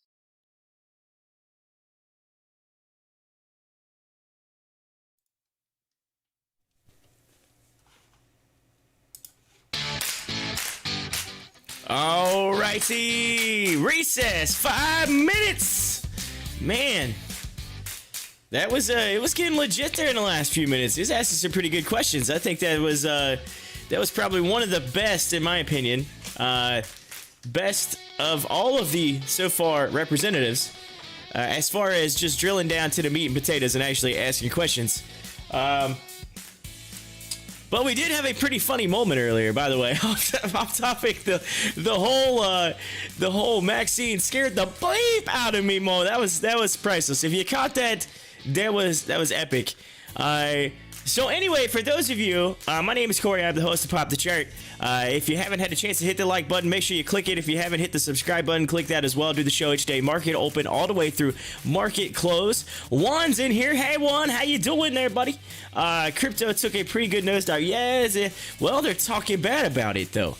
That's the thing. And they literally would just kind of, if you listen to some of this GameStop stuff earlier, they were giving some bad rep to crypto. which I'm like, yo, come on now. But then it comes back a little later on. They start talking about blockchain, and they talk about blockchain in a good light, which blockchain is what crypto, works off of. So there's that. Carlos, what up? He said, I told my little cousin to buy ETC when it was still at 33, made him $2,000 profit. Good deal. Over 72% today. Nice. Yeah, so this is coming back in a few minutes. All right, it's coming back. It's going to play. I am going, because I know there's no way that I'm going to be able to play this and play AMC at the same time. So I'm going to cut this short whenever they get closer to the 4 o'clock. So we have about an hour left of this. I will cut it short and do the countdown for the end of the day and do our little recap. And then I'm going to pop out. And then at 4:10, I'm going to log into the AMC earnings because we will have the AMC earnings coming later on. That is scheduled for 4:10 is when I have that scheduled for. And I may be able to dip into a little bit of the GameStop stuff on the AMC earnings side, but I have to log into the other stream for that. So I want to make sure that we get that. That is important. Today is AMC earnings day, but we did continue. I mean, it's there's still quite a bit of the representatives left. So I got the whole list here. I mean, you still got Casey Cortez still left. There's a whole list of. There's just a ton of them that's still left that I'm kind of interested to see and see what they say. However, taking a look at the current AMC, currently sitting at $9.02. It's down 1.69%. You're looking at GameStop currently at $160. It's up just 0.3% there. Take a look at some of the others that we have on the list here. BlackBerry's at $8. It's down 2%. The market as a whole looks pretty blah, if you know what I'm saying. It's been pretty blah. Everything's pretty much down. Even the crypto market's even down. I mean, it's you're just getting a few little spikes here. CIDM, GameStop, Atari. That's about it. Everything else is down. Efer said that even, but that's it. I mean, it's a down day in the market. I think everybody's just kind of focused on watching this GameStop stuff. They want to see what's going to happen, what regulations could possibly come, what questions are our representatives asking. One says, had 800 shares of ETC on April 1st and sold because it wasn't moving. Would have been over 100K today. Oh, crying inside. Crying inside. Yes. What can you do, Juan? What can you do? That's one of those things that you just I don't know. Stand up, do a dance, shake it off. Shake it off. I don't know what to tell you, man. That's I don't know. Oh, man. Oh, man. Anyway, for those of you, see here, Turkey Dough says, sold all my Doge at 40 cents, thinking it was going to be rejected and bounce off of it in the same boat. Yes. That's the thing with me. I sold my Doge at 7 cents, and then it's 60-something cents in like 2 days. I sold it like 2 days too soon. I had it all that time. Then I bought in yesterday. You know what I'm buying? Because you got this Elon Musk thing. You got all this hype. You got the hype coming because Elon Musk is going to be on SNL on Saturday. So excited about that. So I think Doge, it could continue upward. So I'm like, you know what? I'm going to take the risk. I'm going to jump into it. That's like today. And so we'll see. And then it kind of came down. But that's like today. Wise key. Look at this. I wanted to get in 801 yesterday. It ended up at like 804 right before close. So closed out. So I didn't get a chance to like get into it. It went up. And then did today. It kind of dips down a little bit. Then it goes back up. And they get some news comes out. And I'm thinking, all right, I'm jumping into Wisky now because it might be a little bit more than what I was originally going to put into it. But hey, it's heading in the right direction. I buy into it. Look at it. Now it's at 784. And I just want to go and just give myself the big old punch in the face. So I'm like, are you kidding me? Are you kidding me right now? I'm like, I could have got that way cheaper than what I originally was going to pay for yesterday. And then I ended up paying 30 cents more than I wanted to. And now here I am. And now here it is, way cheaper. But it is what it is. Hey, I still got shares. I still average down. But the market as a whole is just a big old big old beep shoot right now. So that is what it is. But what do you? I'm curious. What do y'all think about this GameStop committee deal right now? What do you think about it? Oh, they're coming back. Back at it.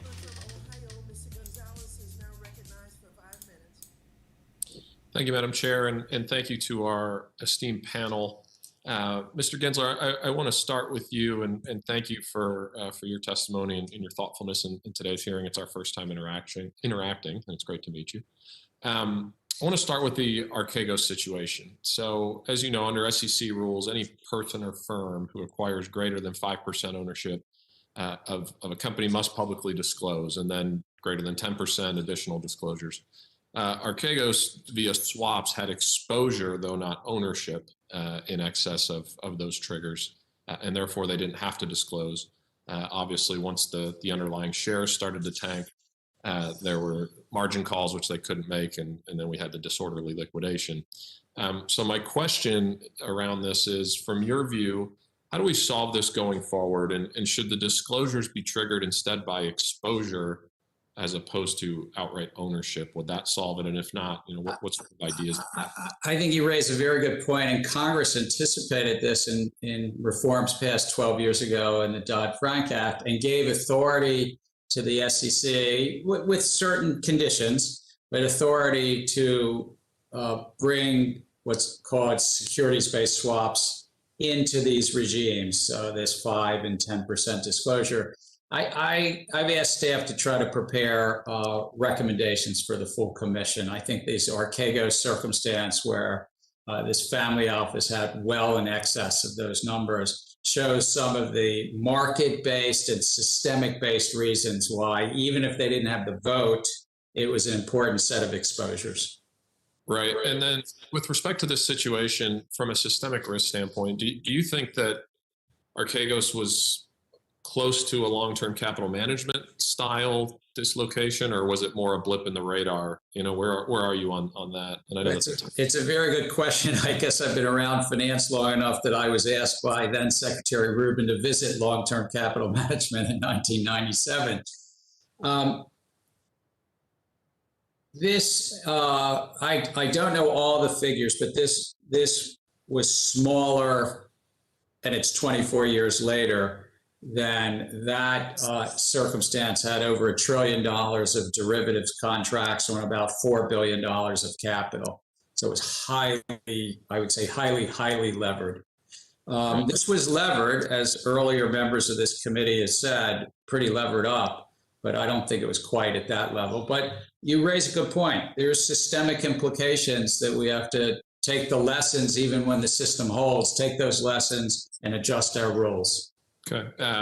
Thank you. And then, with all the volatility that we've seen in the last year, whether it's GameStop or Archegos, I'd be curious what your thoughts are on the effect of the zero interest rate environment and sort of the messaging around it, basically saying, hey, look, we're going to keep it low for as long as humanly possible, and what that's done to risk-taking in general and leverage in particular. Just sort of your thoughts on that. Well, I hope you appreciate it. I'm going to leave monetary policy to the central bank, and I think the remit under the securities laws are large enough that we're going to, regardless of where the markets are, up or down, interest rates high or low. I think our core mission of ensuring that we root out fraud and manipulation is a really critical piece. And what we found in the GameStop circumstances is that volatile markets, there's a time that also to be protecting the retail public. Great. And I appreciate you not, I tried to get you to wade in there, but I appreciate the dodge. This isn't your first rodeo, clearly. On the PFOF situation, sort of following up on that, when I look at GameStop, I see PFOF as sort of a bit player, but not the primary driver, right? It happens to be how Robinhood executes trades, but to me, it was a short squeeze of a handful of companies, but in particular GameStop, driven by social media and then traded on zero commission platforms. Do you agree with that perspective? Or I want to make sure we're not adding payment for order flow as the primary driver of the GameStop situation, when payment for order flow has been around long before GameStop and hopefully long after. But I'd love to just hear you kind of put a bow on that if you could. Yeah, I thank you. And this is in our remit, so I'll address it. I think that the GameStop events raised a handful of issues, and payment for order flow and the inherent conflicts that they present for brokers and their customers, we need to take a closer look at. Thank you, Madam Chair, and I yield back. Thank you very much. The gentlewoman from Iowa, Ms. Ashney, is now recognized for 5 minutes. Thank you, Madam Chair, and thank you to the witnesses for being here. Chair Gensler, it's great to have you confirmed and have the SEC back at full strength. It's obvious to everyone, that people trade differently and invest, and it's changed a lot over the last 10 years. And you know what? Contrary to what my colleagues on the other side of the aisle are saying, we believe in that. That's okay.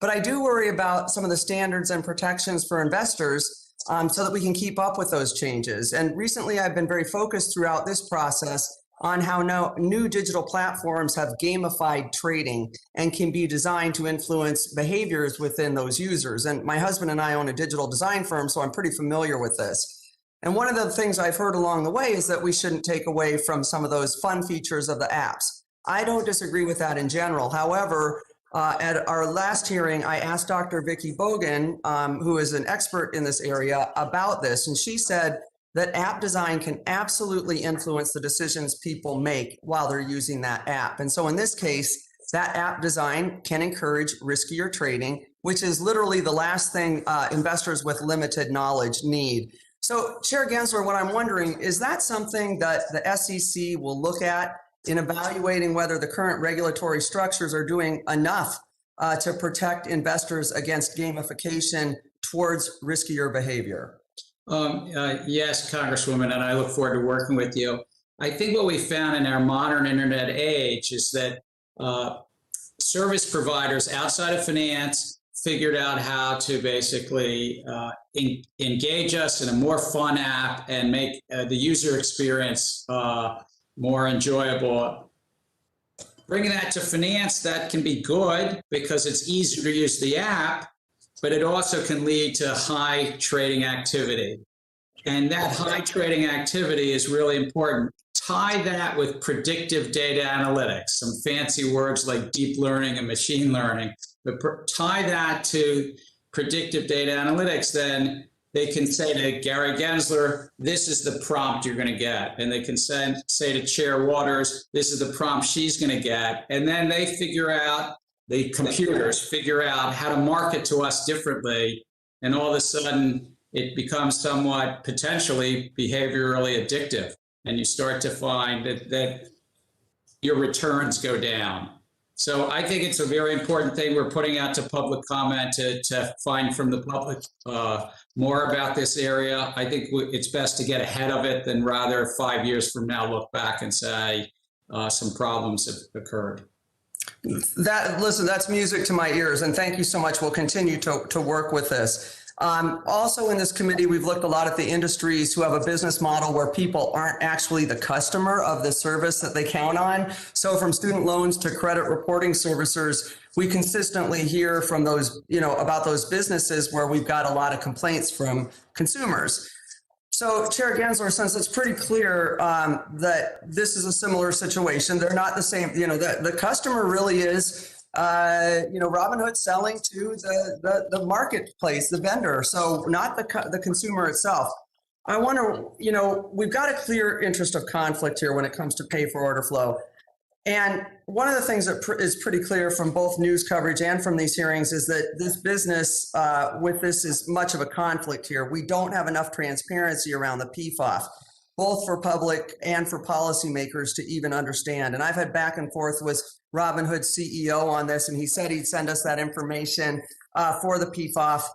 We're still, of course, waiting to see that since those currently aren't covered by Rule 606. So Chair Gensler, I'm wondering if that's something that you would consider including in updating those rules, and what are some other options that we can look at to address this conflict? I have asked staff to consider what should we do in terms of broad market structure, payment for order flow, and I would add the data is very valuable. I mean, what we find in our online life, if we're not paying, it's a free commission, it's often that somebody else is getting data. In this case, the data is the actual transaction flow.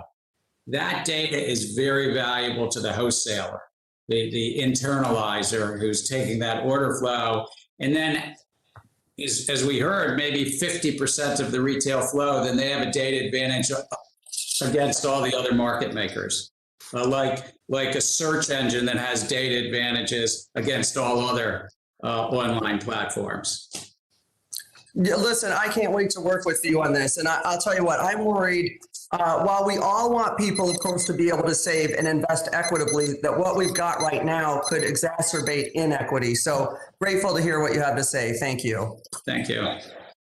Thank you very much. The gentleman from West Virginia, Mr. Money, is now recognized for 5 minutes.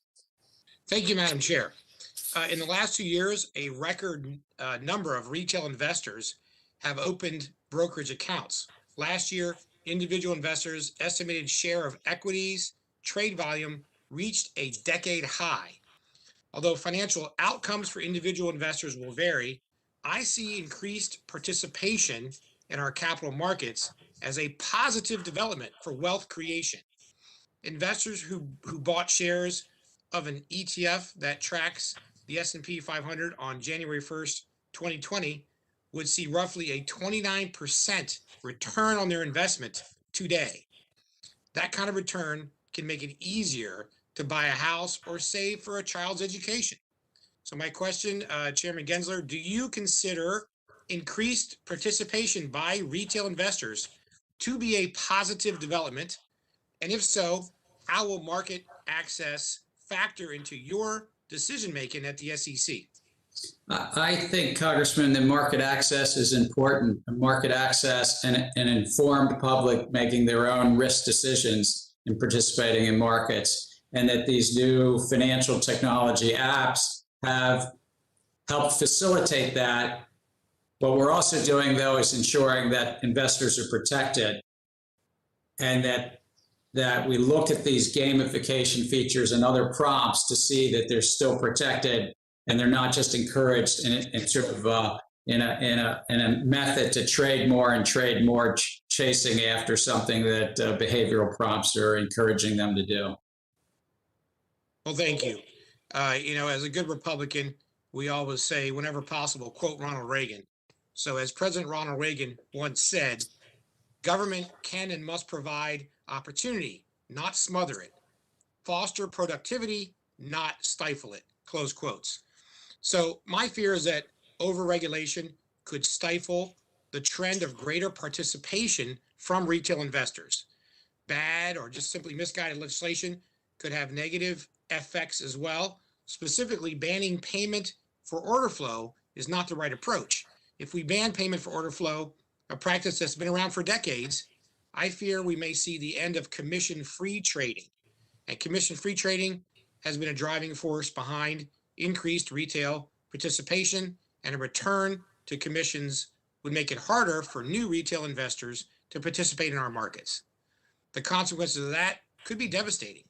As we discussed earlier, participating in our markets is a fantastic way for everybody in America, every person to build wealth. It is so I urge my Democrat colleagues to not get in the way of a good thing. Increased participation by retail is a positive development. Let's not regulate or legislate that progress away. Thank you, Madam Chair, and I yield back.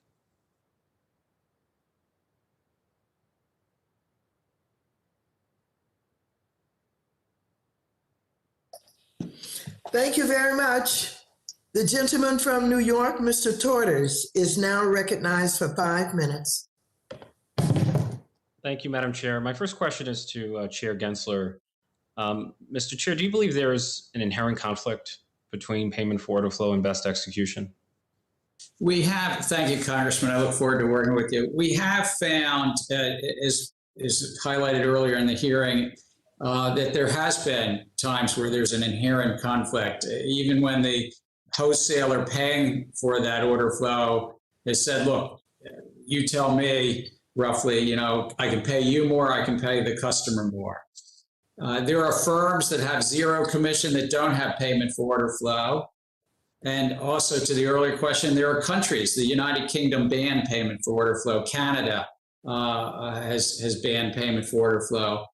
So I've just asked staff to, let's look at this holistically as to what promotes fair, orderly, and efficient markets, protects investors the best. I'm curious at the moment, do you ever, if I were to ask you, because payment for order flow is clearly a trade-off. It has benefits, it has cost. Do you have a position on whether the cost outweigh the benefit at this moment? I still want to hear from staff and work with my fellow commissioners. But to your earlier question, there is this tension. There is a conflict there.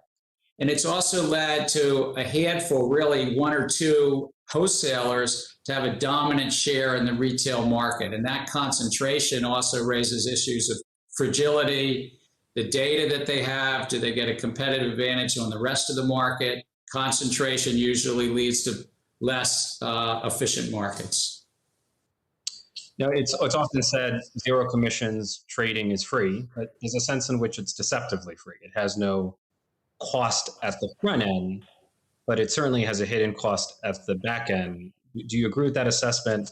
And how can we make that hidden cost more visible to retail investors? It's a very good question, whether, because there are costs. There are costs. It's sort of like an iceberg, but most of the iceberg is below the surface. The costs are below the surface.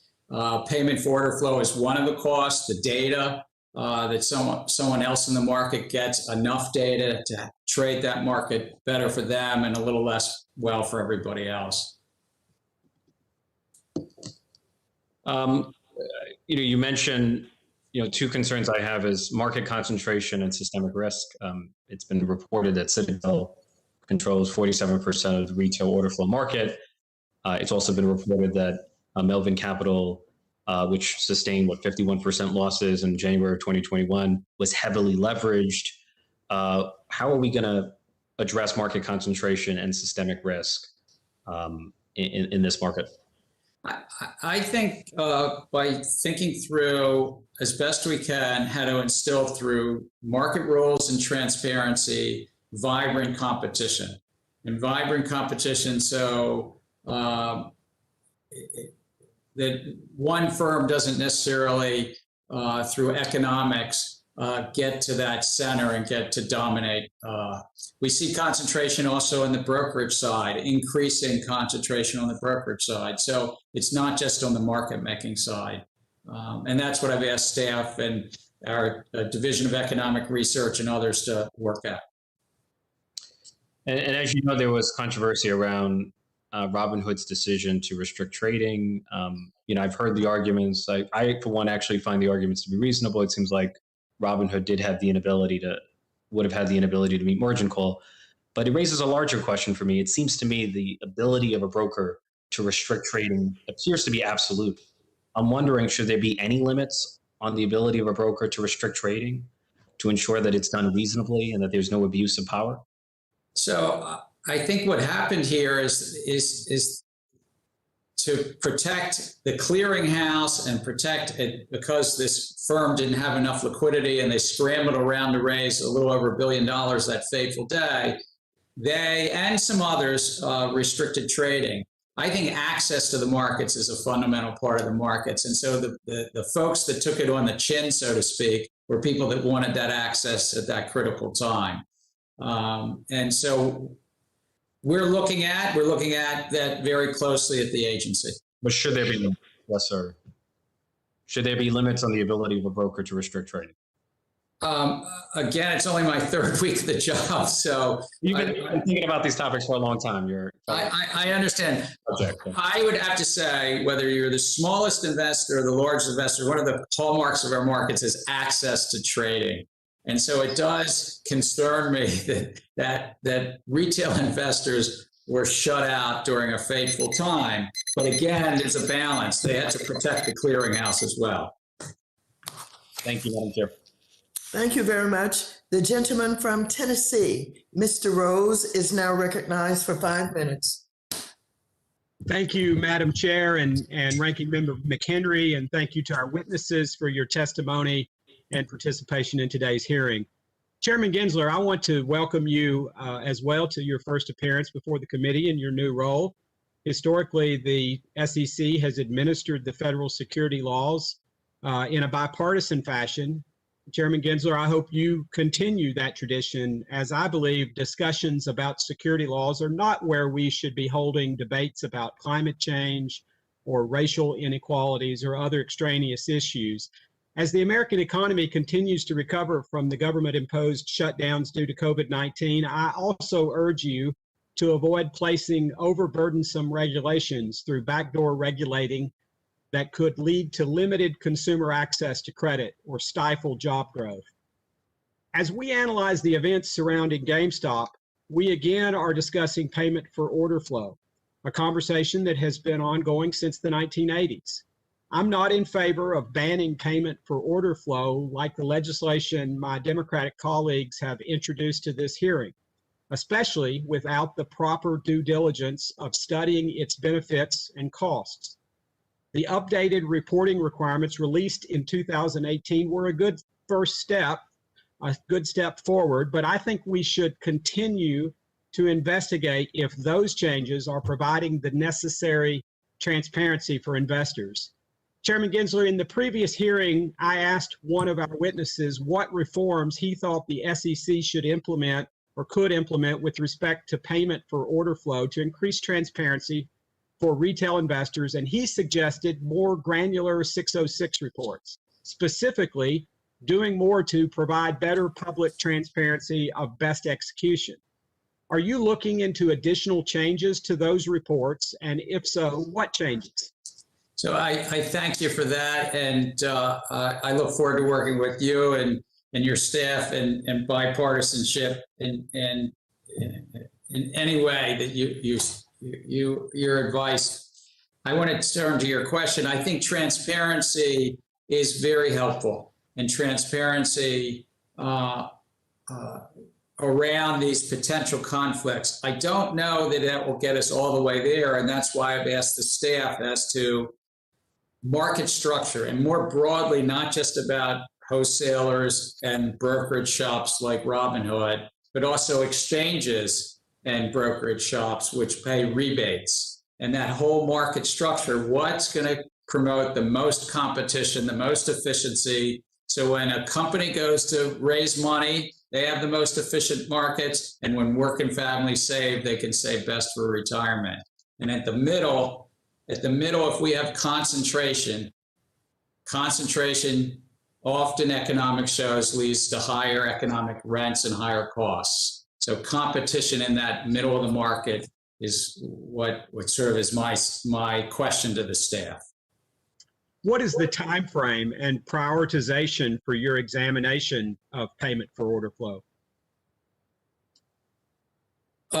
Again, just 3 weeks in the job, so I don't know which month, but just because the chairwoman asked to have this hearing, you can imagine we've spent a lot of time just in the last 2 weeks. We're looking to probably publish a GameStop report this summer, but that won't be the only piece of it. It's really looking at what should we be doing in terms of overall market structure and whatever rules we can do, whether it be, as you said, updating our transparency around this Rule 606 or going further.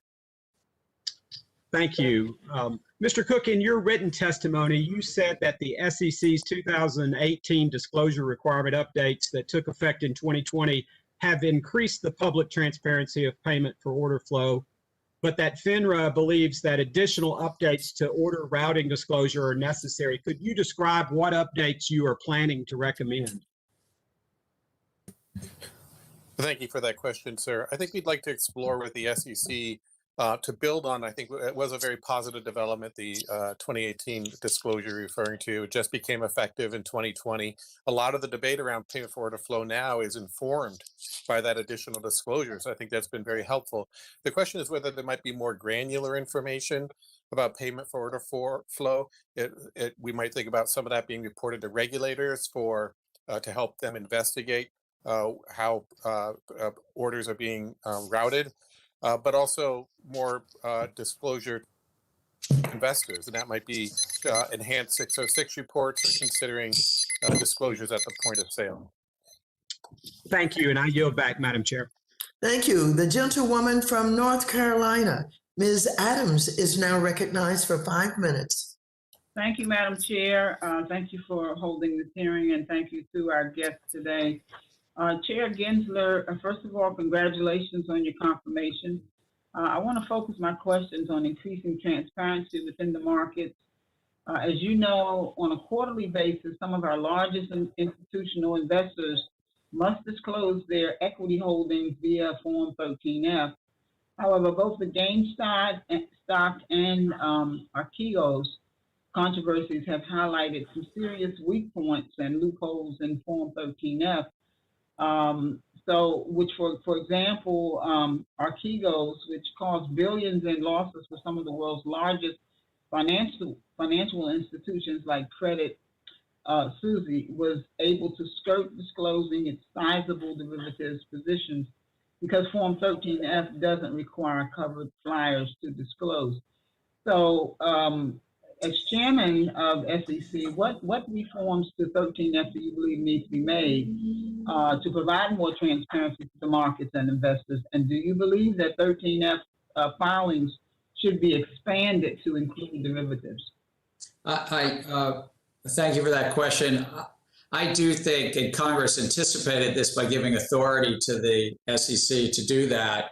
I think these derivatives, or what's known in this case as total return swaps, being included in those filings would be positive. I can't speak on behalf of the Commission, I'm just speaking on my behalf, but I've asked staff to prepare recommendations to the 5-member Commission to use that authority that the SEC has. I also think that there might be other updates that we should do beyond just derivatives as well. Okay. Thank you, sir. Mr. Bonson, Robinhood CEO blamed the trade settlement cycle for Robinhood's inability to meet NSCC's margin demands, which he says forced Robinhood to restrict trading in GameStop stock and other stocks so it could reduce its risk profile, therefore reducing the amount that it would have to pay into NSCC's margin fund.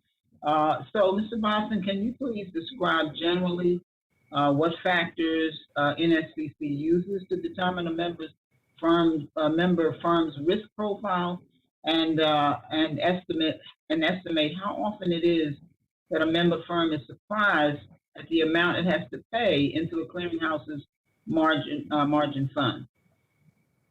Thank you, Congresswoman. Our formulas, our models are all SEC approved and subject to public commentary. The model is commonly known as a value at risk model. It is a statistically widely accepted and supported model to estimate the potential loss that the portfolio of open trades that a firm has. What's the loss over the 2-day period to settlement?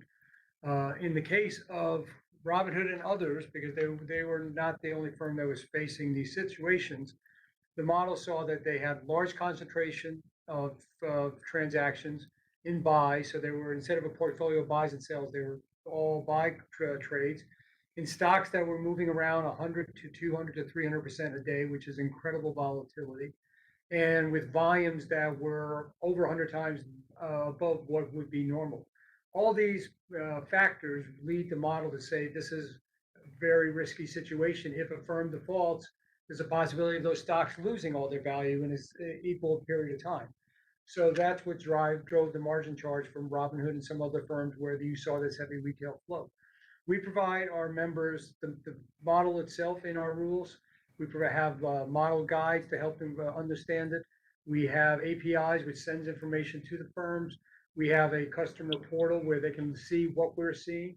Now, the model itself runs overnight. So one can understand a firm may not know the exact precise amount that may come out the next day, because especially in this type of marketplace, but they can anticipate that there will be a significant increase overnight as a result of seeing their customers' activity coming through them. Okay, so we know that it was an unprecedented week, but do you believe that it was the settlement cycle that's to blame for Robinhood's margin issues, or is this just a case of poor risk management? Well, I think it's more a question of, if there was a shorter settlement cycle, yes, the margin charge would be reduced, because that period of time would go from 2 days to 1 day, and therefore the portfolio of open trades would be lower. The volatility would not have to be over 2 days, but to 1 day. I'm not sure blame is the right term for a settlement cycle. That simply is an industry convention. Okay, thank you. Madam Chairman, you're back. Thank you. Thank you very much. The gentleman from Wisconsin, Mr. Stile, is now recognized for 5 minutes. Thank you very much, Chairwoman. I don't know about everybody on these virtual hearings, but man, I look forward to the majority allowing us to be back in person in the not too distant future. I think it'll be really nice just to actually see people instead of doing this virtually on some pretty important topics, but away we go. Mr. Chairman Gensler, really appreciate you being here today. At the hearing last month, I asked Acting Director Coates about some statements he made regarding the SPAC market in his then temporary capacity as the head of the Division of Corporation Finance. As you know, in my opinion, his comments had some pretty impactful effects on the SPAC markets. Acting Director Coates was hired by Commissioner Lee when she was the acting chair, but Coates has remained in that role under your chairmanship. In fact, several of the commissioners Lee's hired have remained in prominent roles, including your chief of staff. Do you intend to retain Acting Director Coates as the permanent head of the Division of Corporation Finance? Thank you for that, and I look forward to working with you. John Coates is a valued member of the senior staff of the SEC, and while I only met him recently, he's contributing and working really well. Fair. Did you provide any consultation with Commissioner Lee about or exert influence over staff hiring, both in the roles of the chairman's office and for the SEC divisions prior to being sworn in as chairman? No. Okay. That's helpful. Do you have any input into the hiring of Acting Director Coates then? No? As I just said, no. Okay, I'll shift gears. Let's jump into a favorite topic of mine, ESG disclosures. I've been concerned that our securities laws are going to be misused to push social policy agendas that are at best tangentially related to investor protection and capital formation. And with that in mind, I want to ask you about Commissioner Lee's recent remarks at the Center for American Progress. Because in her speech, Commissioner Lee suggested the SEC should focus its attention on political disclosures.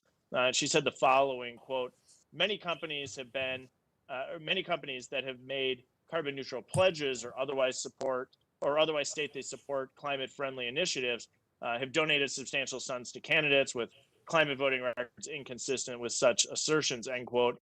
And I'm concerned that pursuing policies like this at the SEC is going to lead to mandatory disclosures of information that aren't material to your average investor, and that is instead really an attempt to leverage the SEC to engage in naming and shaming. Did you, by chance, discuss Commissioner Lee's remarks before she made them? Congressman, I was a private citizen at MIT. Completely fair. So on there, you were not engaged in providing advice on those comments or in consultation? Until I was honored by the U.S. Senate and appointed by the president, I was at MIT as a professor, totally fine. Just wanted to confirm that was the case. Do you think, with all the critical challenges we're facing today, and in particular in front of the SEC, do you feel at this time you intend to prioritize that issue? I am, sir, and let me explain why. I think that our markets, a core to our market structure is disclosure and investors being able to decide what risks they take based upon the disclosure from issuers. And this decade, the 2020s, the climate risk is something that increasing number of investors, measured in the trillions of dollars, have really said this is something that they want to better understand as they make their investment choices. And I think we can help bring consistency and comparability. I think we can do it through notice and comment. There's a comment period that Acting Chair Lee actually started. I didn't have a part of that, but she started Acting Chair Lee. We're gonna get a lot of comments from the public come June, and I encourage anybody to weigh in for, against, the details. Really helpful to learn from the public their views on this. But it's about the investors and disclosure that investors want in making their investment and proxy choices. I appreciate you answering. With the limited time, I say I look forward to the discussion, look forward to working with you, and appreciate you attending today's virtual hearing. And with that, Chairwoman, I yield back. Thank you very much. The gentleman from Illinois, Mr. Garcia, is now recognized for 5 minutes. Thank you, Chair Waters and Ranking Member McHenry, for holding this hearing today. And thanks to all the witnesses for your informative testimony. This is the third hearing we've had about GameStop. And people joke about Congress having a short attention span, but unfortunately, this is not old news. Every week, there is a stock price going up and down for no real reason. Every month, there's a new financial trend to get rich quick. GameStop, SPACs, NIFs, and it's pretty much always the same people who are getting rich. People in working class communities like mine don't know how they'll retire. They're worried about whether their parents are going to live, but they are the ones who come out ahead. Mr. Gensler, as you mentioned in your written testimony, one firm, Citadel, apparently handles almost half of all retail trading volume. There's a lot of reasons why that's troubling, but retail traders talk all the time about democratizing finance and letting in the little guy. I think that's like saying Amazon democratized reading, because big players like Citadel, the only companies large enough to handle all these trades, are getting way bigger. Mr. Gensler, do you think that the payment for order flow arrangements that companies like Robinhood use simply entrench big players like Citadel? You raise a very good question, and I think it's an interrelated question I've asked staff to help our 5-member commission on. Is the market structure right now has some concentration in the retail space that you just mentioned, that there's dominant market makers buying this payment for order flow. I think there's also some conflicts that arise between are we, the public, getting best execution? When I put in, I no longer can do this because I'm at the SEC, but before I got there, when I would put in an order into my broker that's a market order, that market order is actually going about 98% or something of those market orders, depending upon the month, are going to a handful of wholesalers. They don't go to the New York Stock Exchange or NASDAQ. They don't even go to dark markets called ATSs. They largely go, the retail order flow that are market orders go to those. And so it raises questions, is this the most efficient market? Is this the fair, orderly, efficient markets Congress has mandated the SEC to do? And secondarily, does it lead to some fragility in markets from the market concentration? That's what I'm going to look at and look to make sure. And I think it matters to companies and issuers too, that the capital formation is better when there's intense competition in the middle of the market. Well, I'm glad that you're looking at it and that we'll be hearing from you in the near future. Do you see a potential problem with one firm like Citadel having so much concentrated power in a single market? It does raise questions of, does it make the market or leave the market potentially more fragile, potentially less innovative, and whether the pricing in that marketplace is not benefiting from as much robust competition. We know economics tells us when there's a lot of competition in a market with multiple parties, it tends to lead to better pricing for the users of that market. Yes, and do you think that a firm like Citadel could potentially pose a systemic risk to the U.S. financial system, and should FSI review the risks associated with such a large market maker? Well, again, sir, I haven't focused on just that firm, but I just think that market concentration and the market making can lead to issues that player has data advantages, like we've seen in online search engine. There's one online search engine in America that most of us go to, and so that firm has data advantages. Now, in the middle of our capital markets, one firm may, in the retail order flow, so it's in the retail order flow that you mentioned, have growing data advantages over other market participants. Okay, thank you very much, Madam Chair. I yield back. Thank you very much. The gentleman from South Carolina, Mr. Timmons, is now recognized for 5 minutes. Good afternoon. Thank you, Madam Chair. And before I begin with my questions, I want to reiterate what my friend from Wisconsin, Congressman Stiles, said. I really look forward to getting back in person, and I hope that we can do that as soon as possible. Mr. Bodson, it is easy to Monday morning quarterback, but in your opinion, did Robinhood act appropriately in restricting trading in certain stocks based on current regulations they and the DTCC are subject to? I really can't comment on Robinhood's decision. Only Robinhood can do that. I'd be speculating and really would not be appropriate. What we know is there was a large margin charge that they were subject to. The premium component was waived. They met their requirement and remained a member in good standing. What happened next? The decision to restrict trading really was internal to Robinhood. We did not have discussions about that. Understood. Thank you. Commissioner Gensler, do you believe that payment for order flow improves overall market liquidity and order execution for retail investors? I'm going to have to study it a little bit more with our Division of Economic Research and Trading and Markets in terms of this very important question that you just raised. Does it increase liquidity? Is it neutral, or is it negative to liquidity? I haven't formed a view on that yet, sir. Sure, thank you. Also, Commissioner Gensler, Germany's financial regulator ran into trouble when it banned short selling in Wirecard stock and filed criminal complaints against 2 journalists reporting whistleblower allegations against the company. Do you believe that it's necessary for short sellers to disclose their short positions in 13F filings? And could this additional disclosure lead to a similar situation of regulatory overreach in the U.S.?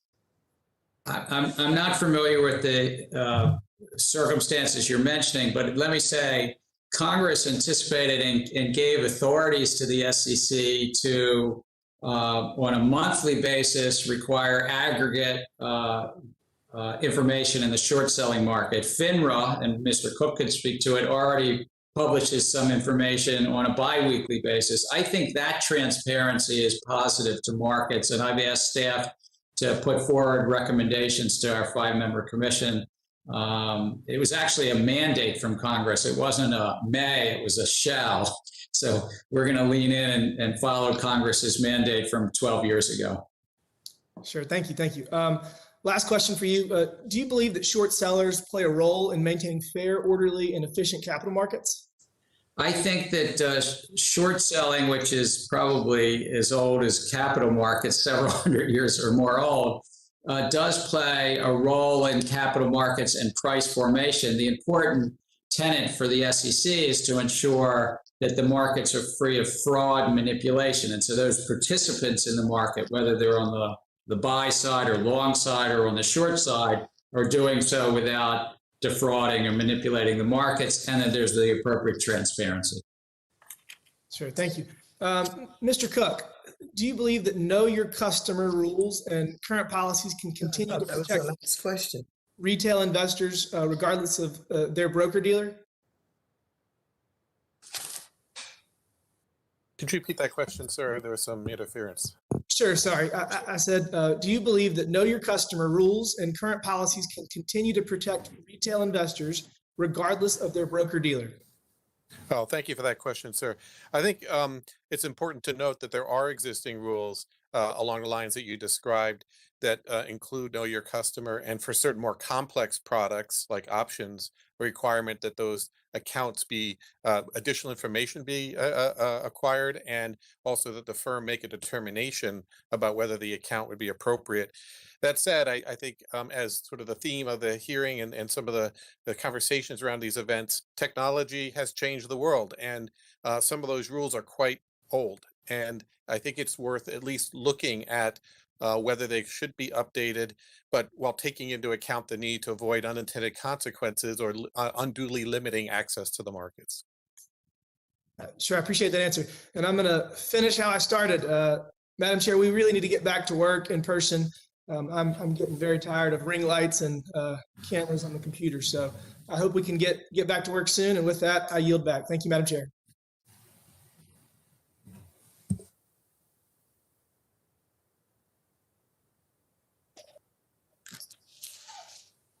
The gentlewoman from Michigan, Ms. Tlaib, is now recognized for 5 minutes.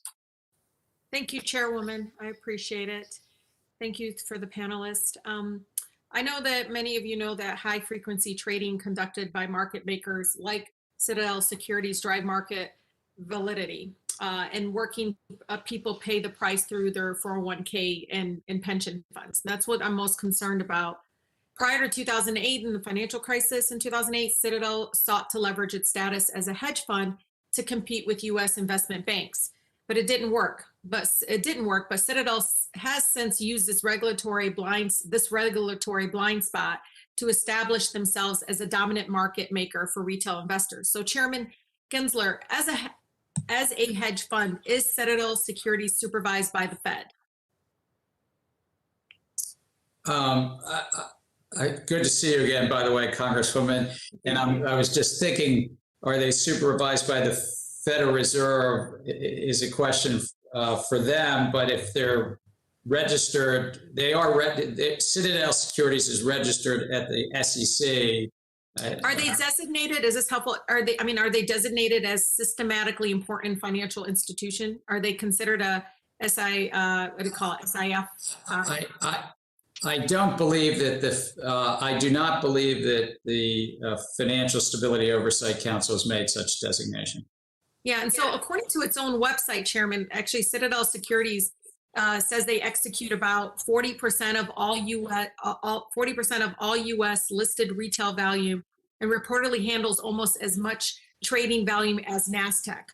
As market makers like Citadel conduct these high frequency trades, it's estimated that pension and retirement accounts already pay an annual $5 billion so-called quote tax, which is extremely alarming. And even though 50% of the American families, we don't own stock at all, it's working people who pay the price when Wall Street gambles with our money. And so, Chairman Gensler, in your testimony today, you did acknowledge that quote, issues of concentration may increase potential system-wide risks should any single incumbent with significant size or market value fail. Sorry if I misquoted, but I think what I'm more concerned is, do you believe Citadel and the firm like it currently pose a systematic risk to our financial system?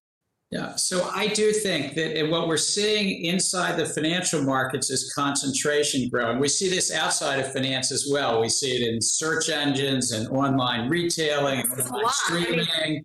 Don't you think this is like an extreme version of that? I mean, this is when they're doing this much trading and they're not considered a systematic risk.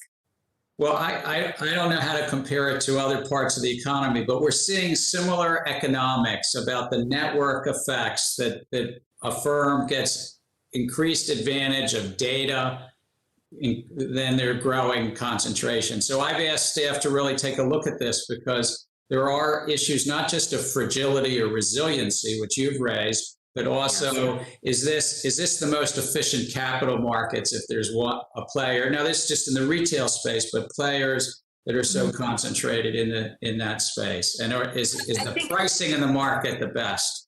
Yeah, and what's concerning is the Citadel's impact on pricing and liquidity is if they fail. I mean, the pensions, I mean, there's gonna be direct impact. But, Chairman, does the SEC have any contingencies in place in the event of a failure of a large market maker like Citadel right now, if they fail? Well, part of that is also our oversight of the clearinghouses and ensuring that there's appropriate oversight of their counterparties. And this would be true of any large market player. But I'd like to work with you and your staff a little bit more, because in my third week, I haven't sat down and sort of found out all those. But by rigorous oversight of all the brokerage firms and the significant brokerage firms and clearinghouse. Yeah, well, as a market maker like Citadel has grown larger and consolidated their market position, they have used their status as a hedge fund to evade regulatory scrutiny, and it's very clear. So I hope the SEC cannot, doesn't turn a blind eye to this regulatory loophole or the systematic risk hedge funds like Citadel poses.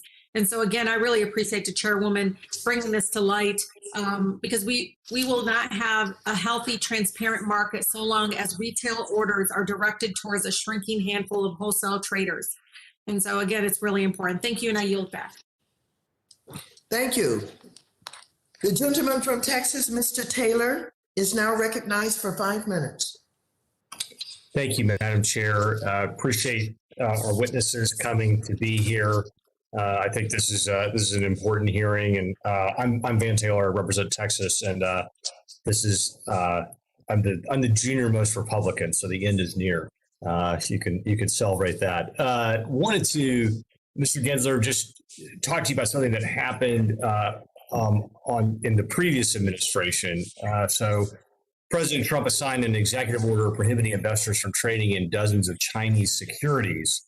However, those primarily U.S. investors investing in ADRs are now unable to divest those Chinese securities.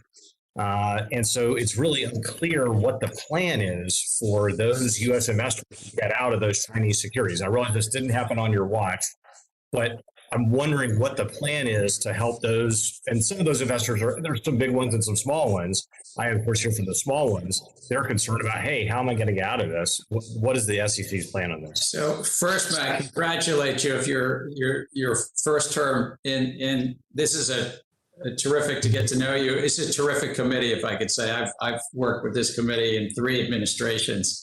There are many other great committees too, though.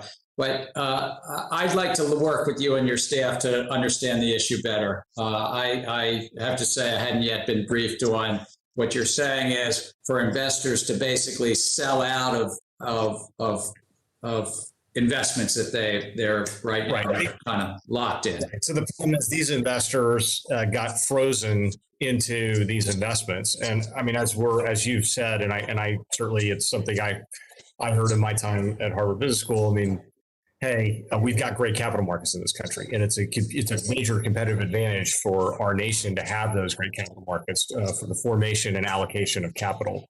And Chinese companies were taking advantage of that, and we said, okay, you're not going to take advantage of it anymore. But we ended up freezing investors and so now investors have their capital stuck in investments, and I'm trying to figure out how are we going to get them out.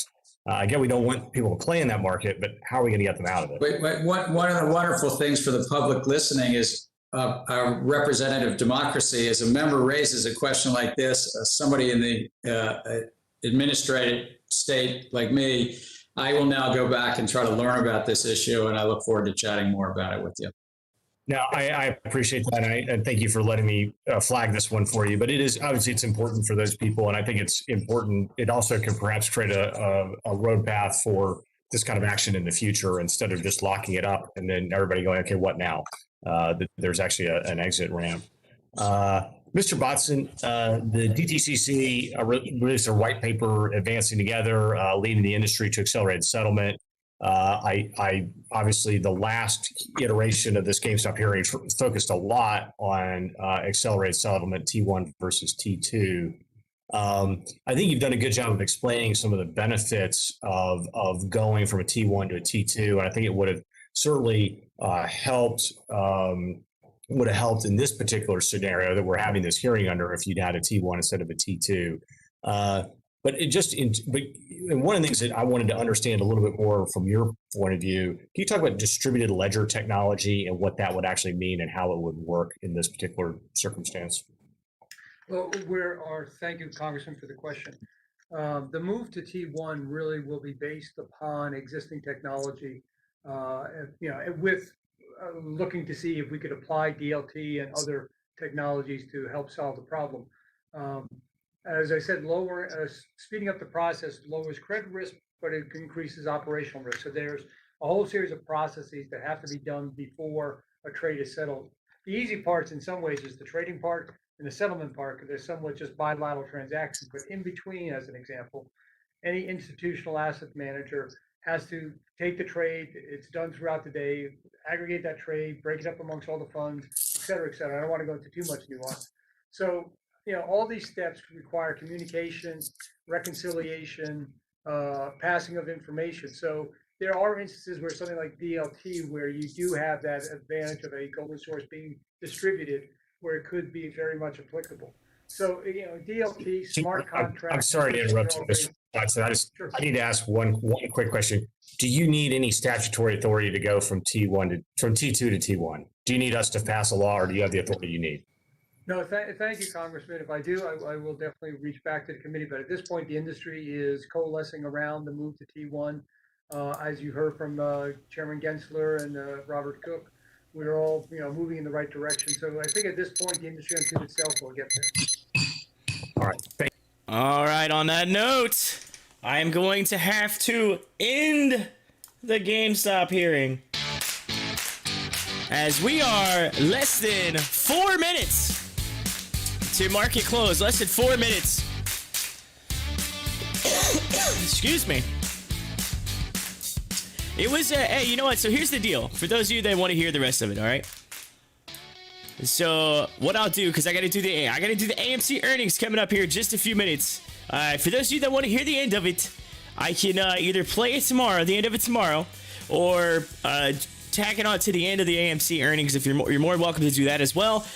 So we'll try to get that squared away just so you can hear the end of it. I have it paused. It'll be right there ready to go for you. But we got the majority of it in. I mean, we've been going since noon on the GameStop hearing.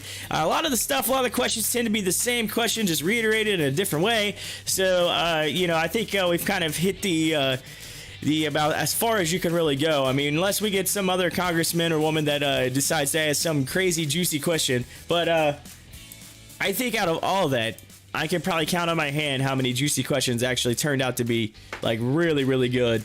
But anyway, let's go ahead and get into it. We are just a little over 2 minutes left until market close. We're gonna get to the AMC earnings coming up here in just a few minutes. I'm gonna have that on the other stream. I already have it scheduled and ready to go. So if you're interested to hang in with that, you can click into that and be ready to rock in my other stream. It's already ready to go in my if you go to the playlist, it should be popping up in my playlist for earnings calls for AMC's Q1. It'll be Q1 2021 earnings coming up here in just a few minutes. I have that set to go live at 4:10 p.m.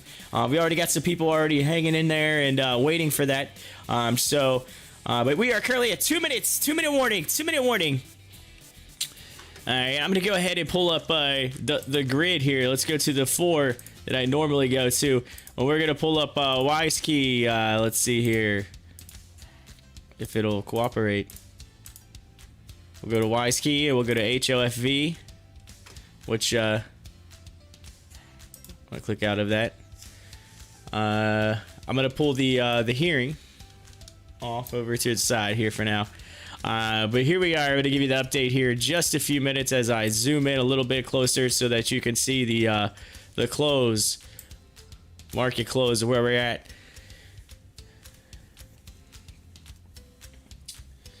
So I'm curious to know, did any of you learn anything from the GameStop hearing today? Anything that you didn't already know or something that you thought was interesting? Feel free to hit it up in the live chat.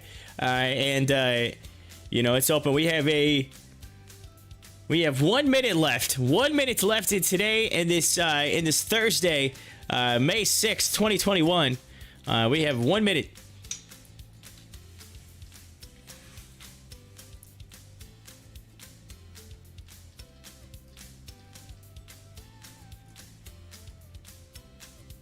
You know, the crazy thing about that GameStop hearing, I think, is they should start it a little bit sooner. If they started like 10 a.m., they would be done by market close, like easily. But they waited till noon to start it. 30 seconds, by the way, 30 seconds. They wait till noon to start everything. I'm like, it's too late. It's too late. I'm gonna get your countdown here, and we'll get you into the after hours. We'll get ready for the AMC earnings coming up here very shortly. And here we go. 10, 9, 8, 7, 6, 5, 4, 3, 2, 1. Ding, ding, ding, ding, ding. Ring that closing bell. Ladies and gentlemen, it is 4 p.m. on this Thursday, May 6, 2021, and we are officially at market close and heading into the after hours. And AMC finishing the day at $9.01, down 1.74% with a volume of 38 mil, high of 939 and a low of 893. Speaking of GameStop, we've been following the hearing, but hey, it closed the day up 160.72 and is 0.78% up, so almost a percent up. 2.87 million volume with a high of 164.72 and a low of 155.60. We followed it most of the day. I bought into it. I wish I would have waited and got it a little bit cheaper, but hey, it is what it is. WISeKey ended up today down 2.58% to $7.92. Had 1.4 mil in volume with a high of 857 and a low of 777. And then, you know, I gotta follow one of my favorites here. Yo, HOFV, Hall of Fame Resort Entertainment, is $3.45, down 5.22% on 3.85 mil in volume with a high of 372 and a low of 333. Now, if I go to the top session movers of today, the biggest mover of the day was 86.36%, and that was LEDs. The number 2 mover today was Alfie, which is ALFIW. That was 50.89%. Those were 2 movers. We followed those earlier prior to the GameStop hearing. We followed those. So taking a look at some of the other stocks we have today. Let's see here. Let's see. Savara was down 5%. Cost was down 2%. I mean, everything seems to be pretty much down. CSCW down almost 1%. Everything just looking terrible. Ship was down 6.25%. Looking at the crypto market, it also took a hit today. Everything down right now. A lot of red in the market. And now let's get we got it. Let's get the top 4 trending at 4 according to Stocktwits. Number 4 is DKNG, aka DraftKings. It was down 7.59%. Number 3, we talked about it, which was LEDs, Semi LEDs Corporation. That was up 84.92%. Number 2, Workhorse was down 12.39%. And number 1, the number 1 talked about stock trending on Stocktwits was Ethereum Classic ETCX. Yes, up 56.96%. And that will bring us to the end of this stream, ladies and gentlemen. I will be popping over to the other stream and going live here just a few minutes for the AMC earnings. I'll have that for you here in just a few minutes.